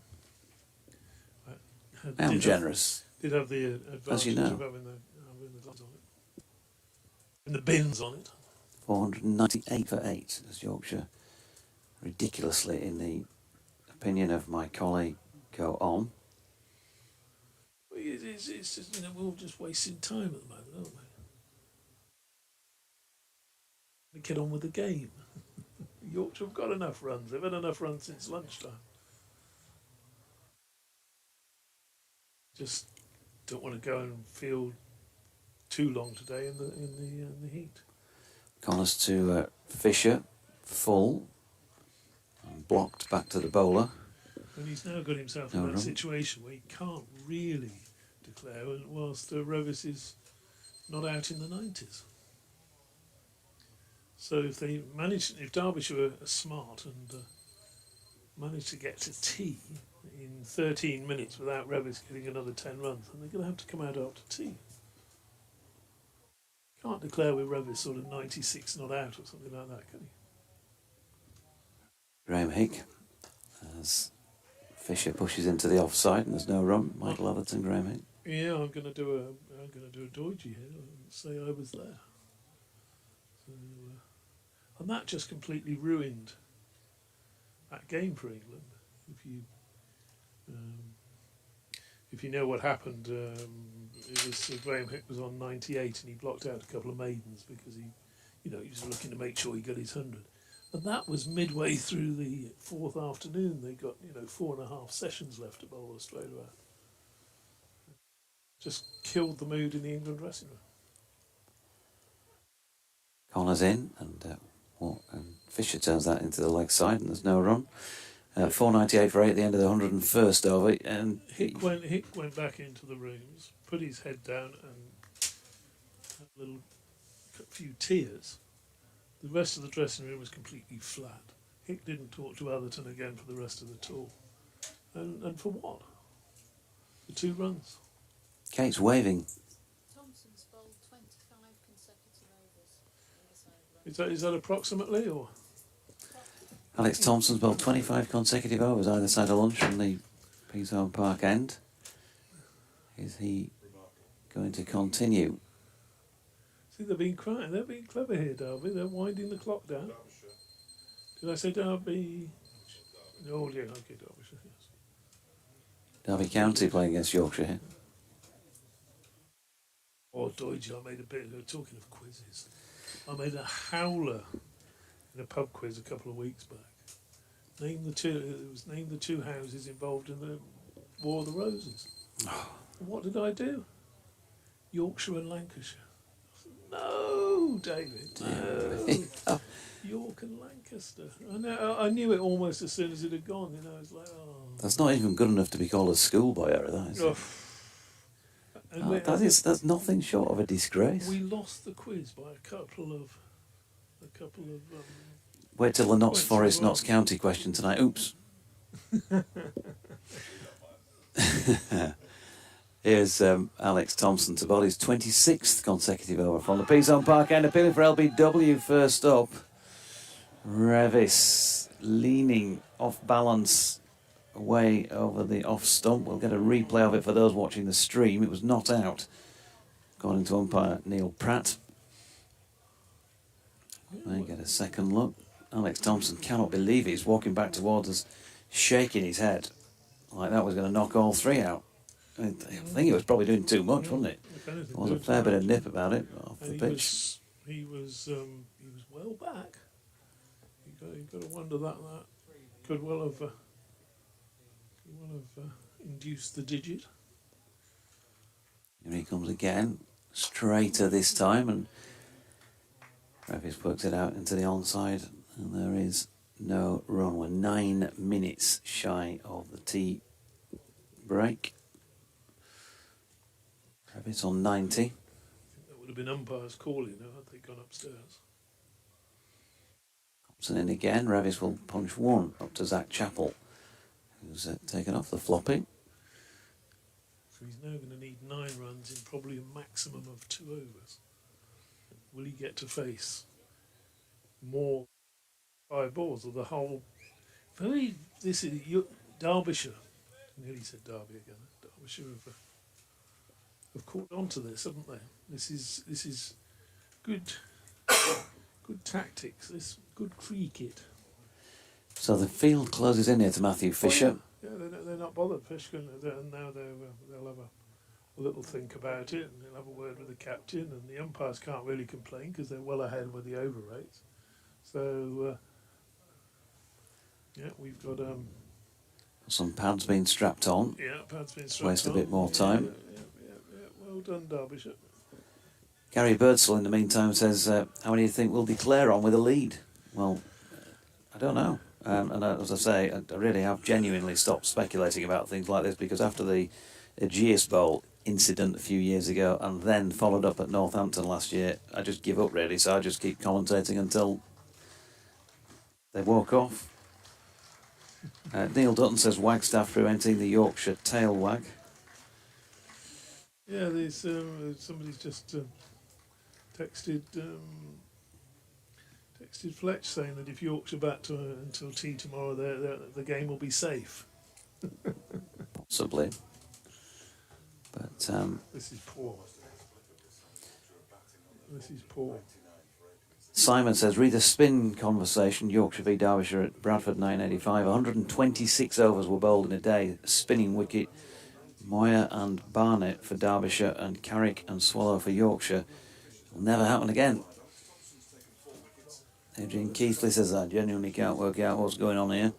Are both sides playing for the draw? Sat in the stands enjoying the sun, but just a bit confused by the play in the middle. As Revis, keep calling him Revis when it's Fisher, hits this one down to long on and picks up 1 run. The applause is for 500. So, well, people still prepared to applaud it and not boo it, so maybe the general feeling out there is that they can carry on as far as they're concerned. 550 the lead. Revis on 91 will nudge this one backward of point. Wayne Madsen out from slip to field. Revis on to 92, the score to 501.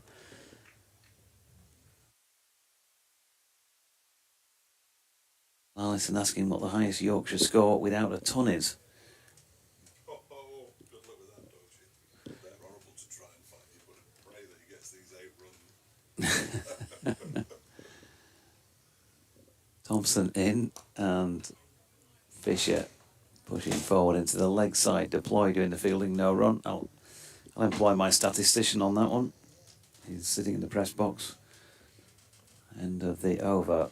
501 for 8. According to my watch, just over 5 minutes to go before tea. It's going to be Connors to bowl. If somebody were to go down with cramp or they were to call for another helmet or some more pads or something like that, this will be the last over before tea, which means that Revis is going to have to score 8 runs from somewhere. Otherwise, is he going to declare? At tea with Revis on 96. Fisher's gone down to have a word with Revis, and perhaps he's saying, look, this is your chance, lad. 92 not out.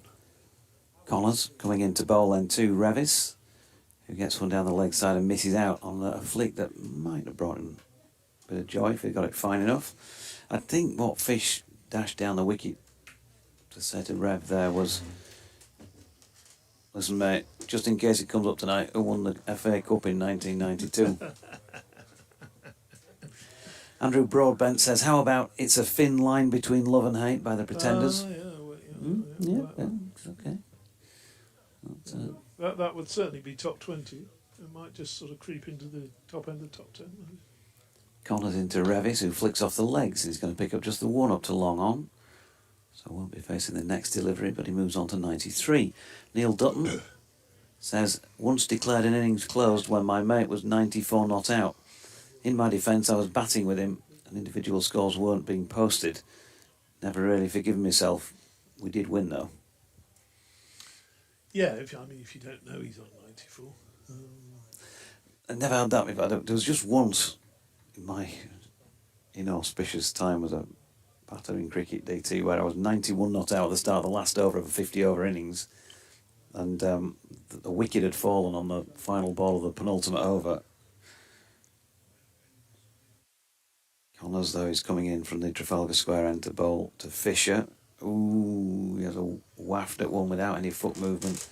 Nearly nicks it through to Brooke Guest, no run. And I was at the non-striking end at the start of the final over, and the new man who came in swung and missed at all 6 deliveries. So it felt like akin to being declared on 91 not out. He just swung and missed at all 6. That's another one. Well, I had one once where and I wasn't involved, but our opening batsman, who was a little bit stodgy. Connors to Fisher, who's played nicely off the hip here, and he's split the gap between deep backward square leg and long leg, and will pick up 4 more.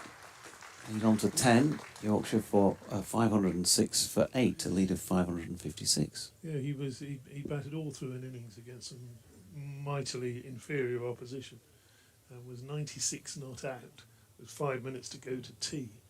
And one of our older members was one of our older players was out there umpiring, and the guy nicked a run to get strike for the final, what he thought was the final over, and Uncle Roy, that's tea, gentlemen, and take this. Connors to Fisher, who gets a fuller length delivery and has to be watchful in defence. No run. He said, I'm not watching any more of that. Hunslet 38er says Matty had a little lamb. Wings. Hey, yeah, And- no, that is good. And Tatters by Lou Reed. Oh,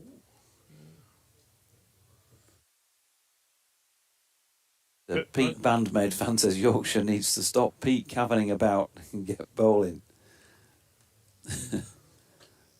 yes, very good.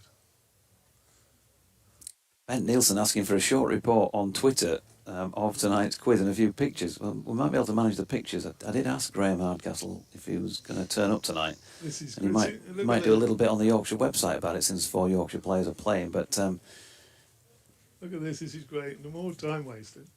And we're now a minute away from tea, and I think there's 2 balls left. Connors to Fisher, who turns that one square No. on the leg side. So will this be the... That dot ball, so 506 for 8 at the end of the over. Revis will have 1 more over Will he, though? before I mean, tea, at least, to try and get to the 100. I don't know whether he will he? He's kind of he's only had the one first-class century so far. Still fairly early days, isn't it, in his career? He doesn't want to give up the opportunity, and he's clearly been more watchful, hasn't he, since he got to the sort of 86, 87-ish. Is he going to have to go for 6s, though? Because Derbyshire are going to put everybody back on the boundary, and I do mean everybody except the wicket keeper, is he? Or are they going to still keep one? And the ball's turning a little bit. You know, they're still keeping the odd fielder in, which is fair enough, because I would certainly have all the fielders on the boundary at this stage, and a slip in as well. Well, that's interesting. Thompson then to Revis, steps away, cracks one away through the offside 4. 97 for Matthew Revis. Made plenty of room for himself to that delivery. I'm sure he'll be aware as well. Can't take a single though, can he? Fish can get him back on strike. 5 balls, 3 runs. Thompson to Revis again, this time back foot, just pushes back to the bowler. 4 balls, 3 runs. DT counting him down. Yeah, at least this has now got a bit of tension in it, hasn't it? A bit of drama. Thompson in again, and Revis will push the 1 down to long on, taking him to 98. So the question now is, can Matthew Fisher take another 1 and get him back on strike? 3 balls, 2 runs.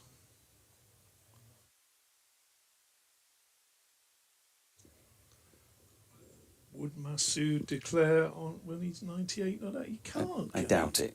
I doubt it very much. No, I think he just carries on after tea. Even if it takes just a couple of overs. Well, it might just take a couple of balls because he only needs 2 runs now, doesn't he? So Fisher's looking around. Where can I just nick this single? Thompson to Fisher. Sharply turns in towards the right-hander, the off-spinner's delivery. And he can't get bat on it. So he's only going 1 ball at the most. 2 balls left in the over, Deutsche. Not going to do it, is he? What would you do? You'd have to have everybody back on the boundary, wouldn't you? That's if Fisher gets a run. Thompson to Fisher, who misses one past the outside edge this time, plays inside it. So Revis is going to be 98 and not out at tea unless this is a no ball and they run a single, which it won't be. But I just say that because there'll be a pedant listening saying, oh, they could run a single off a no ball. The field disappears to give Fisher the 1. And Thompson comes in. Fisher plays it out to Lamb coming round to deep point to field it, but they're not going to take a single. They're going to leave Revis on strike for the first ball after tea, because that is tea on day 3, and Yorkshire are 511 for 8, with Fisher on 10 and Revis tantalisingly poised within 1 stroke possibly of a second first-class century. He's played superbly today, no doubt about that. Yorkshire, well, an absolute country mile in front here at 561 runs of a lead. There are 32 overs remaining today and then 96 tomorrow. Are there only 32? I think there's probably more than less, fewer than 32. There might actually be more than 32 overs today. Let me just check on that. It's just that you get so used to seeing it, don't you, at the end of the afternoon session. There are, in fact, 30 overs remaining today. So there we go. 2 between innings. At least another one when they come back. So Yorkshire will have a maximum of 27 overs to bowl tonight, that is just nonsense. Sorry. There we go. DT done for the afternoon, and all of us are done for the afternoon session. I'll be back after the tea break with Yorkshire looking to get Matthew Revis perhaps to 100. Who knows? They may still declare with him on 98. We shall see. Back soon.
Welcome back from North Marine Road, Scarborough.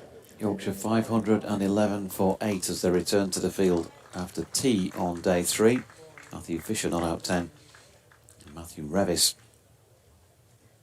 more importantly at this stage, not out on the 98. And it looks as though Yorkshire are just going to try and get him across the line for that century, if he can get there, that is. And then presumably declare and have a go at the Derbyshire batting second time around. The lead 561. It's all got a bit much for David Townsend, my third voice colleague this afternoon, who's needed a bit of fresh air after that, and he's even put the jumper on. That Revis is going to be facing the first ball of this final session. As we said, because of the sheer speed and the number of overs bowled by spinners in this Yorkshire second innings, actually ahead of the game effectively. Just 30 overs remain in this final session. So tea actually taken at 3:10, would you believe? Not on the last day. So it looks as though it's going to be Mitch Wagstaff. Or is it? No, it's not. It's going to be George, who is going to bowl this first over following the restart. It looked like it was going to be George Scrimshaw going back to his mark at the far end, but actually it is going to be Mitch Wagstaff. Took 2 wickets in his first over. Golden arm stuff. First over in first-class cricket earlier on today, when he had George Hill caught at slip and then Don Best caught an extra cover. Coming in then to bowl to Matthew Revis, who steps back and cuts this ball out into the deep on the offside. He's going to get 1, but he's not going to get the second because he hit it too well. And so the sweeper out there, Harry Kame, I think it is, returned it for the concession of 1. Revis on to 99, 512 for 8. Fisher back on strike. Be funny if Wagstaff took 2 wickets now, wouldn't it? Remove Fisher and Code. And Revis was at the other end, 99 not out. Wagstaff in. And Fisher drops that into the offside, where the bowler picks it up in his follow-through. No run. It's a glorious day. Perfect conditions for cricket watching. I think today it's been unbroken sunshine. We did have a little spell during one of the breaks yesterday of about 20 minutes of shade. Fisher cuts this latest delivery in front of square on the offside. Harry Kane does the fielding. Fisher on 10. They've got mid-on, mid-off. Short extra cover, squarer cover. There's loads of covers in the offside. And Matthew Fisher misses this latest Wagstaff delivery. There's also a man back at a point. So 1, 2, 3, 4, 5, 6 fielders if you include Wayne Madsen at slip in the offside. Plus a mid-on, straight mid-wicket, and then a long leg who feels like a bit of an anomaly, really. Out there in the deep as Fisher pushes another one into the offside for Anuj Dal to field. Looks as though as they start to spread the field, Matthew Fisher's content to just play a few deliveries out here and get his partner back on strike at the other end. Wagstaff in, past the outside edge of Fisher's bat. End of the over then. Gets a round of applause from David Fletcher. Yeah, another good over, wasn't it, from Mitch Wagstaff? He's been the revelation of the day for Derbyshire. He's certainly a bonus for them in future. On a day when Derbyshire revelations have been not that easy to come by. No, he has been the revelation, the singular revelation with his bowling. And I think that he's taken Skipper by surprise as well. Just seen Fletcher's friend Goose, big Derbyshire fan, walk down the bottom and shouted up to me, "When are you going to end this misery for us?" Nick Thompson just having a chat with Liz Deploy here. 99 not out. And Griff has put up on his Twitter feed, Mitch Wagstaff is the first bowler to take 2 wickets in his first over in first-class cricket for Derbyshire County Cricket Club. table below lists all the bowlers who've taken a wicket in their first over for the county, so well done. We have seen some Derbyshire cricket history made today. Alex Thompson, he's going to bowl then, he's going to take his time as well, rubs his hand into the ground. He's at this P-zone park end. He's going to be bowling to Revis then, slip, point, cover, mid-off, mid-on, straight mid-wicket, wider mid-wicket, backward square leg. Revis nudges one round the corner, takes on the field, and that is it. He clenches his fist and punches the air. Matthew Revis has a second first-class century to his name, and that is the best we've seen him play for Yorkshire. There is no doubt. 100 not out. We've had 6 half-centurions in the match so far. He's become the first to make it to 3 figures. And he gets applause from all in the ground. And of course from his teammate Matthew Fisher out there in the middle. 513 for 8. And with that single, they haven't walked off immediately.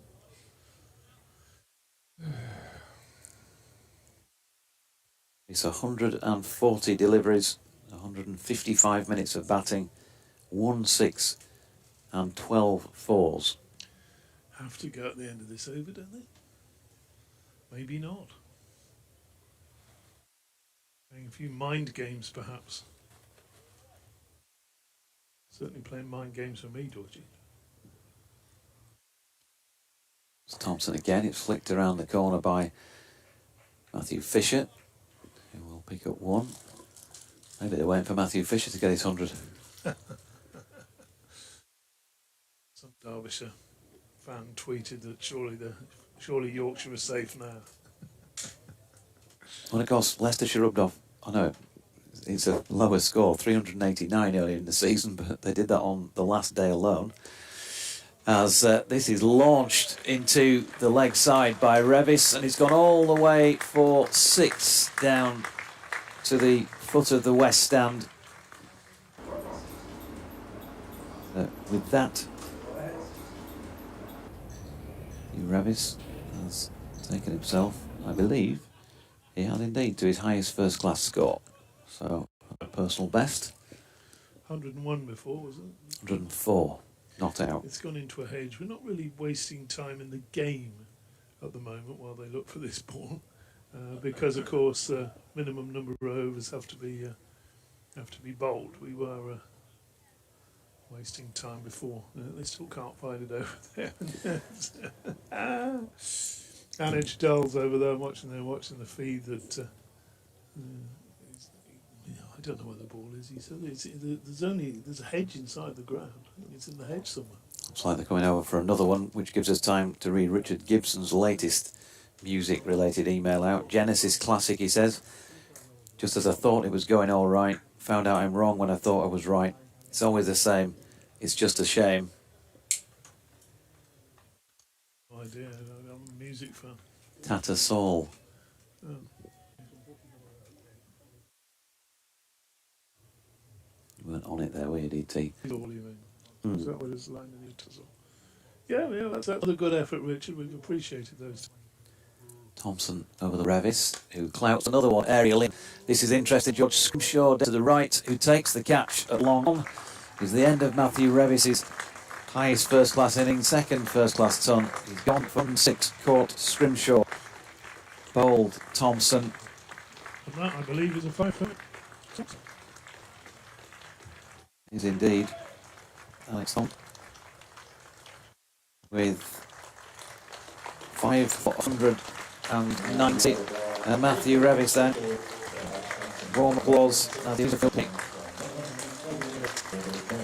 Having scored 106, and Yorkshire have finally for the day, and they've done so with a huge lead at 520 for 9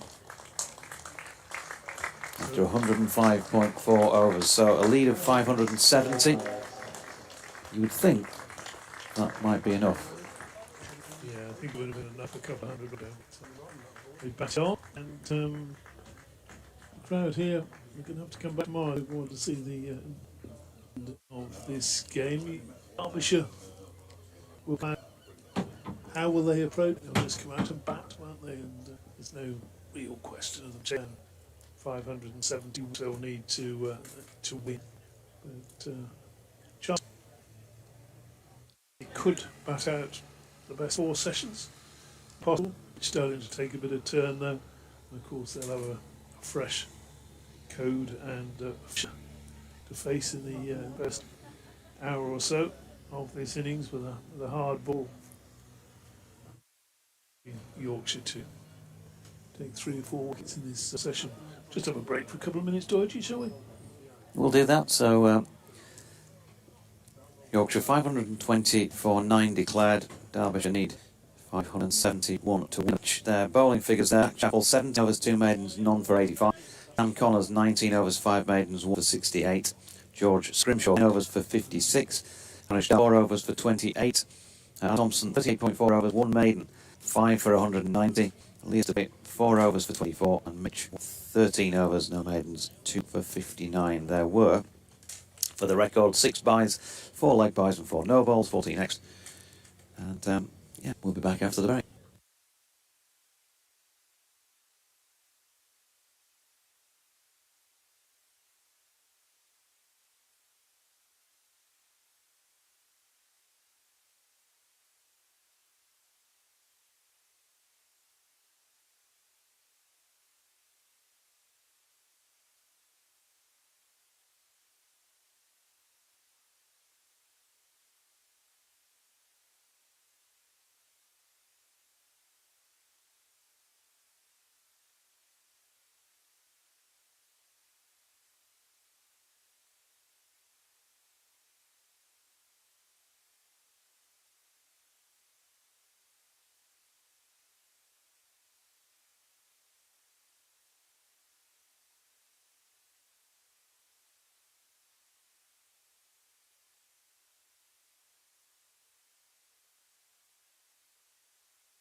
Welcome back to North Marine Road. It's the final session of the day.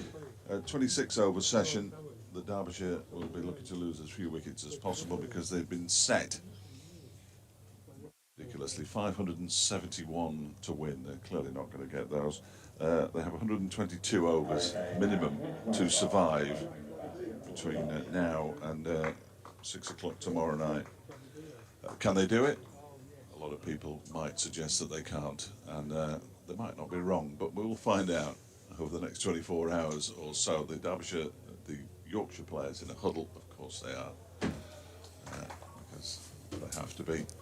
The Derbyshire openers are already out in the middle. Yeah, desperate to get on with it. Can't wait. Well, they've got a run chase to set about, haven't they? Well, you see, if they were to go out tonight and close on maybe 140 for no wicket, that would set it up nicely for tomorrow. And it would terrify everybody inside this ground, It including me. We've all been here before. Derbyshire set national targets and fall a long way short and get bowled out quite cheaply. This game could go anyway, quite frankly. And you're not going to get me to predict which way it's going to go. It's not even. It's only just gone to 4. It feels later than that, doesn't it? Yeah, it's that time of year. Is it? Well, we started 10:30, so But that would only be 20 past 4. It feels later than 20 it past feels later than 20. Is it the length of the shadows? Or? Seems to have been an awful lot of things happening while not much was happening. Did drag on that session Just that a afternoon? touch, just a touch, yeah. The session was sparkling. Anyway, Harry came. Failed in the first innings. Has been in decent form this season, as we all know, and as I said before, he failed in the first innings.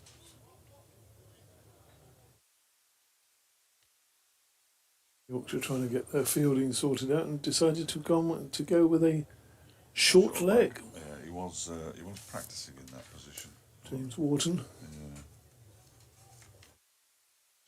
Well, they could go all out attack. That is one thing that Yorkshire can do.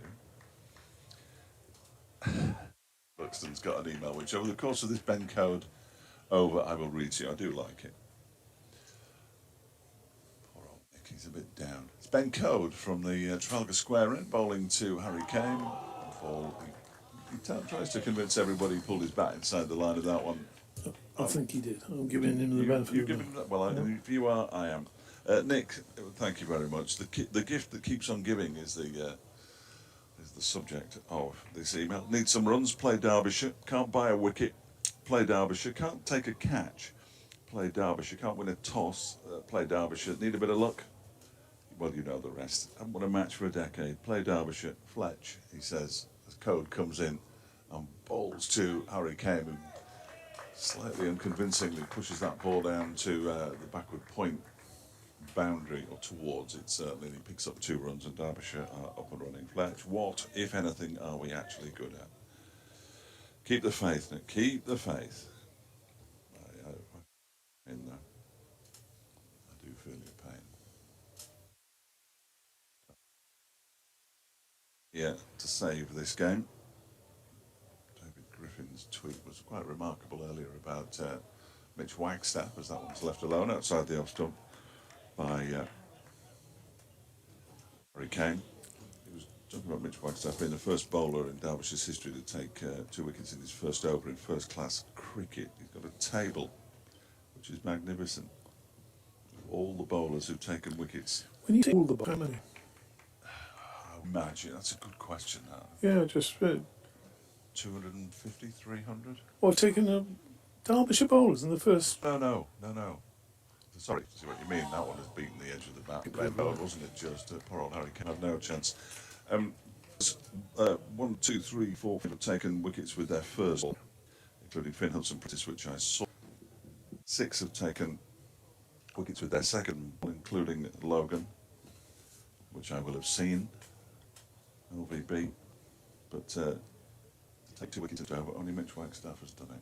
Here's Ben Code in bowls to Harry Kane over the off stump, leaves it on length comfortably, despite the gasps from my colleague. You can leave on length, but on a third evening pitch, can you be as confident as you would have been on the first morning? Previously, 14 bowlers had taken wickets in the first over in first-class cricket for Derbyshire. It's the 15th, and he got 2. It's Code in and bowls to Kane, who leaves a one that's outside the off stump alone. It goes through to Tattersall. It's the end of the first over. Derbyshire 2 without loss. And rather than counting down runs, it'll be overs they're counting down. 25 left today. I once performed a hat trick of sorts. Of sorts. Of sorts. Yeah, so not a hat trick is what you're That saying. might be, no, well, not a hat trick, but 3 wickets. So not really well, a hat let me finish and you Okay, can cool. judge it. I will do, don't worry. Playing club cricket, I took a wicket with the first ball I bowled on 3 consecutive seasons. So not a hat trick then. Well, sort of. Well, yes. But It's quite a feat to get. So the Quite a first, feat, isn't first it? ball Yeah. that you bowled on 3 successive seasons took a wicket. Yes. That's good, that. No, I like that. I mean, one was a long hop that was just smashed a square leg, but the other 2 were good deliveries. And the final total of wickets at the end of each season, was it more than 1? So, start of, opening with George Hill, coming up the hill, or the slight incline, here at North Marine Road, and that first delivery is through outside the off stump, no run. And this is interesting, isn't it? Because obviously they've had a look at this pitch and they thought, well, what do we do with a new ball? And George Hill bowled particularly well. The other 3 will probably want to come down the hill, will be the thinking. He's round the wicket to the left-hander bowls, and that's through to the keeper. And there's a no run to be had there. But, this is an interesting tactic, because you've got 3 bowlers who are, you would suggest, are better, or higher in the pecking order than George Hill, who bowls outside the off stump and is cracked. Only word for that shot, cracked square of the wicket by Mitch Wagstaff, who the all-rounder. Well, he played that shot a number of times in the first innings, didn't he? I mean, the ball that is short and outside the off stump, he is going to attack. Cracked square of the really wicket. nice shot. Lovely noise off the bat as well. Yeah, beautiful. So maybe George Hill's going to have his little opening burst here, with the thinking is 4 or 5 overs. And then Don Bess will come on at this end, and at the Trafalgar Square end we will see a rotation of Code, Fisher and Thompson. That may be the thinking for tonight, that they'll bowl, what's it got to be, 13 overs from each end, isn't it? Yeah. Next delivery from Hill comes back in, left alone by Wagstaff, through to the keeper. I do have a question for our scorer, Kate, actually, and it's a genuine question. You were talking about how many overs consecutively Alex Thompson bowled. What did he finish up at, please?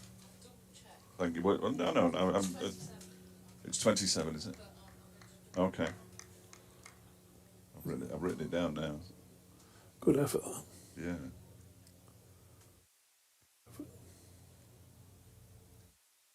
Hill bowls, and it's just nudged into the offside. A quick sprint through for a single that, saved the game. Maybe short, sharp singles like that. He came comfortably home, though, despite the shy from the ever enthusiastic Don Bess. He's in the field. He's sort of he's Yorkshire's Anuj Dal, isn't he? He's always doing something and catching the eye. Enthusiasm. Not that I'm a big fan of enthusiasm, I have to say. Understand it, but not a big fan. Here comes Hill again, bowls, and defensively, that's a better ball. That was the best ball of the that first set of 6 he sent out. So the end of the second over. Yeah, it was an over. Don't worry, listeners. That was 7 just over, a 7 for no wicket. slight aberration there from DT. Set of 6. Have a word Well, with yourself. it's just a different way of saying it, isn't it? It is. It's an unpleasant way of saying it. this must be. I have no records on this clearly because I have no records, but this must be among certainly in my time covering Derbyshire, the youngest opening partnership. Harry Kane was only 25 9 days ago, and of course we all know that Mitch Wagstaff was only 20 4 days ago. It's Mitch Wagstaff with 4 slips on strike. Oh, and he plays at that one. He had no need to. It was moving across him. Good delivery from Code. The left-hander's dilemma, I suppose, with the ball going across him. Oh, I'm going to go. Oh. Fletcher off to do a quick update for Radio Derbyshire. Or perhaps Radio Derby even. Been telling me off all day for saying Derby, just abbreviating Derbyshire. But quite ready to. He is Code bowling, and Wagstaff has a feel for that one outside the off stump, which he really shouldn't have again been playing at.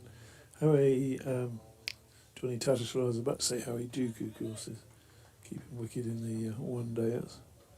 It was Tattersall who took it and threw it up in the air in a sort of mock appeal, but they weren't serious about that one. Code again, slightly angled approach, running down the incline bowls, and Wagstaff covers up, pushes in to the offside. 2 fielders there saving the one at cover and mid-off. Then you've got 4 slips, short leg, wideish mid-on, and I presume, and I can just see him through the press box windows down there at long leg. That completes the fielding. The shadows spreading from right to left as we look at it. That ball comes in. Good delivery from Code. He's been putting the ball across the left hander. That one just jacked back a little bit off the seam. Covered up by Wagstaff. No run there. Obviously the sun in the west now, and the shadows are longer than the people who are casting them. Code bowls, and that's in the corridor, doing absolutely nothing at all. Straight as a die, going through to Tattersall, and there's no run to be had there. So Poor update that one, didn't you? a couple of You yeah, get them every now and then, don't you? you do. You have to sort of just forget them, don't you? Yeah, put them behind you and play the next one. You can sometimes sort of get in a mess, can't you? People sure can understand that. Code bowls, and Wagstaff doesn't get in a mess there. Plays a perfect look forward defensive up in the direction of mid. And that's the end of Code's second over. So it's Hayden. Lady to out late, it says. You're late once and it sticks, doesn't it? You're late once and it sticks. Well, You're quite right too, obviously. It's sort of like Georgia Bubbles, and that's edged, taken on bounce, and wideish fourth by the man who makes it happen, but he didn't make anything happen there, Jordan Tom. In fact, he's third slip, isn't he? They only got 3 slips in have, yeah. George Hill. He stopped something happening there. A boundary. If that's any use. True, he did.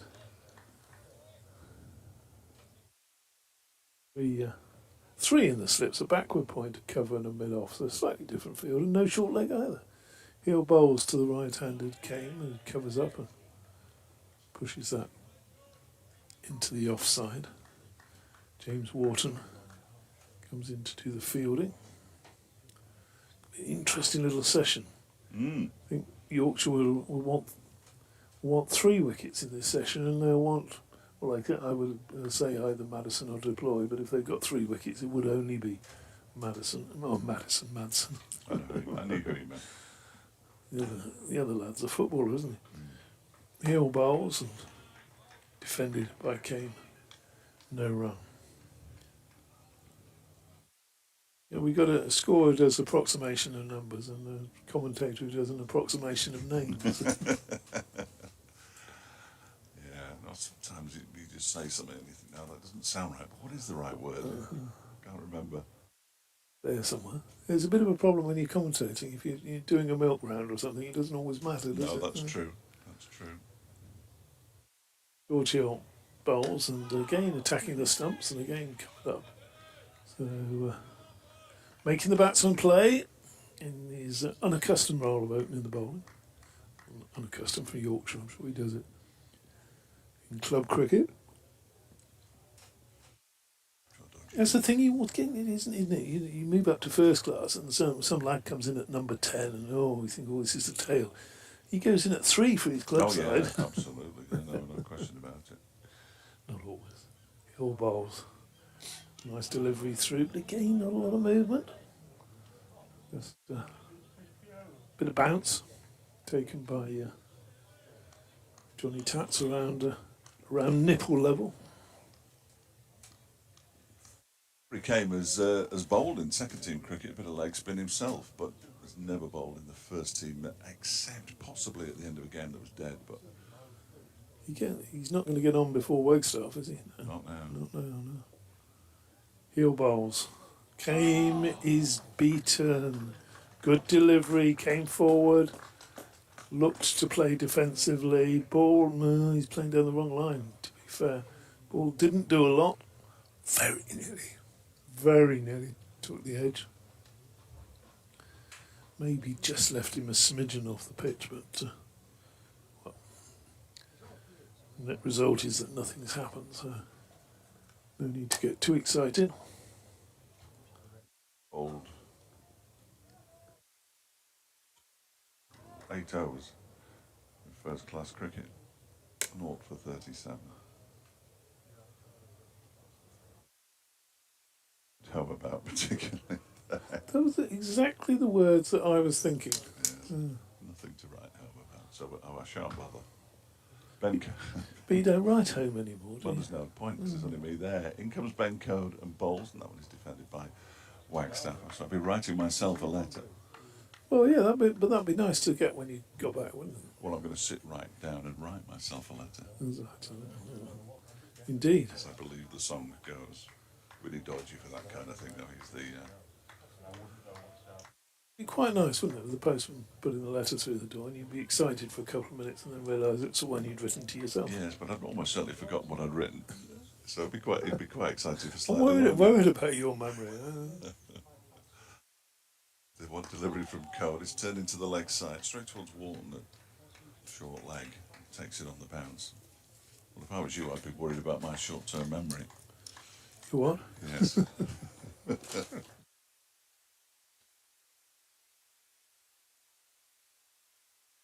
Still 21 overs after this one remain in the day.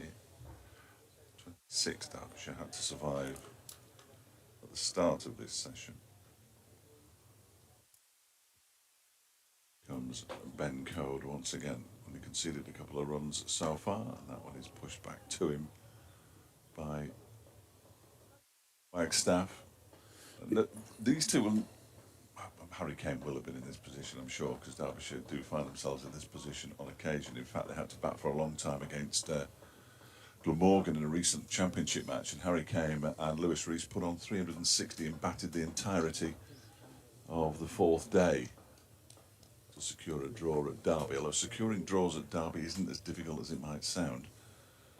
As Code is in and bowls to Wagstaff, who leaves this one alone outside the off stump. Wagstaff won't have been in this position except in second 11 cricket. And yeah, there's pressure, you put pressure on yourself in second 11 cricket and all that kind of thing, but this is the big time for him. His second match in first class cricket. He's already got a half century.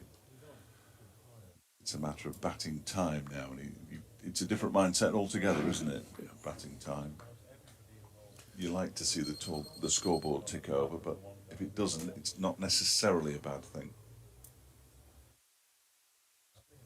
Code comes in again to Wagstaff, who leaves alone outside the off stump. That's all he needs to do. He's got to remind himself he doesn't have to play at those deliveries. No. We didn't see a lot in the pitch when Derbyshire were bowling. We haven't seen a great deal in these first few overs. Code's first over to the right-hander, he got a bit of movement, didn't he? But not too much since. Way in once again from the Trafalgar Square end. Mitchell Wagstaff turns it into the leg side where it's fielded by Shan Masood, and it's the end of another maiden over. That's at 3 on the spin, I believe. So he's got. I don't know how they'll do the bowling at that end. I'm pretty sure that Matty Fisher will take over. Change. Bowled very well yesterday. I said, saw him last night, just said hello because we worked together a couple of times. He comes up to the box and does a few commentaries as well. And I said, well bowled today. Yeah, well, I bowled well when I bowled to the plan. He said. With a little bit of critical on it of himself. Yeah.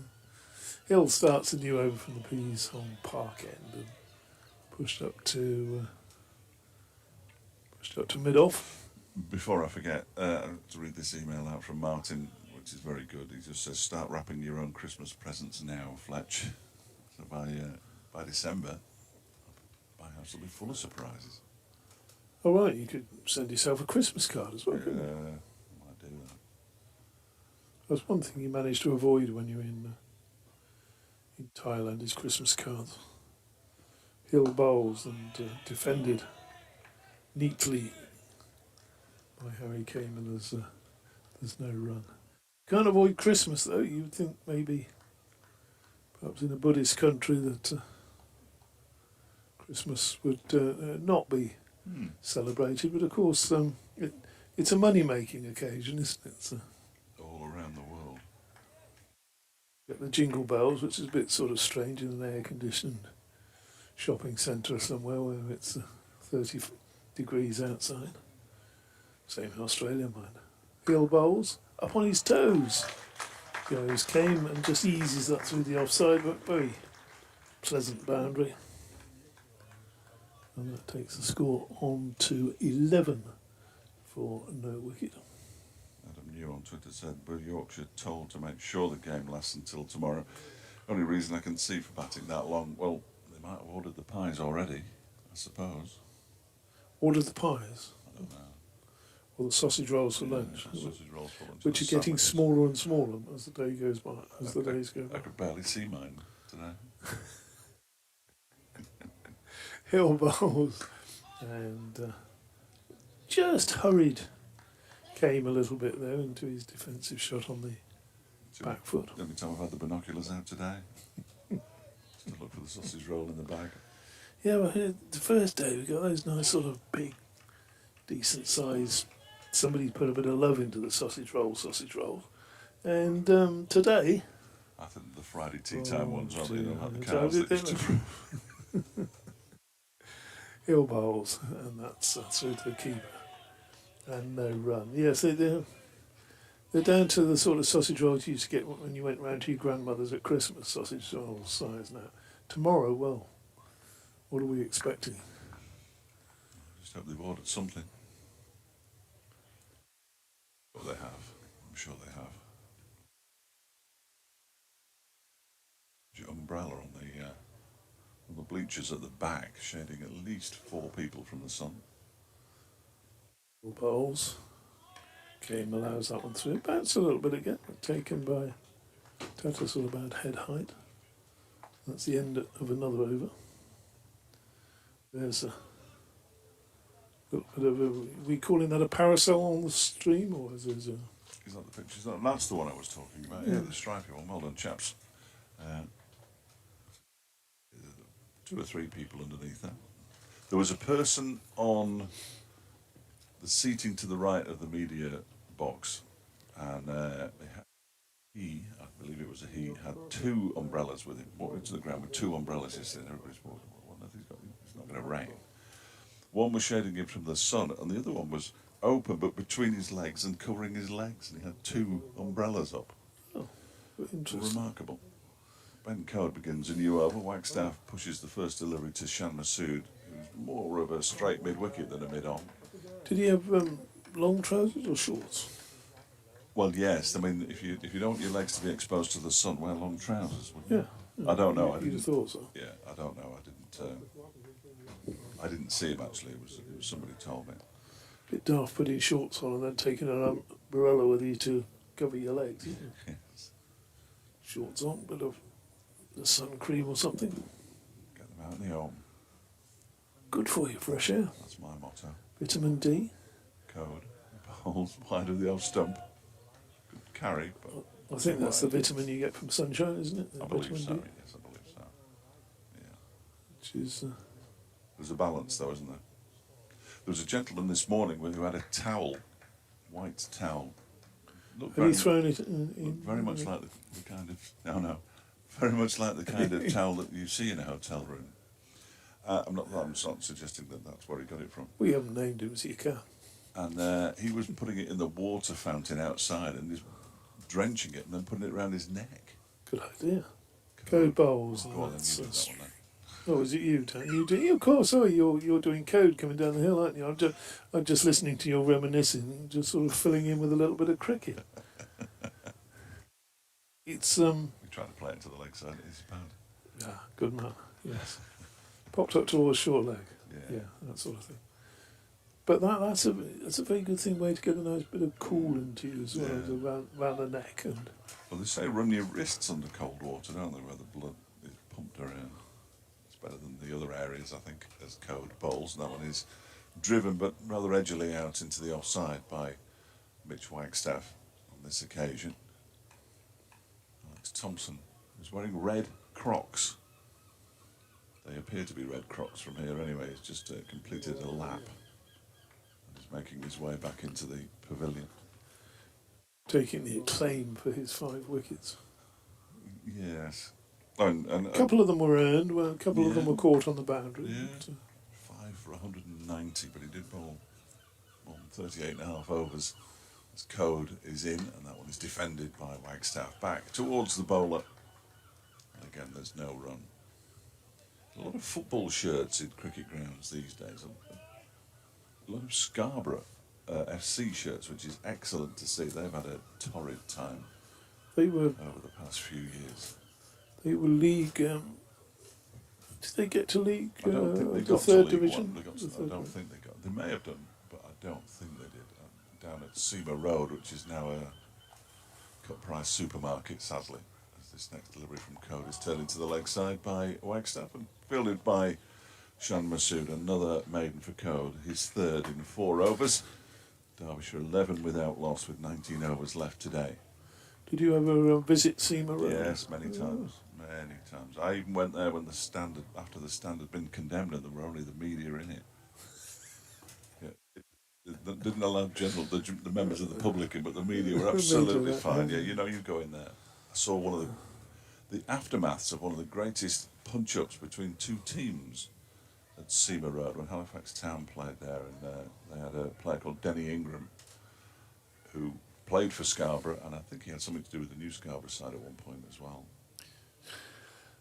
George Hill starts a new over and he's tickled around the corner by Harry Kane for 4 runs. Nice little glance down to the far end. It was one of those days when you knew something had happened because you could hear the kerfuffle. We were above the tunnel, and then as players started to leave, there were bandages around their heads and plasters on the side of their faces. It was a proper punch-up. Yeah, excellent. And then, of course, everybody goes, well, there was nothing in it, really, just a bit of pushing and shoving. Good side back in the 80s, Scarborough, was it? Yeah, they played Chelsea in the FA Cup, didn't they, up here? At Seamer Road, I believe.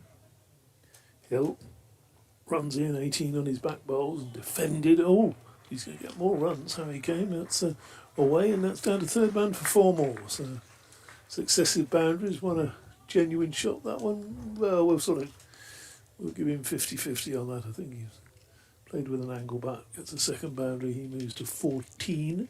19 for no wicket. The other 5 going to Wagstaff. All along the ground, though, wasn't it? Yeah. Not in any danger at all. And then, Swindon's one of Swindon's great players came from Scarborough. Next delivery pushed quietly into the offside. Ray McHale, who was captain when we Yes. Yeah. beat Arsenal, got to semi-finals of the League Cup 1980. Very, very good player, Ray McHale. And see how things have changed when he Good tash. was good touch when he moved to Swindon to get to know the town a bit. He worked as a minicab driver. Wouldn't get that these days. But next ball is played up to mid-off and no run. Or so I was told. I have that. I like it, You hear all those stories, don't you? About great players. Many Swindon players came from up here. Peter Downsworth, the goalkeeper in the '69 League Cup final, he was from Yorkshire. Arthur Horsfield, I believe, he was centre forward. McHale, is One it? or two. And Joey Butler, I think he hailed from up this way as well. Okay. So. Next ball outside the off stump through to the keeper, and no runs there. Well, McHale started his career at Chesterfield. Did he? Yeah. Then he went to Halifax and then Swindon, where he played 173 matches, 33 goals. Did he not then go to Scarborough? He was manager. He did go to Scarborough right at the end of his career. Brighton, Barnsley, Sheffield United, Swansea, Rochdale, and then he went to Scarborough, played 25 times for them, and then had 2 spells as the manager. Yeah. Yeah. Very, very good player, Ray McHale. And there's his tash. Magnificent. Not as good as Don Rogers, though. No. Next delivery from Gill is defended into the offside. No run. Mustachioed footballers as a pass. There were plenty of them. We're talking about the minicab, though. Another sort of sign that that you wouldn't get these days. When Peter Downs for a couple of years, the goalkeeper, a couple of 3 seasons after the League Cup final, and when he basically beat Arsenal on his own, with a bit of help from Don Rogers. Yes. There was talk: was he leaving Swindon? Was he being transferred? Was he leaving? Was he staying? Whatever. And then the news came through that he'd moved his pigeons back up north. Yes. His bad code bowling down the very slight incline to Mitch Wagstaff, who leaves alone outside the off stump. Magnificent. Yeah. Absolutely magnificent. You watch the replays of that League Cup final. It was played on a horrible mud patch at Wembley because they used to have Horse of the Year show, didn't they? Yeah. Downs had these shorts on, which I think only Stuart Pearce has ever worn shorter shorts. You know, he had them sort of right up. The sort of thing that you might see in an entertainment establishment these days. Particular establishment. Here comes Code and bowls to Wagstaff, who leaves on length as much as anything. It bounces through. Would have missed the off stump anyway, but goes through to Johnny Tattersall. As a result of that leave, George Hill has just gone up to have a look at his footmarks, dry his hands, and the dust of the footmarks. Maybe just have a quiet word with the batsman. Yeah, well, it was interesting because the batsman had gone off and had a quiet word with James Wharton, who was at short leg. They were chatting. Code bowls to him and he drives, does Wagstaff out towards the extra cover boundary. There is a chase on, but it's a full-on one as the ball reaches the boundary rope now. It's woken the spectator up over there. Dear me, he's rolled over and sort of made half a gesture towards reaching for the ball and given up, and then rolled back and gone back to sleep. Now to Wagstaff, 14 to Kane, 23 without loss. He stopped the replay. Stopped it a bit early there, but we're all right. 25 pence replay, that one. I was going to say, here comes Code, but didn't start his run up yet. That would be a bit early. He was waiting for the replay, but didn't come. Didn't come. He bowls now to Wagstaff, who just turns this one into the leg side. Shan will do the fielding. Right. It's no run. Doidge's very easy to spot in those shorts, isn't he? He's marching round now. Unfortunately, yes. He's been round the back of the hill again, and now he's marching back. Oh, is he though? There's a Doidge up the top there. There's a Doidge pair of shorts at the back there. It's like a Jonathan Doidge tribute act. Leaning against the wall. Oh, God, he needs to get himself a pork pie hat. Here is Code bowling to Wagstaff, who turns that one into the lakeside. Dishan Masood once again. It's good to see on this occasion, though, he's respected protocol and he's gone behind the pavilion rather than walking straight in front of it, which is very much frowned upon. The tribute act, isn't he? Still there, though, isn't he? Yes. I hope he stays there so that Doidgy spots his tribute act. Great stuff. That's what he's practicing. He's practicing his Fred Truman voice. And, wonderful. Great. Unbelievable. I can't do it. Go in. No. Balls. I took a wait, you were doing. You were in pain. Painfully obvious. I thought you were in pain for a moment there. That last delivery of the over is defended up towards the bowler, and again, there's no run. Well, he hasn't caught the sun at all on his legs. No. Doidgy, while he's been out there. Oh, he's making his way up here. No. I'm going to point out the Jonathan Doidge tribute act immediately walks through the door. Doidge, welcome back to the commentary box. Don't move. Against the white wall over there, the Jonathan Doidge tribute act. He's got the light shirt and the red shorts on.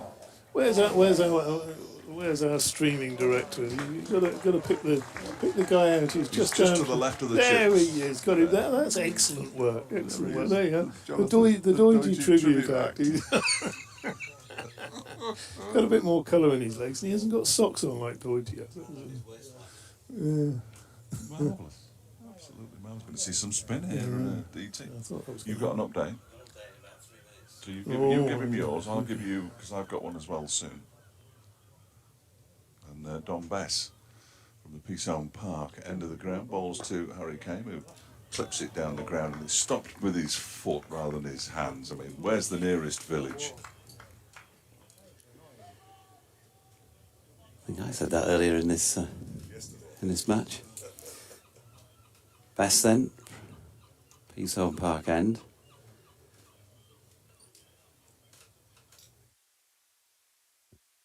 Good delivery. There's an appeal for something, not quite sure what really, but it squirted out towards gully. Adam Lythe round from slip to field, no run. I think we're going to see quite a lot of Don Bess. Just a hunch I have. Remains of this match. As this one is turned into the leg side for George Hill to field. Interesting experiment opening with George Hill. I'm not sure. I've been trying to find out, but of course, rather inconveniently, nobody was situated outside the Yorkshire changing room at the point I wanted to ask whether there's an injury to Matthew Fisher or if it was just because they wanted to open with George Hill from this Peace Home Park end. As a one is pushed by Harry Kane down to Jordan Thompson at mid-on. I imagine we'll probably see Fisher first change at the Trafalgar Square end. So that was our sort of deduction from Yeah. from Hill. That was also speculated up on the balcony there with the golden voice. Oh, good delivery from Bess here. There's an appeal for LBW. Gone. Don Bess, the change has worked, and Derbyshire have lost their first wicket. And it is Mitch Wagstaff who has gone trapped in front. LBW to a ball that looked to be of good, if not full length. Yeah. And he think he couldn't just jab the bat down on it. No, I think he's just caught him on the boot there before he could get the bat to it. We'll have a look at the replay on the stream. Full length delivery, and it's hit him on the boot with the bat behind. Now this will give a better view of this from side on. Has it hit the boot first? I think yes, definitely, and that's, I'm afraid, is good night Charlie, as your man Tony Gregg used to say. And out comes Brooke Guest at number 3. So sympathetic applause there as he moves off for Wagstaff. He's had a good day. He's had a good match, hasn't he? He's taken a couple of wickets and he's got his maiden first class 50, and he'll have learned from that. He'll even have learned from that little session, just playing out those first nine and a half overs or whatever, as Derbyshire looked to try and draw this game. But we did think, and Doidgy did say, that Don Bess will have a big role to play, because we saw the ball starting to spin this afternoon for Alex Thompson, and also from Wagstaff, but the ball usually spins for leg is the off spinners getting the ball to move. Kate, you Off were the whispering straight. something? 30 deliveries for Mitch Wagstaff's 9. And that was after 9.5 overs. And one, First wicket. one very nice square drive. Really started off with pick of his shots. So in comes Bess again, and that is worked backward of square by new batter Brooke Guest. Dot to his first delivery. And at 24 for 1 then. 9 more wickets for Yorkshire to pick up their second win of the season, but it could be a grind. It could be hard work, and I suppose we've got to give the other side as well. 547 more runs for Derbyshire to pick up their first win of the millennium. Is it? Fletch is giving me a dirty look. First win of the season for Derbyshire, second win for Yorkshire. Neither has had a great season. Sounds like you're on, Update time. Dorothy.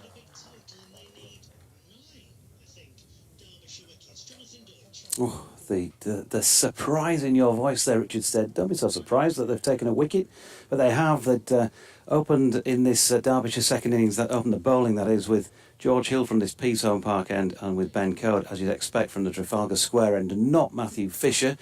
Interestingly, there's a change of bowling right now at the Trafalgar Square end, and we expected to see Matthew Fisher come on there after Ben Coad. It's Jordan Thompson, so is there an injury to Matthew Fisher that we're not yet aware of? Because Don Bess has come on at the other end, this Peasholm Park end, and his first over, he's taken the wicket of Mitch Wagstaff for 9 LBW to a ball that hit him full on the boot, and in the umpire's opinion was going on to hit, and so they need 9 more to win this match. And Derbyshire, well, they're set out in this second innings needing 571 to win it. The feature of Yorkshire's second innings, among a plethora of half centuries, was a second first-class century to Matthew Revis, who ended up being the last man out before they declared at 520 for 9.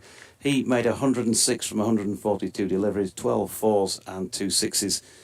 Matthew Fisher finishing 11 not out. Ben Coad didn't need to bat. We'll try and unearth any news on Matthew Fisher, but at the moment, not sure what's going on. He's not bowling just yet, but Derbyshire 25 for 1 in their second innings. Just give us a quick word on Matty Revis, Jonathan, for people who's maybe a reasonably new name to, because he's from this parish, isn't he? Stevenson, isn't he? Yeah, he was born over at the Airedale General Hospital over there at Keighley Way, and he played a bit at Burley and Wharfdale, and more recently to that at Farsley in the Bradford League. He got his first-class ton against Gloucestershire just a couple of months ago. He's been sort of making his way as an all-rounder really in white ball cricket in the first instance, and he's clearly going to be cementing his place with a knock like today, because I can assure you it's the best I've seen him play, and it ends up in his highest first-class score of 106. Good stuff. Let's hear it for the Dodge. It's BBC Radio Leeds, and if you want to listen to full commentary, Jordan Thompson running towards us then, bowling here to Brooke Guest, who shoulders arms to a delivery that's through to Tattersall. There's no run. We did have a couple more suggestions on the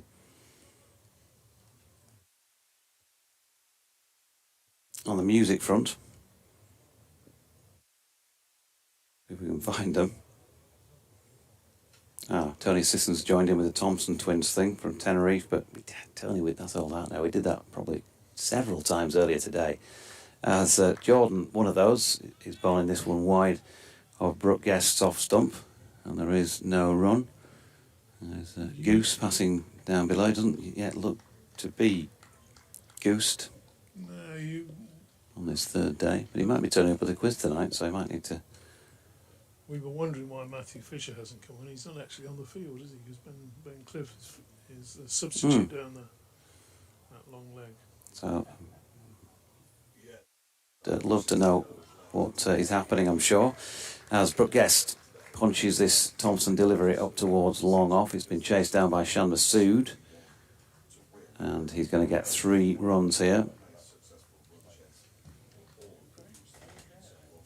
Matthew Fisher then, as I say, not sure what's going on, but not able to make it out onto the field. Glenn did complete the Yorkshire innings with the bat, of course, when he was 11 not out. Yeah, maybe a little niggle or who knows. Who knows? Let's hope he'll be able to bowl tomorrow, if not tonight.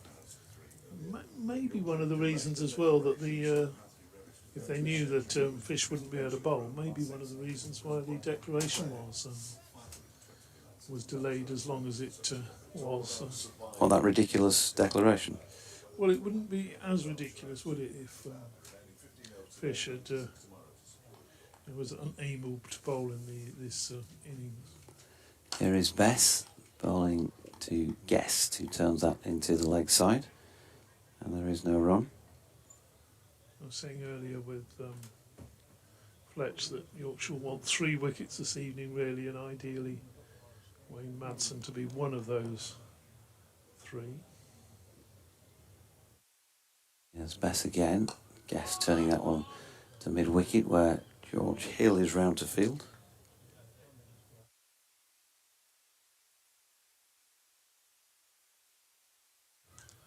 One or two people just making their way home, maybe, or just walking around the ground.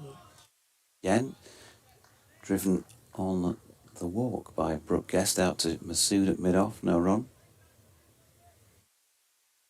Slipping a short leg and get another short fielder in there somewhere. Maybe bat pad on the offside. Bess in again, it's turned to mid-wicket where Hill fields no run. Yeah, with the runs on the board, you could pack them all round, couldn't you, and bowl for catches, I suppose. He's turning a little bit. Probably turn more tomorrow, of course. Yes, Bess, this aerial flick out to Ben Cliff at mid-on, out there as a substitute fielder. 1 run to Brooke Guest. Ben Cliff Richard, of course. For Ben Cliff and Ben Code, you could simply have Ben, the Michael Jackson song. Oh, yes. The song about a rat, wasn't it? Bess floats one up outside off stump, and that's pushed square on the offside, and there is no run. Don Best did say to me this morning, by the way, said, "You fancying the quiz tonight?" And he said, "No." And I said, "Dom, when I need you the most, you're going to let me down." And he said, "Yeah, but at least I'm honest." Yeah, fair enough. So that might have made you think that 1 or 2 of the others are not going to turn up, either, don't you?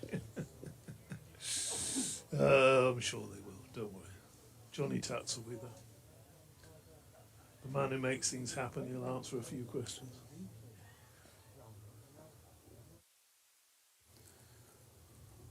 There he is, bowling to Brooke Guest, who takes one top of the bounce and punches into the offside. And where is the nearest village? Because Shan Masood has fumbled that one, and they've got through for 1.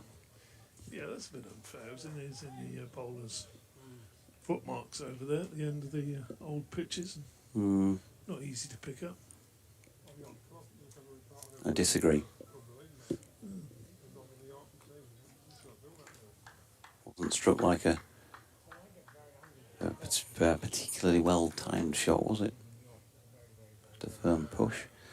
Either way, it was 1 run. Thompson in. Harry Kame has been squared up here and got a thick outside edge to one that, fortunately for him, wasn't in the air too long on its way out to point, where Ben Cliff did the fielding.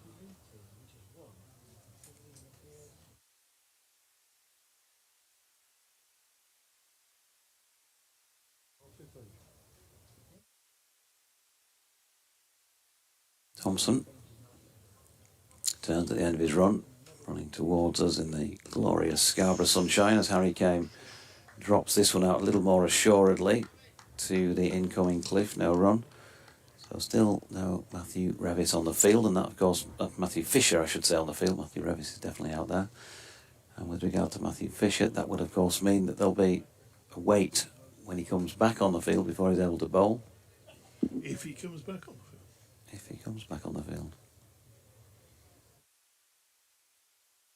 Thompson in again. He's wide of off stump and drawing his bat back away. Harry Kame safe, leaving that one. 30 for 1, 16 of them to Harry Kane. Which Wagstaff, the one man out, LBW to Don Best, delivery that hit him on the full. 30 deliveries, 2 fours in his 9. Brooke Guest at the non-striking end, 5 off 12 so far. Give you a few scores from elsewhere if you like. Thompson in, came shouldering arms to this one, wide of off stump. Now there's a fourth T20 International, of course, taking place this evening, an hour and 19 minutes from the start at Trent Bridge,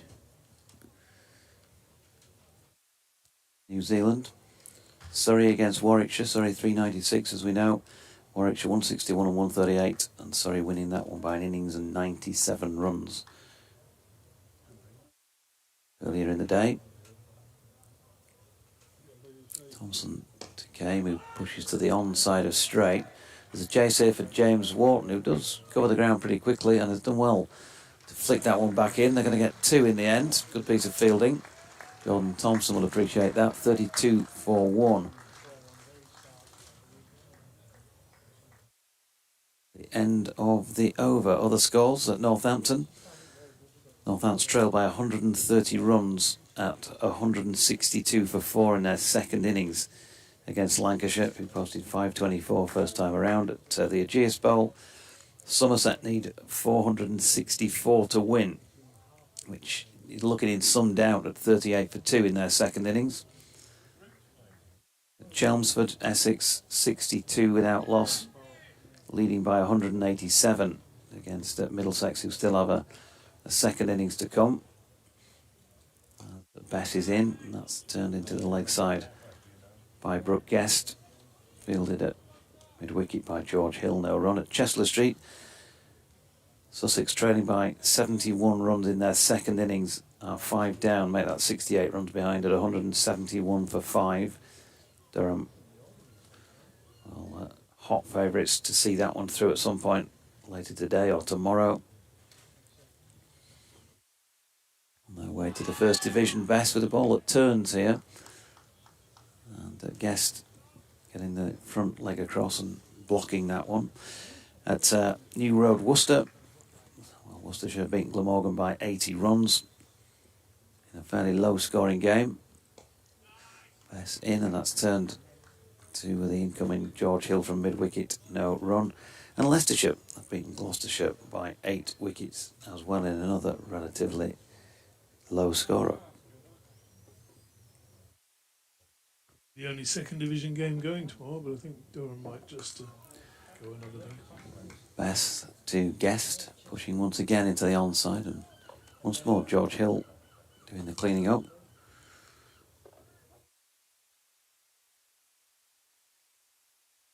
Passing again, still over the wicket. Guest solidly behind it. And there is no run. Now, Don Bess, of course, overlooked in a match or two, been away on loan. This would be the sort of dream scenario, wouldn't it, really? And he's in again, and Guest coming down the pitch. A bit of a crowd catch there, hit it into the deck. Best catching it, 32 for 1 at the end of that over. 14 now gone in this Derbyshire second innings. And I reckon we've got 12 remaining on day 3. But it'd be a dream scenario, wouldn't it, in the sense, dry pitch, a little bit of extra bounce here at Scarborough. It might still be a bit on the slow side, so it might be just slowish turn, but wouldn't be far off on a Yorkshire home ground being the ideal scenario. Loads of runs on the board for you as the off spinner. Adam Live, fancy a bowl, do you think? Matthew Fisher is, by the looks of things, out there on the field now. I think it's him giving the ball a shine. Don Bess has just been moved here. He was in the cordon, I think it was at Gully. He's coming out to short extra cover in a catching position. Confirmed, but I think it is Matthew Fisher, yeah, at mid-on here as Jordan Thompson comes into Harry Kane, who tries to flick one off the legs. But misses with the bat, clatters the pad, and Johnny Tattersal's able to get round and do the fielding. Yeah, and it is Matthew Fisher who's just caught the ball on its way around to Jordan Thompson, so he is back out there.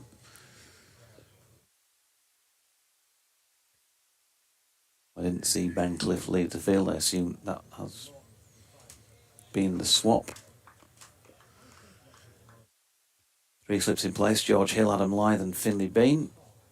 Can Jordan Thompson give an opportunity? Not with this delivery, although it does nip away, but it was too wide to interest Harry Kane. Disciplined with the leave. 12 overs to go. This would be sensational, wouldn't it, if finished at 5:30?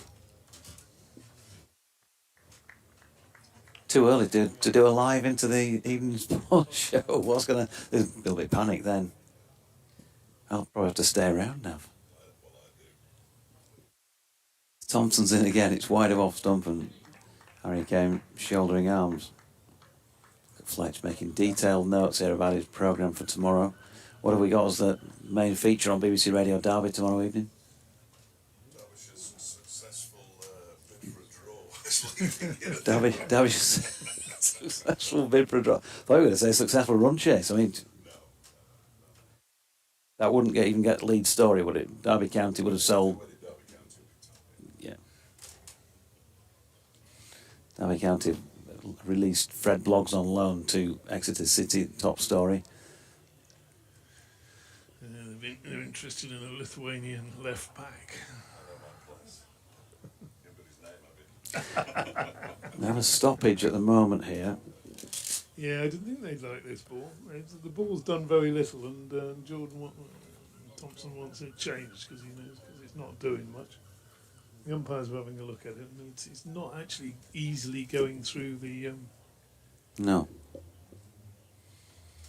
The ring. Yeah. Oh, And it's going easily enough through. I think Shan Masood was just saying to the umpire, Ant Harris, no, well, you're not putting it through correctly then. If it's going through okay, you need to try it again from a different angle. Well, they tried it. Everybody does, don't they? And they'll try it again, and then the third time the umpires will change it. That's how it works, isn't it? You've got to be. Ball changing by numbers. Yeah.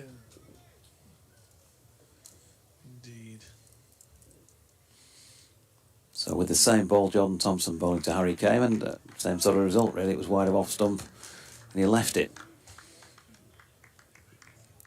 2-4-1. Tension. You can almost feel the tension now, can't you? With the question of sport to come later on.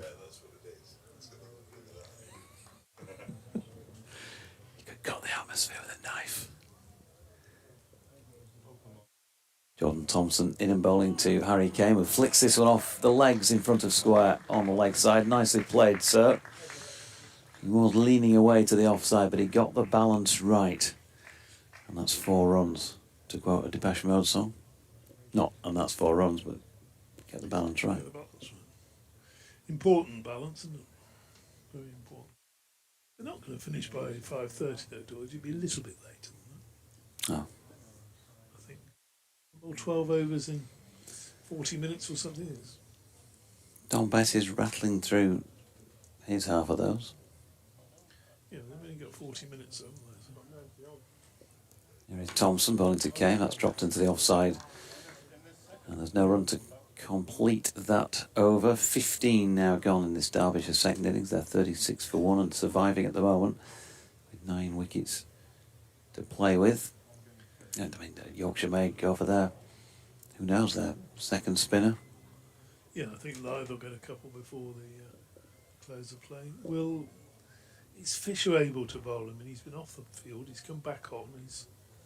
Maybe he's thinking that he will have served his sentence, if you like, by tomorrow morning and be able to bowl tomorrow morning. Let's have a look at the workload situation, shall we? What did he bowl in the first in 16 overs?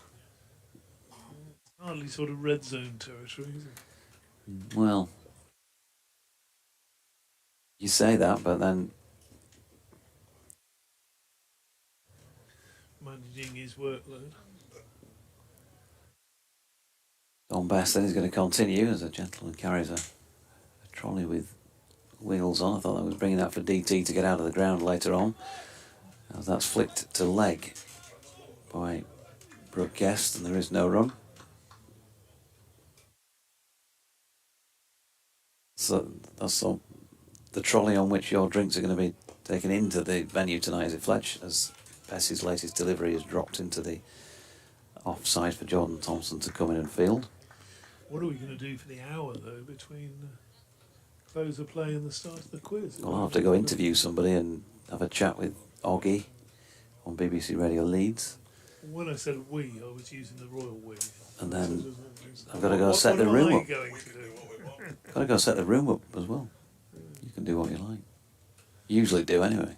Might have to have another pint of that Beyond the Dream at the North Riding.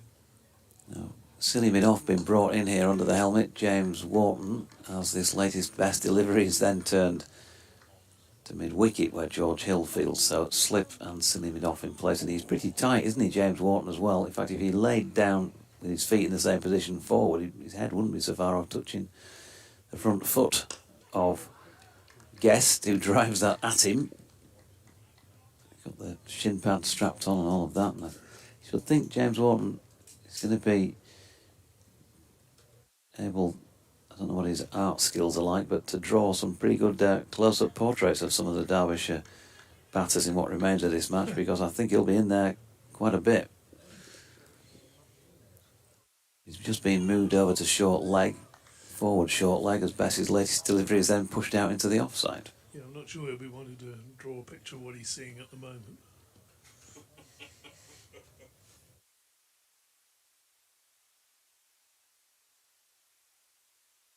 Guest's derriere as Bess is in, and it's turned around the corner by Guest. Ben Code picks the ball up and points for some reason. But, decided to keep hold of it. That was the end of another over. 16 now complete in this Derbyshire second innings. It's a grind, 36 for 1. It's all about playing out time, of course, for them. 22 to Harry Kame and 5 to Brooke Guest. Yorkshire needing 9 wickets. Yeah, and Matthew Fisher will be able to bowl. It's no young bowlers these days. Their workloads have to be managed, but certainly wouldn't have been the case in the old days. Thompson to Kame, with shoulders arms, no run. 16 overs would hardly be a sort of morning's work for Fred back in the day. Right.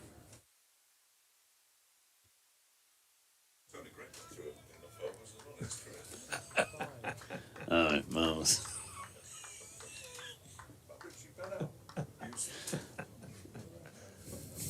Fred's becoming very... Tony Gregg would have been marvellous, wouldn't he? Marvellous.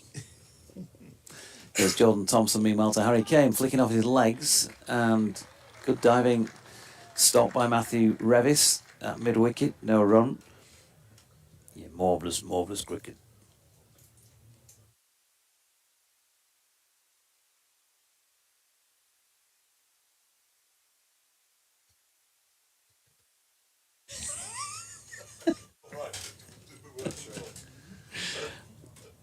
Seriously though, in the the bowlers of that area, were they just stronger? Were they just bowled more? Did they not do as much gym work? Did they have gyms in those days? Thompson in, and Kame turns that one to leg. And Hugh Revis fields again. Did Charles Atlas not go to a gym? Was he not kicking around then? I think he just had his home gym, did he? Who was this? Charles Atlas. Charles Atlas. Yeah, bodybuilder Yeah, type. yeah.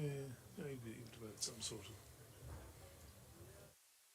He had it all mapped some out. sort of weightlifting. Yeah, they all mapped out. I don't know where they come from. I wish they'd go away. Thompson into Kame. Good delivery. He thinks he's got a nick here. Harry Kame doesn't, and stands and scratches his guard. And Ant Harris refuses to raise the index finger in the Yes. affirmative. Yes, there wasn't the enthusiasm from behind the stumps that there was from Jordan Thompson there. If you watch it again there, went through and sort of, no, that's not really a proper appeal, Johnny Tattersall. You've got to throw the ball up in the air and punch it. And Magnificent delivery. if you go there, look, see, that's not really nothing at all from George here, that first slip either. Thompson in again. And Harry Kane once more. He just, I'm not saying you should con the umpire, but if a couple of players are looking to con the umpire, the others have got to join in really, haven't they, to get a decision. he's bowled it a little bit straight, hasn't he? Been clipped to mid-wicket, Jordan, and he's just trying to get it spot on. It's just a little bit one side or the other of the perfect line, because the ball is nipping for him, there's no doubt about that. Running towards us again, and he started it way too wide, and Johnny Tattersall taking that almost at second slip by Adam Lyth. The over, 36 for 1, remains the score. Yeah, Fred would have had him run through by now, wouldn't he? Well, he would have made inroads, wouldn't he? He would have probably taken 2 or 3 in his opening spell. He'd have bowled from the Trafalgar Square end, I would have thought. Aye. Down the hill. Very dangerous from both ends. So I've heard. Here's Bess bowling to Brooke Guest. Trust you two. That's pushed back to Bess, and there is no run. Can Dom be simply the best in this innings for Yorkshire? He's floated one up here, and it's pushed out to Jordan Thompson, whose throw, well, it does get to Johnny Tattersall, but Harry Kane was a couple of yards past, unfortunately, for Yorkshire by the time that it did. So another single, 37 for 1. It's all very leisurely, I feel, this afternoon here in the corn box. Well, we were sort of thrown, weren't we, by that sort of very dilatory session of just run accumulation when they'd already got enough. Yeah, Bess in, and that's pushed into the onside by Harry Kane. That really was a genuine, I don't know what's going off out there. I don't know.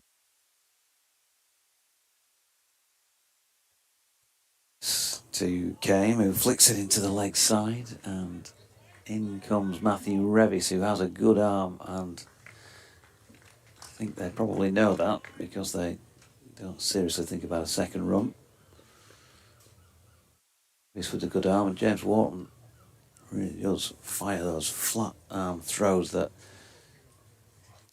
sort of Joel Garner of this world used to be really good at back in the Great West Indies side, from what I can recall. Flick into the leg side this time by Brooke Guest. Revis in from that sweeping position. He'll sleep tonight, Matthew Revis.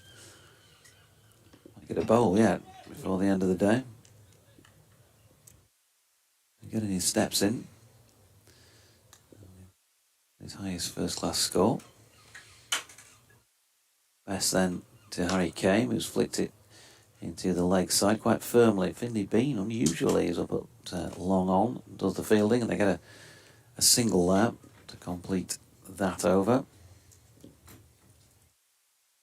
Closing on the end of day 3, 18 gone in this Derbyshire second innings there, 40 for 1.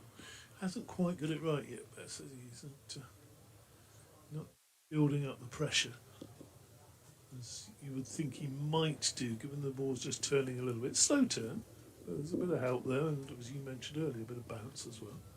Not often spinners like the bounce as much as they do the turn, that little bit of hardness. And I know Phil Tufnell back in the day was always wanted a bouncy wicket. He wasn't too fussed about the turn, but he could do a lot with the bounce. So we are going to see discussion going on now. Yeah, Jordan Thompson continue at the Trafalgar Square end. Matthew Fisher having a good chat with him as he passes the ball back. And in comes Jordan. Again, very similar. It's almost a carbon copy of about 4 in the previous over that he bowled. Wide of off stump and an easy leave. 7 overs and 5 balls remaining on day 3. It's not going to be so far off that 5:30 finish.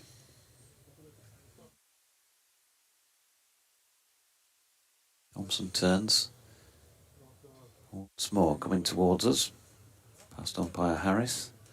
Wide of off stump. Struck firmly by Harry Kame into the deck, and Don Bess, who's positioned at short extra cover.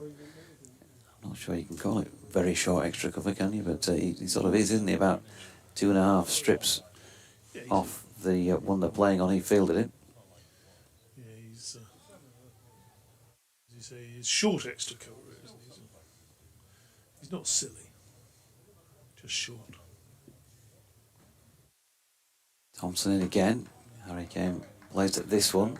That's better from Jordan, who tipped it onto the stumps, but there's no repeat of Finley Bean's dismissal from yesterday because it was travelling at about 97 miles per hour. Yeah, Slow. Yes, had it continued at that rate, it would have probably reached the boundary by 5:30, wouldn't it? It's going extremely triply slow. I love the way Jordan Thompson walks back. He's got a very, very deliberate walk about him, isn't he? Here he is again. Harry Kane solidly behind it. Pushed up to Shan Masood, no run. He's got one of those walks that he suggests that the doors in his house need to be 2'9" rather than the regulation 2'6". You know, he's got that. You know what I mean? He holds his arms out quite wide, doesn't he? Yeah. Not quite the same as, but reminiscent sort of a bit of an Eddie Gray back in the day when he used to Yeah, that's true. bow his arms out, didn't he, as he ran at the defender. Here he comes then, Jordan Thompson. Harry came over the top of that, pushing to Don Bess. In the offside, there's no run. This is a better over, actually, than his previous one, although there's been no dramas about it. He's made Harry Kane play with all but one delivery so far, and that's what he's got to do, isn't it? Try and draw a mistake, find a nip one back, get an inside edge, whatever it might be. Catch to second slip. I haven't seen Lyth take a catch in this game. Can't remember at Yorkshire 4-day game where Lyth hasn't snaffled one at second slip. Thompson in again. He finishes off with a wide one, He which he nearly took at second slip. Yeah, end of the over then, 40 for 1 after 19, and 7 remain on day 3. Yeah, I think I better let Fletch come in and to perhaps go through the stumps. I don't know. Well, maybe I'll come back later on. But been a good day's. Well, has it been a good day's play today? Has it? I don't know, has it? The DT wrap's always interesting, isn't it? Well, you tell me, has it? I'm not sure. Has it? But it might have been reasonable, I suppose. I've got some stats from the boy Griffin that I find absolutely fascinating. Probably not a Don Bess over isn't the best time to go through them. Probably not. No. But if you want to call it, you can try and go through them between deliveries. I'll give it a go. It's the most runs conceded by Derbyshire bowlers in an innings. There's some great names on there. Don Bess from the Peaceover Park. And at Scarborough, bowls to Brooke Guest, who defends the first delivery out into the offside. Jivan Mendes is the first of them, the Sri Lankan from 2017. He took 6 for 204. They're the most runs conceded by a Derbyshire bowler. As Bess is in again, bowls to Guest, who clips this out into the onside, and there's no run. Arnold Warren, he's a character. He appears on it 3 times, having conceded 191, 199 and 200 runs in a single innings. Played 1897 to 1920. As Bess is in again and bowls down the track comes Brooke Guest and guides it up to Shan Masood at mid-off. Played 1 test for England, took 6 wickets in his only test, 939 wickets in his career, at 3 times 100 wickets in a season, so he was a serious bowler. As Bess who's also a serious bowler, is in, and that one is clipped nicely towards the square leg boundary. They'll get a couple of runs for this as the fielder eventually gets that. I think it's Matthew Revis, is it out there? Yeah. Who does the fielding. And Derbyshire move on to 42 for 1. He also had a semi-decent football career, notably playing for Derby County and Brentford. His Brentford career ended when he was jailed for 6 months for a fray in 1903 outside a pub. That's proper. Again, using his feet, driving the ball down the ground this time, Brooke Guest. There is a fielder there, but he can't get to it behind the sight screen. And it's 4 runs to Brooke Guest. It's been signalled for, hasn't it? Anyway, we'll soon find out. Was it saved by Finley Bean? Yeah, presumably must have been, because Brooke Guest is at the non-striking end. Yes, indeed. This next delivery. Oh, he's thrusting his pad. There's a long way outside the line, of course. And, that concludes the over bowled by Don Bass, with Derbyshire on 43 for 1 and 6 overs to go in the day. George Walker in 1898 conceded 199 runs to Yorkshire at Chesterfield. Picked up 4 wickets. Slow left arm. And then Bill Bestwick is also on that list. 7 for 189 against Nottinghamshire. And Jeff Miller, who was here yesterday, took 5 for 187 down at Taunton. Bestwick was an interesting character as well back in the day. There is a book about him out now. It's a fascinating story. He once killed a man outside a pub, and then they had the court case the next day in the pub, and he was let off. What a top story that is, by the way. Played for Glamorgan as well, back in the days when you had to be resident in the county that you played. Everybody, that is, as opposed to Yorkshire, who kept it going for years and years and years. 6 overs to go. Some great names on there. It's in a long line of lists of famous Derbyshire players. And use that for round 2 tonight. I'm going to be using it at 20 to 7, I can tell you. Matthew Revis then. Well, he's had a golden day. Can he cap it with a wicket here? He's on from the Trafalgar Square end, bowling at Brooke Guest. Not with the first delivery he won't, because that's just been eased out into the offside for James Wharton, knuckle dragger, as the boys call him. And he does just that in getting the hand right down to ground level to reel that in and fire it back. Since you've been gone and simply the best, Joe Cameron says. We've had those, Joe, sessions ago now. Feels like yesterday.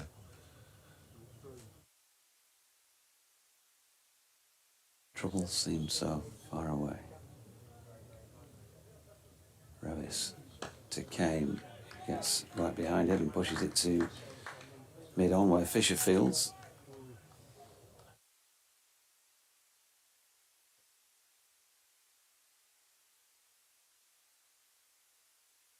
Read out, I'm in the Masood for dancing. We got that during lunch. I'm not sure if I read it out or not. Just I after remember. lunch. I do like it though. Howard Ferguson sent me another Masood one. In a moment, because Revis is coming in here to bowl to Harry Kane, who clips off the legs for 4. Too quick for Ben Cliff, who's back out there on the field at mid-wicket at this moment in time. And I think that's on account of Jordan Thompson, who looked like he left the field of play. As cricket may be back in the Olympics, says Bent Nielsen, LA 2028, I'd better invest in some authentic willow so that I can captain Denmark to a medal. I'll only be a whippersnapper of 64 at the time. Well, actually, Denmark coach Paul Hutchison, formerly of Yorkshire, of course, was here yesterday on the ground and in the marquee last night. Good to see Pooch. So you could have a job on getting that job, Ben. But that's not to say you can't. Good luck. Healthy competition and all that. And now Ben Cliff's just been moved back to the square leg boundary here. Revis coming pounding in and bowls him a straight one. Harry Kane has to keep that out. Sedbergh School have roped me in on congratulating Matty Revis on his second first-class century today at Derbyshire. Against Derbyshire at glorious Scarborough. Sean Vasey says, not a song, but an album, Doigi. Definitely Maybeen. Do you know what? That's a good shout, to be fair, to get both names in one album. As Revis bowls one wide of off stump and Harry Kane leaves. Liking that. Jason Thacker says, alive and kicking. Simple Minds. Yeah, that's got to be in there. I think Lyde's in it about 7 times now, isn't he?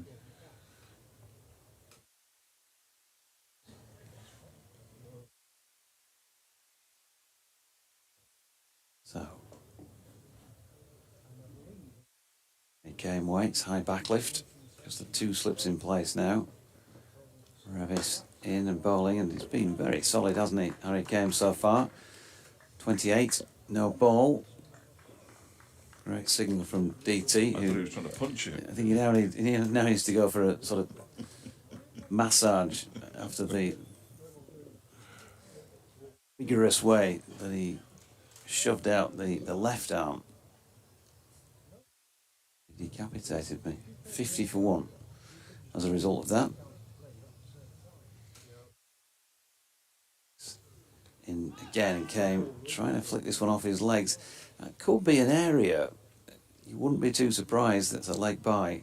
If he ends up losing his wicket that way, he's been very solid to anything straight and just outside off stump, but there's about 3 times now where the ball has shaped just down leg stumpish and he's gone, away to flick it down through fine leg and he's missed and he's clipped him on the pad. Well, he's brilliantly caught by Tattersall in the first He innings was. that way, wasn't he, down the leg side? I don't think he's not been noticeably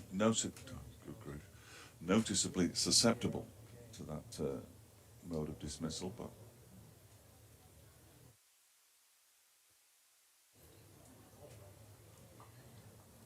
5 overs to go. Can we believe it? The tension. Well, no, it's more 5. The tension as to whether we're going to finish it for 5:30. That's what I mean.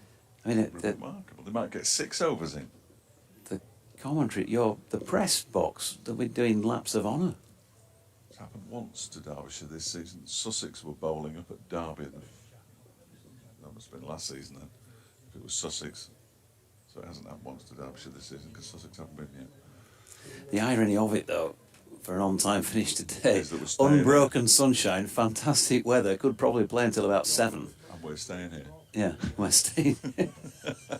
We could have been in the pub, but I'd just gone 6 and we probably won't leave till 9. Or later. I'm happy to stay as long as you want.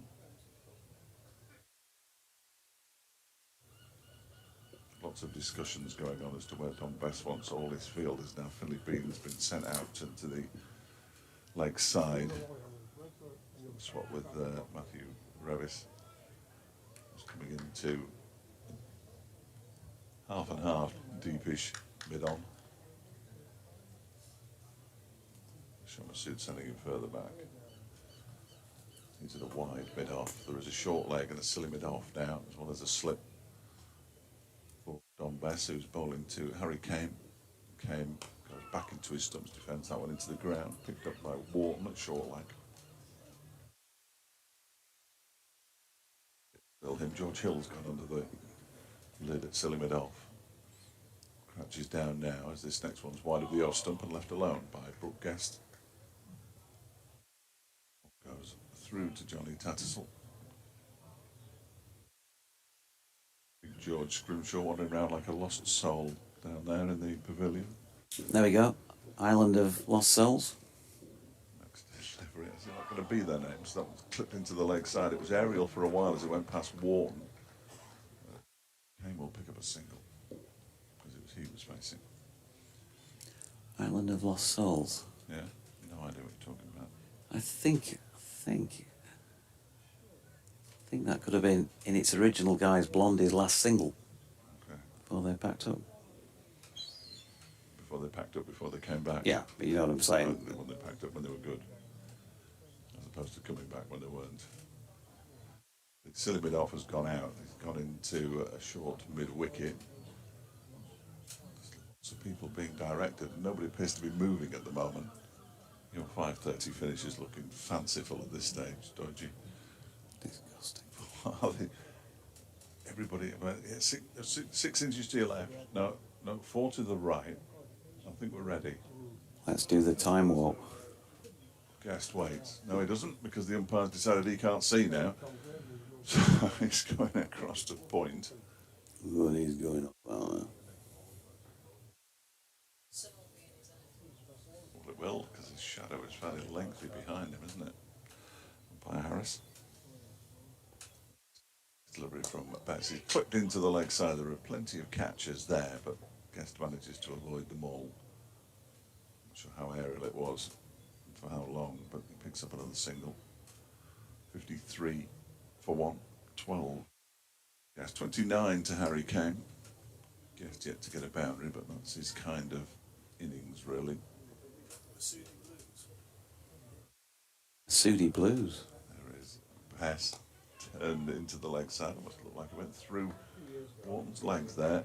And Kane picks up a single.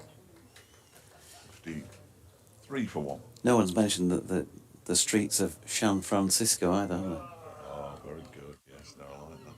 Yeah. Do you know the way to San Jose? Oh, here we go now. Off we go. Don Betts is in, and that one is defended by Brooke Guest. It's the end of the over, thankfully. 4 to go. Here's Howard Ferguson's. He sent me on text ages ago, so sorry, Howard, I've not read it out before now. But it is quite a good one. How about that truly horrible Phil Collins tune, he says, Masu Su Studio. Yeah. No, I don't mind that. Glad you told us the song and didn't just leave it at that terribly... What did he describe it as? Terribly bad. Oh, truly horrible. Truly horrible, because they're all truly horrible. He left Genesis, he turned into somebody who thought he was a pop star. Clearly wasn't. I think the chart performances might Oh, no disagree question. with you in that respect. Yeah, no question. It's bizarre, isn't it? Absolutely bizarre. Matthew Revis is going to continue. The Trafalgar Square end. It started with Matthew Revis. You finish with him when he's in bowling to Harry Kane, who's solidly behind another one. And there is no run. And a lost soul man was Sam and Dave, apparently.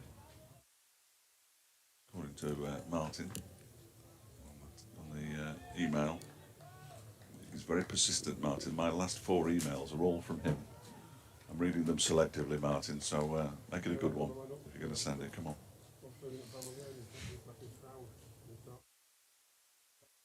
This to Kane once again. It's full and is pushed to mid-on, no run. A lot of applause round from the Yorkshire bowlers, even though they've only taken the 1 wicket so far. I think that's on account of at least the fact that they are asking Derbyshire to play. Harry Kane has had to use the willow, well, increasingly, I guess, in percentage terms, I would think, the longer he's been out there. Genuine willow he's got as well. Yeah, genuine willow. Here he comes again. Revis, that is, and there he goes again. Harry Kane pushing another one to mid-on.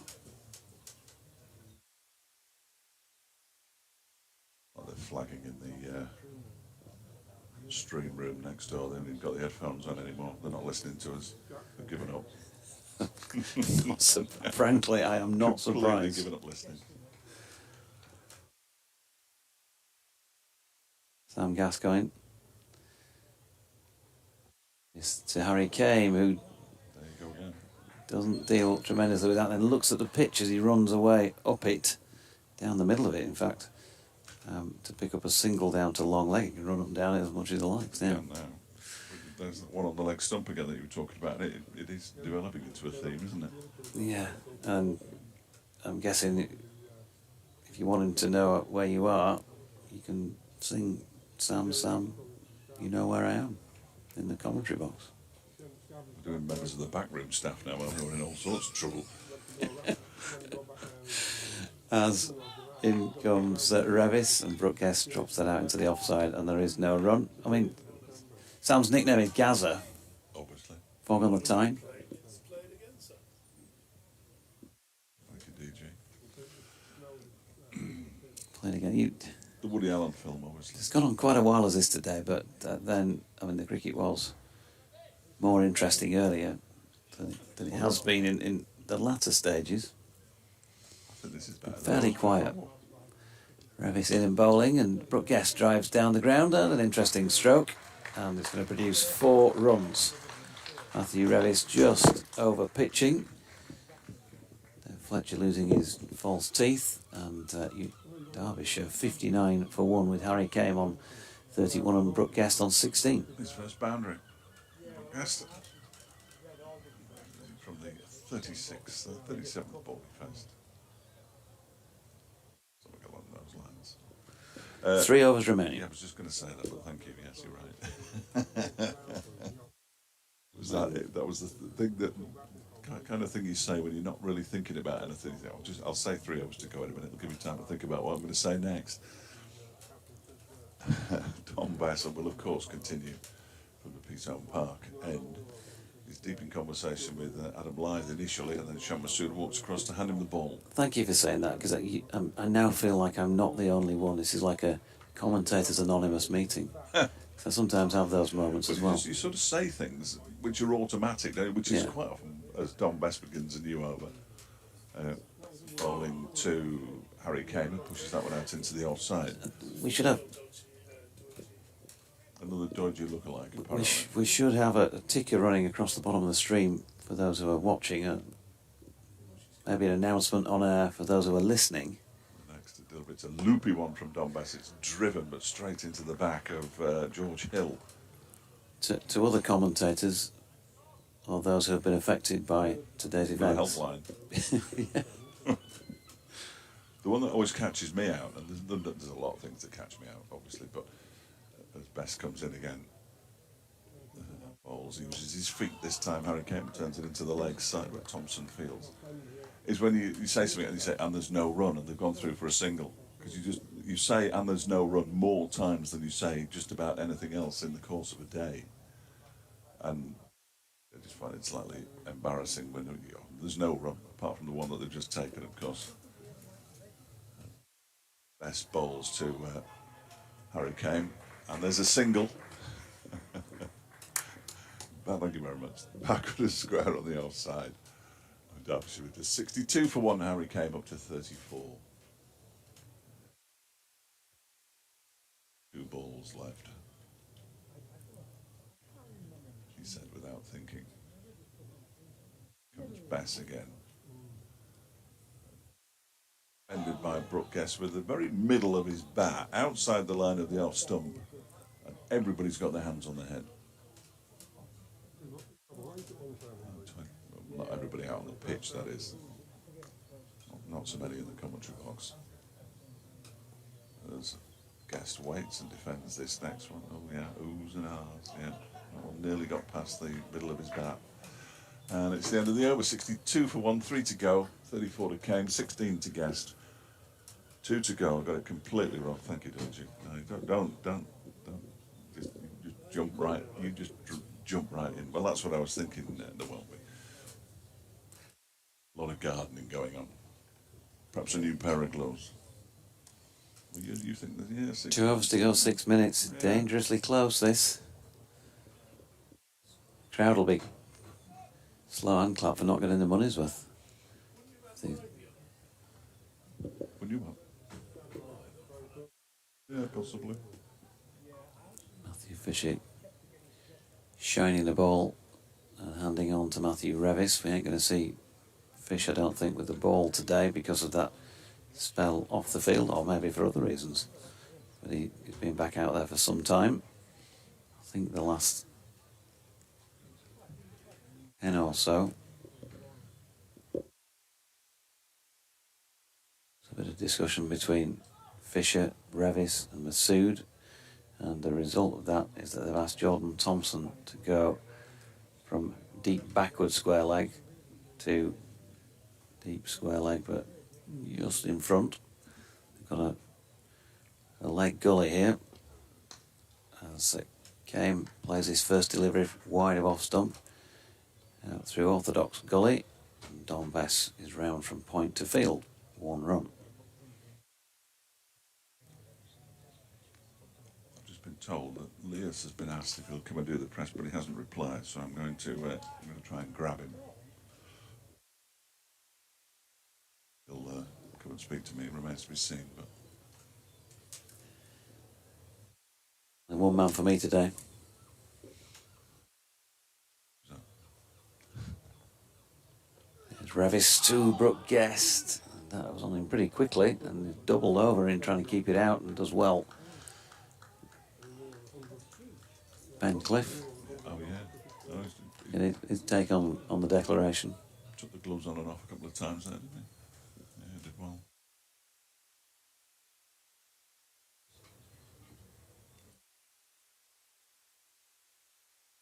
Matthew Revis is a candidate anyway. I mean, if he takes a wicket in this last over, right, just giving the interview. Short ball down the leg side. Guest shaped to play at it, then didn't. Left it completely alone, as it turns out. To get the ball as well, Oh dear me. Good job that wasn't 2020, or else the hand sanitizer would have had to have been out. But that was 4 byes down through fine leg. There's the chap I was telling you about. DT with the towel around his head, or his neck rather. He was dousing it in water on the water fountain at the back of the toilets before. Maybe we'll ask Johnny Tattersall about that in the quiz tonight, but he kind of dived 2 strips there to try and reel that in, suggesting it was a long way down the leg side. Revis in, and then it turned into the leg side by Brooke Guest, fielded by Finlay Bean at mid-wicket, no run. That'll have to be the individual round though, because we can't answer questions about what Johnny Tattersall's thinking. That's going to be almost impossible, Dodgy. Why on earth did you end up 2 strips to the leg side of straight to a ball that went for 4 byes? Dave Fletcher.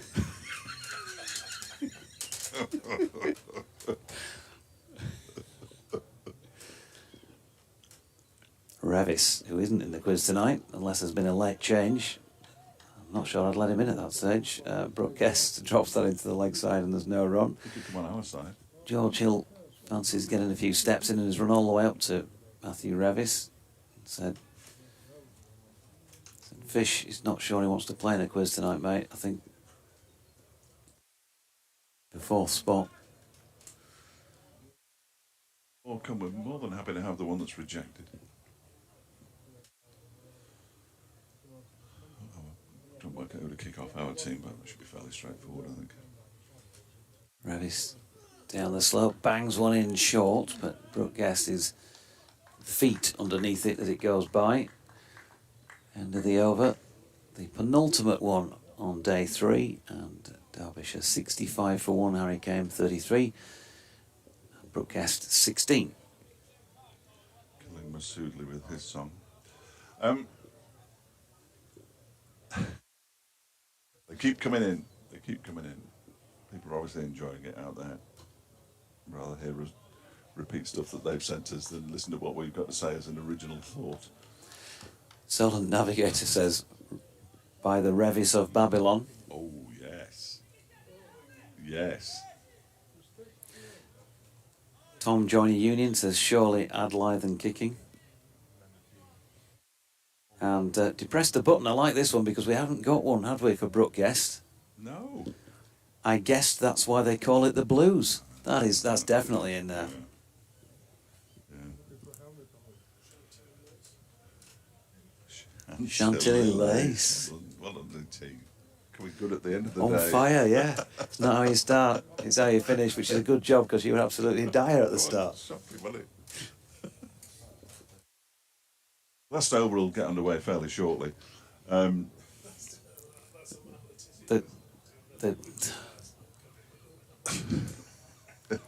done me here. He said, we're not going to get, it's 5:30 now, so we don't get a 5:30 finish. No, and I might have to go anyway. So I'll love you and leave you. There's a gull on top of the pavilion roof that's been picked out on the string. Almost life-size. That's terrifying. Absolutely terrifying. So wicket falls now. Derbyshire will only be 2 down at the end of the day. The goal, the queen of all she surveys. Well, they're going close here. Last over, Adam Lyth at slip. Finlay Bean at silly mid-off. They've got short leg in place and a short square leg. Nearly takes the catch there. George Hill, I think, is forward short leg or silly mid on. So it's James Wharton, I think, yeah, but backward short leg. First ball was turned to him, but was a dot. And the second ball, one-handed, is pushed out into the offside by Harry Kane. Fielded Matthew Fisher in the covers. Passing again over the wicket. Kane uses his feet to come down and smother any turn, and that's been turned. So plenty of it from Alex Thompson earlier in the day. 5 wickets for him for Derbyshire. But Bessin again, this time Harry Kane going back foot and dropping it down at the feet of George Hill under the helmet.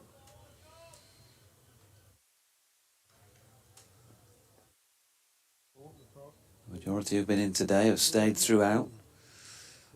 Bess in, and that's turned down around the corner for James Wharton to field. That's ball of the day.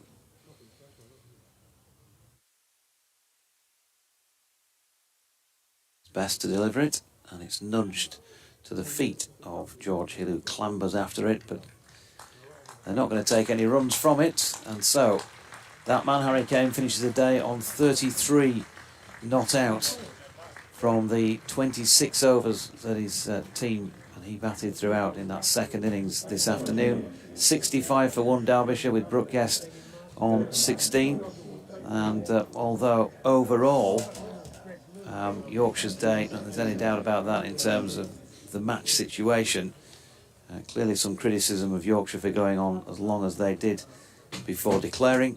They've still got 96 overs remaining on day 4 to try and take 9 more wickets. I think it's nigh on impossible for Derbyshire to win the match during that time from here. Yeah, and that's another reason. If they thought, two sides of the argument is they go off for that late declaration. One is we don't know how many overs Matthew Fisher is going to be able to bowl. He couldn't bowl this evening. Will he be able to bowl tomorrow? If he couldn't, then obviously you go on and you back Derbyshire out of the game because you're a bowler short. The other argument is you declare earlier and you give them something that's maybe just about obtainable, something like 450, 460, something that's not impossible. And if you like, you can give them that little incentive to be going. Matthew Weber's being clapped off. Hasn't done anything with the ball, but of course he's 100 earlier. He's given the opposite of the field. If you just gave them that little incentive, that little time to get somewhere near, rather than blocking it out tomorrow, then it's more likely to fall. It's getting the bats right. And I think that on a little bit too long, maybe 40 minutes myself, I should have declared well before tea. But, well, we shall see tomorrow. If they take the remaining 9 Derbyshire wickets, then it will be a good declaration. If they don't, it will remain a what's the word? A debate. Contentious, good word from Kate there. Yes, contentious. That was the word I was looking. It was over in your corner, Kate. So the cold hard facts are that Yorkshire need 9 more to win this match. Derbyshire need 500 runs. And we will be back at 10:25 on the 4th and final morning, the final day's play here at Scarborough in terms of Championship cricket this season, to see how that happens. And of course, well, 3 of us will be back. We can't guarantee Kate will be back before much, sort of like about 11:15 or something. yeah. So Late Kate, the scorer. So we'll go off and enjoy a question of sport tonight, see whether Derbyshire or Yorkshire are good enough to win that one, or whether that ends up in a tie. From Dave Fletcher, from DT, from Kate, and from myself. Many thanks for your company today, and we'll be back with you tomorrow, as I say, at 10:25. Good night.